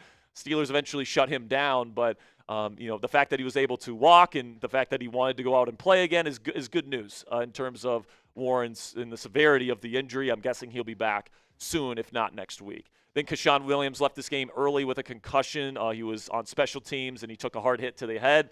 Hopefully, Keshawn is going to be better moving forward, and hopefully he can get better soon. But it certainly seems like he is going to be out for at least this next week, which might open up a roster spot, by the way, for Marquez Valdes-Scantling. But then Jalen Ramsey was ejected from this football game in the second half. He was going at it with Ja'Marr Chase all day long, very chippy, and then a play happened here where Ramsey, grabs the face mask, starts swinging at Ja'Marr Chase, but, the video comes out after Ramsey is ejected from the game and the Steelers incur a 15-yard penalty and the Bengals got a first down. It comes out that Ja'Marr Chase spit on Jalen Ramsey, and he didn't get penalized at all. He was able to finish the game, no penalty for the Cincinnati Bengals, all that different stuff. And all I got to say is after this, we came away with the win, so I'm fine. But next week, Ja'Marr Chase has to be suspended for that because Jalen Carter got suspended for a game. First game of the year, in fact, when he spit on Dak Prescott. There's undisputable video evidence out there, guys. You can see it on Twitter or wherever that this guy spit on Jalen Ramsey, and then Ramsey was the one that was penalized and ejected. All right, so I think Ramsey has done his time. He should be able to play next week versus the Chicago Bears, and Ja'Marr Chase should be suspended by the National Football League for what he did on the field at Acrisure Stadium today. Now getting to the game balls. First one goes to Mason Rudolph. I mean, clap it up for Rudolph, the third-string QB again, man. Like, he comes in, and he usually tends to play well against the Cincinnati Bengals. Now, I will say, he was aided by the fact that the defense got 2 touchdowns for him, and, there's a lot of dump-offs that went for big gains for Darnell and Kenny, and he did make some really nice throws. I thought that he came in, played very well, very efficient. He kept the ball and kept the team moving on third downs. Offense did look better in the second half, in my opinion, than they did in the first half with Aaron Rodgers. I'll give him that. And frankly, guys, if Mason Rudolph has to start next week against the Chicago Bears, I have no qualms about that. He is one of the better backups in the National Football League, in my opinion, and he proved that today. Then Darnell Washington, man, he needs to be used more. I mean, I know they use him a lot already. He needs to be used more. I mean, one play today, he stiff-armed a guy, and then he ran over another dude for an explosive gain. I mean, for a guy that big to move that well and catch the ball as well as he does, and then to run the ball with the ball, and after the catch as well as he does, he's just an absolute behemoth, man, and he gives this offense an X factor that they really don't find anywhere else outside of maybe Jaylen Warren at running back. So big shout out to Darnell. Then Kyle Duggar got a pick 6 today. Big shout out to him. Shout out and honorable mention to Brandon Echols, who forced a fumble late that ended up being picked up by James Pierre for a touchdown. But Kyle Duggar, man, fantastic stuff there. Post-snap rotation, going into the middle of the field. Good pressure from the pass rush to force Flacco to get the ball out quickly, and Duggar's right there to pick it off and take it to the crib. So great stuff from Kyle Duggar. Welcome to the Pittsburgh Steelers defense, my friend. And then Kenneth Gainwell certainly deserves a game ball as well. I mean, he came in after Jaylen Warren's injury, and I remember, man, when Jalen went down, we're like, there goes the offense. And no, Kenneth Gainwell, for some reason, week 4 against Minnesota, over 100 yards from scrimmage. This game completely, just replaced Jaylen Warren's role in this offense as the pass-catching guy, as somebody that's going to make people miss after the catch. I mean, I don't know what it is about Kenny Gainwell, man, but he just turns into a different person when Jaylen Warren is injured. I don't know if it's, okay, I got my opportunity here, I got to make the most of it, but he certainly played well today. Final game ball goes to defensive coordinator Terrell Austin. All right, he has made a lot of really good changes to this defense, and he deserves credit for it. If you were going to blame him like we did on this channel for, not having a good game plan against the Bengals the first time, you have to give him credit for a much better game plan this time around. And, they kind of fell in to James Pierre playing at corner, and he's just been a revelation. But, I thought the game plan this week was a lot better, a lot more press, not giving up those easy slants like they did back in Week 7. Much, much better all around on the defensive side of the ball. And Terrell Lawson deserves credit, along with Mike Tomlin, for getting things fixed on that side of the ball here in Pittsburgh. So who's your MVP? Let me know down there in the comment section. Who is today's MVP for the Pittsburgh Steelers? Let me know what you guys think down there in the comment section. This will be the pinned comment on today's show. In just a second, I'm going to let you know about our friends today at Prize Picks. While I tell you about Prize Picks, let me know who today's MVP was for the Pittsburgh Steelers. And with that, let's have a word from our sponsor today at Prize Picks. And the hard-hitting football action this football season is even better with our friends at Prize Picks. The weather might be changing outside, but the feeling of being right never gets old. So keep the season rolling on with Prize Picks by getting $50 instantly in lineups when you play your first $5. Prize Picks is super simple to play. Just pick more than or less than on at least 2 player stat projections. If you get your picks right, you could cash in. On Prize Picks, how you play is up to you. If you want flexibility, choose the flex play where you can get paid even if one of your picks misses. And if you want the biggest payouts, go for the power play. No matter how you play, though, Prize Picks is a great way to put your takes to the test. Join millions of users and sign up for America's #1 fantasy sports app. So, unfortunately, Jaylen Warren got hurt in the second half, so I didn't get an injury reboot on this one. But I did get an injury reboot on Aaron Rodgers because he got injured at the end of the first half. I took the more on both Rodgers and Warren today, and I took the less on Joe Flacco passing yards. At least I hit that one, though. Steelers defense came to play. Download the Prize Picks app today. Use code CLNS to get $50 in lineups after you play your first $5 lineup. That's code CLNS. Get $50 in lineups after you play your first $5 lineup on the Prize Picks app today.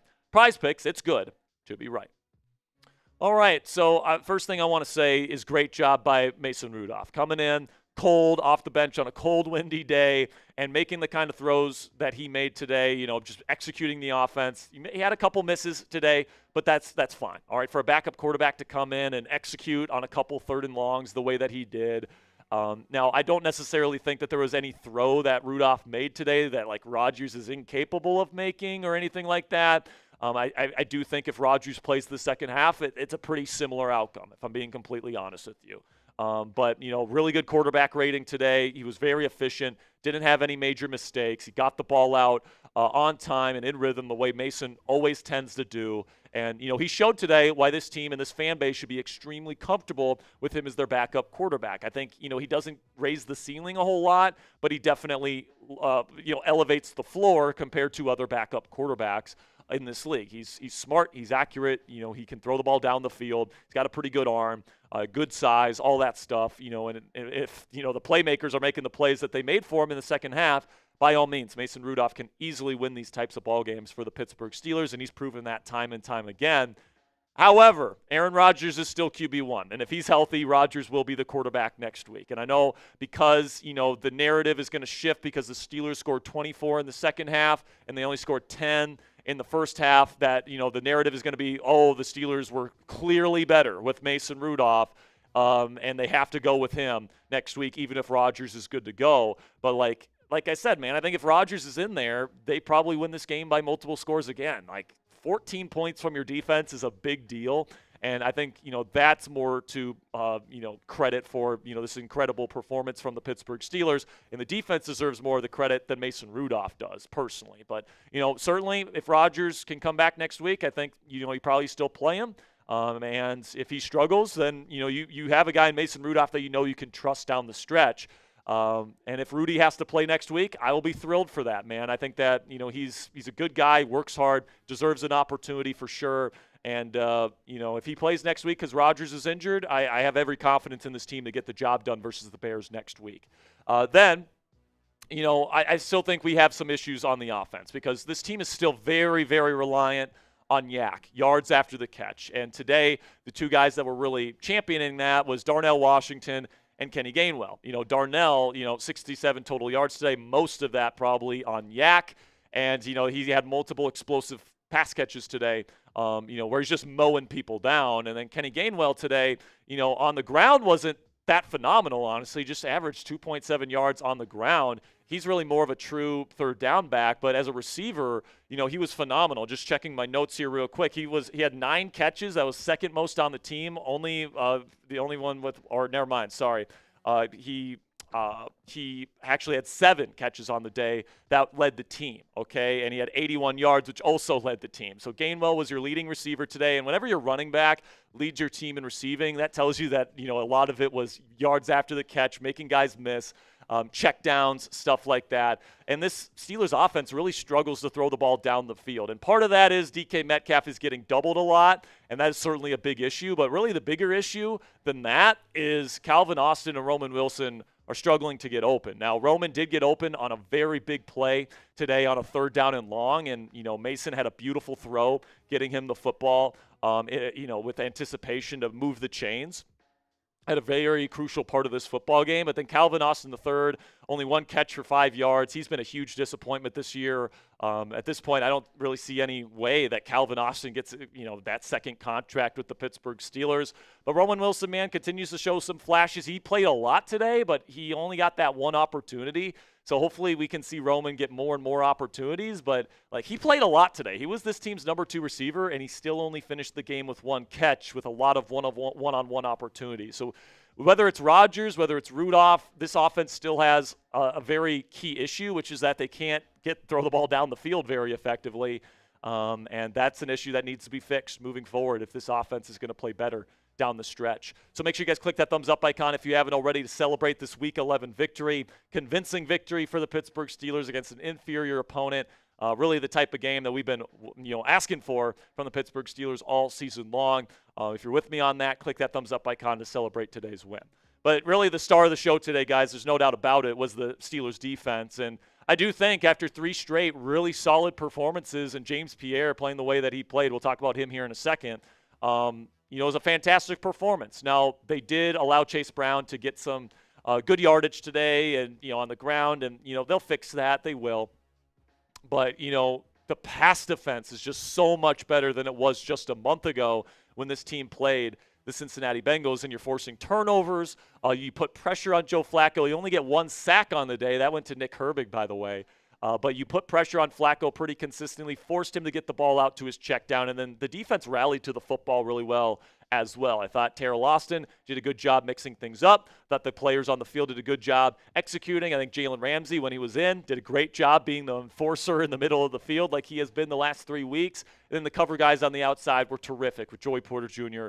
and James Pierre. And I think it's time to have this discussion, guys. I know you bring in Asante Samuel Jr., and he's been pretty much exclusively an outside corner in his career. But James Pierre has earned his full-time starting job, man. He has arguably been one of the best corners in football over the last 3 weeks. There's no way about it, man. He got targeted 10 times today, and he only gave up 30 yards. All right, I'm really intrigued to see what the PFF grade is going to be on him, because coming into today's game, he was the highest graded cover corner in football on a very limited sample size. But today he started the entire game, and you can't ask for a tougher wide receiver duo to go up against than Ja'Marr Chase and T. Higgins, and only give up 30 yards on 10 targets with him being the guy.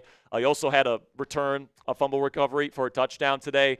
Pierre has fully ingratiated himself inside the Steelers defense. He was terrific in the preseason and at training camp. Lots of interceptions, lots of great plays from James, and he's made the most of his opportunity. So Jerry Dulac said today that the Steelers are in no rush to elevate Asante Samuel Jr., and with James Pierre playing the way that he's playing, there's no reason to inject anybody else on the outside as far as I'm concerned.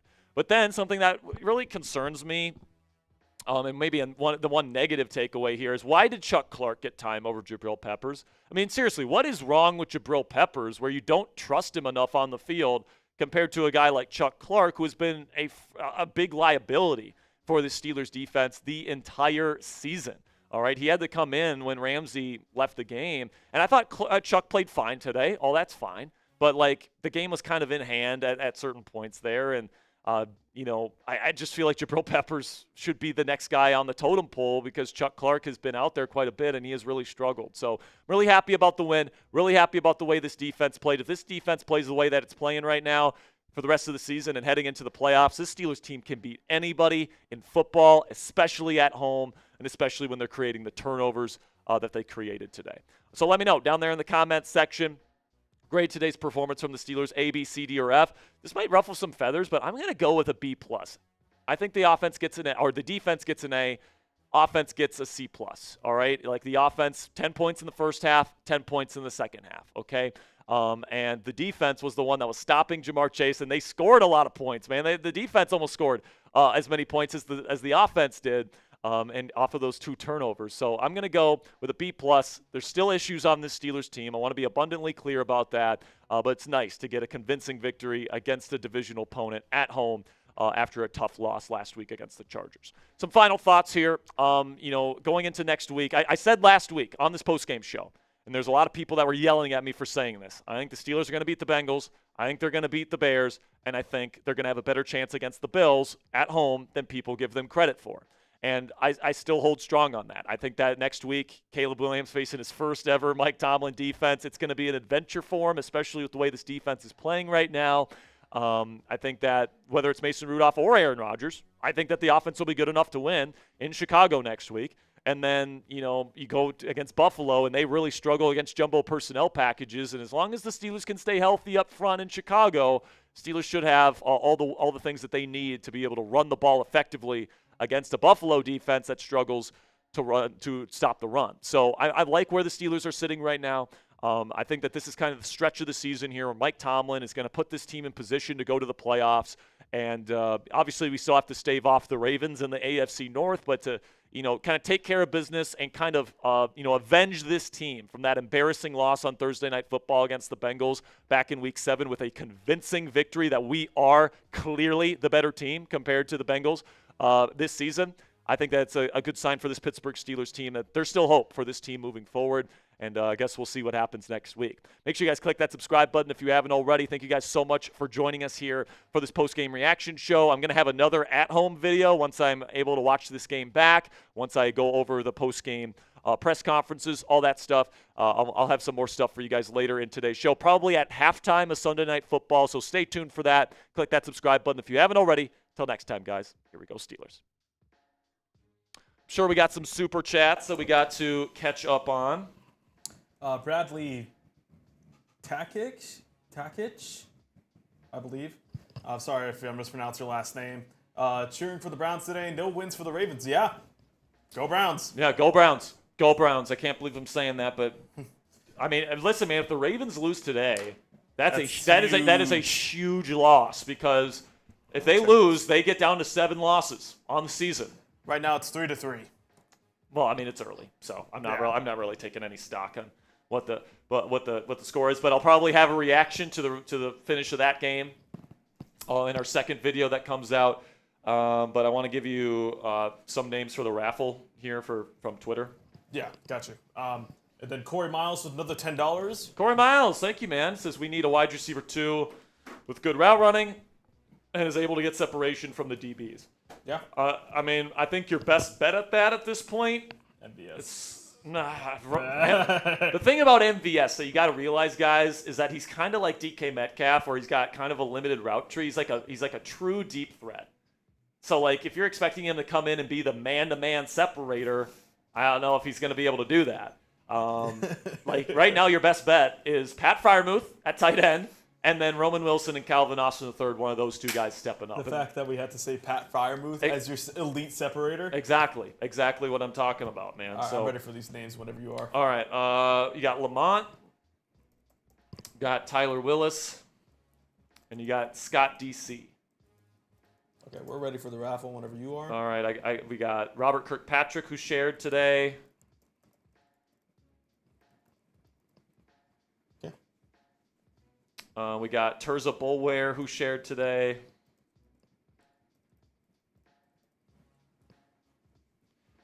Let's see, who else here? I think Hot Rod 24. Rule of 9. OG Chronics. Steelers Juice 24. Steelers Juice. Yep. Eugene Payne. Troy Abuga. And I believe that's it. Okay. Yep. That's it. All right. let's get into the raffle. The winner is going to get a salute to service Steelers sweatshirt.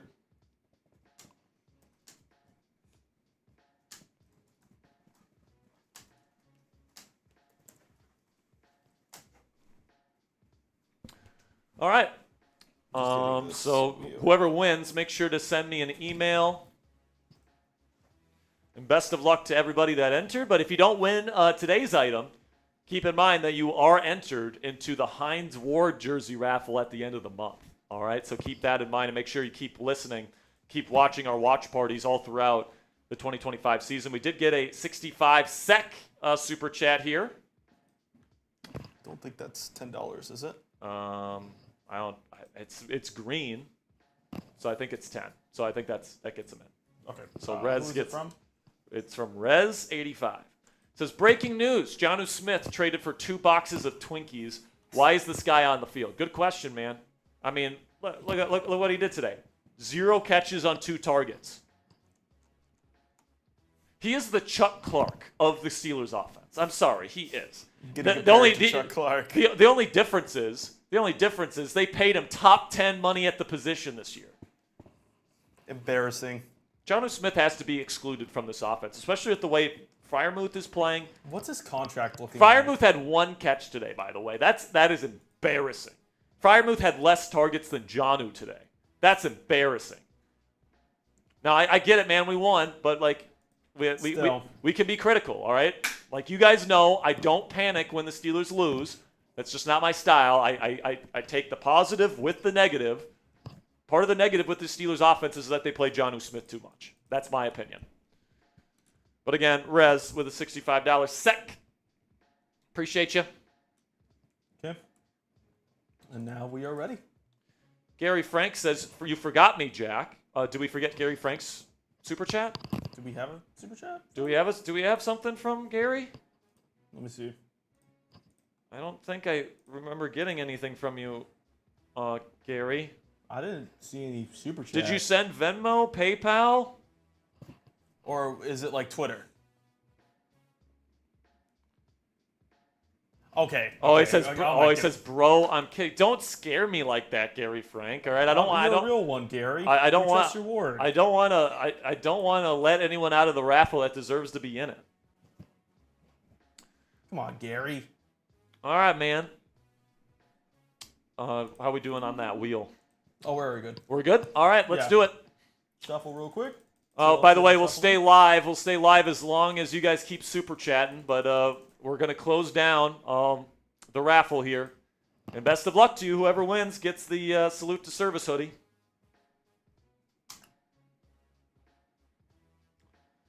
And Natasha Lehman. All right. The road trip. The road trip family. I've got the Venmo information, so I'll just get in touch with those guys. But hey, that's so cool. They're in a road trip and they Apologize for the cussing. Yeah. Hey, you're walking away with a salute hoodie. to service hoodie of some kind. So whether you want it for one of the kiddos or one of you two, let me know. You can send me an email at sperry@chatsports.com, or I will get in touch with you on Venmo to get your shipping address, and we'll get you that. So shout out to the Leymans, or I hope I'm saying that right. It's either that or Lehman. I think it's Lehman. Is it Lehman or Lehman? You guys will have to let me know when you send me your email. So appreciate you guys so much. We don't have any more super chats coming in. So we're going to get to work here on the second post-game show that's going to be coming out around halftime of Sunday Night Football tonight. We'll probably talk a little bit about Jonnu Smith, maybe a little bit more about the Mason Rudolph, Aaron Rodgers discussion, talk about anything that Mike Tomlin had to say that's interesting at the press conference.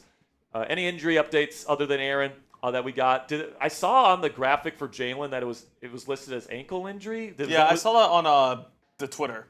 So Twitter said that it was an ankle Yeah, I injury saw for him? ankle. Okay, so maybe I'm wrong, but I did see. No, ankle. but that would be good because that would mean that it's just an ankle sprain, which might keep him out a week or maybe a couple. Let me double weeks. check this real quick.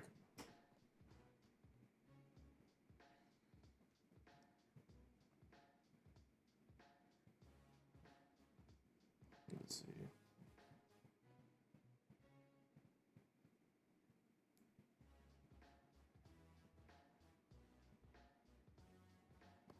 could have sworn I saw ankle.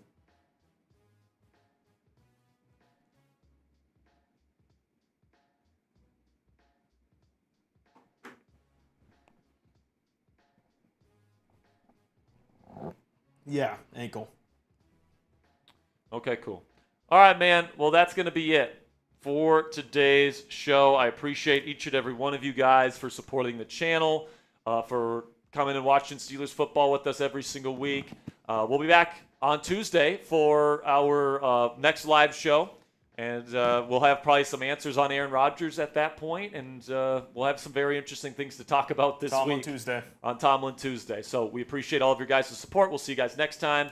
Till next time, guys. Here we go, Steelers.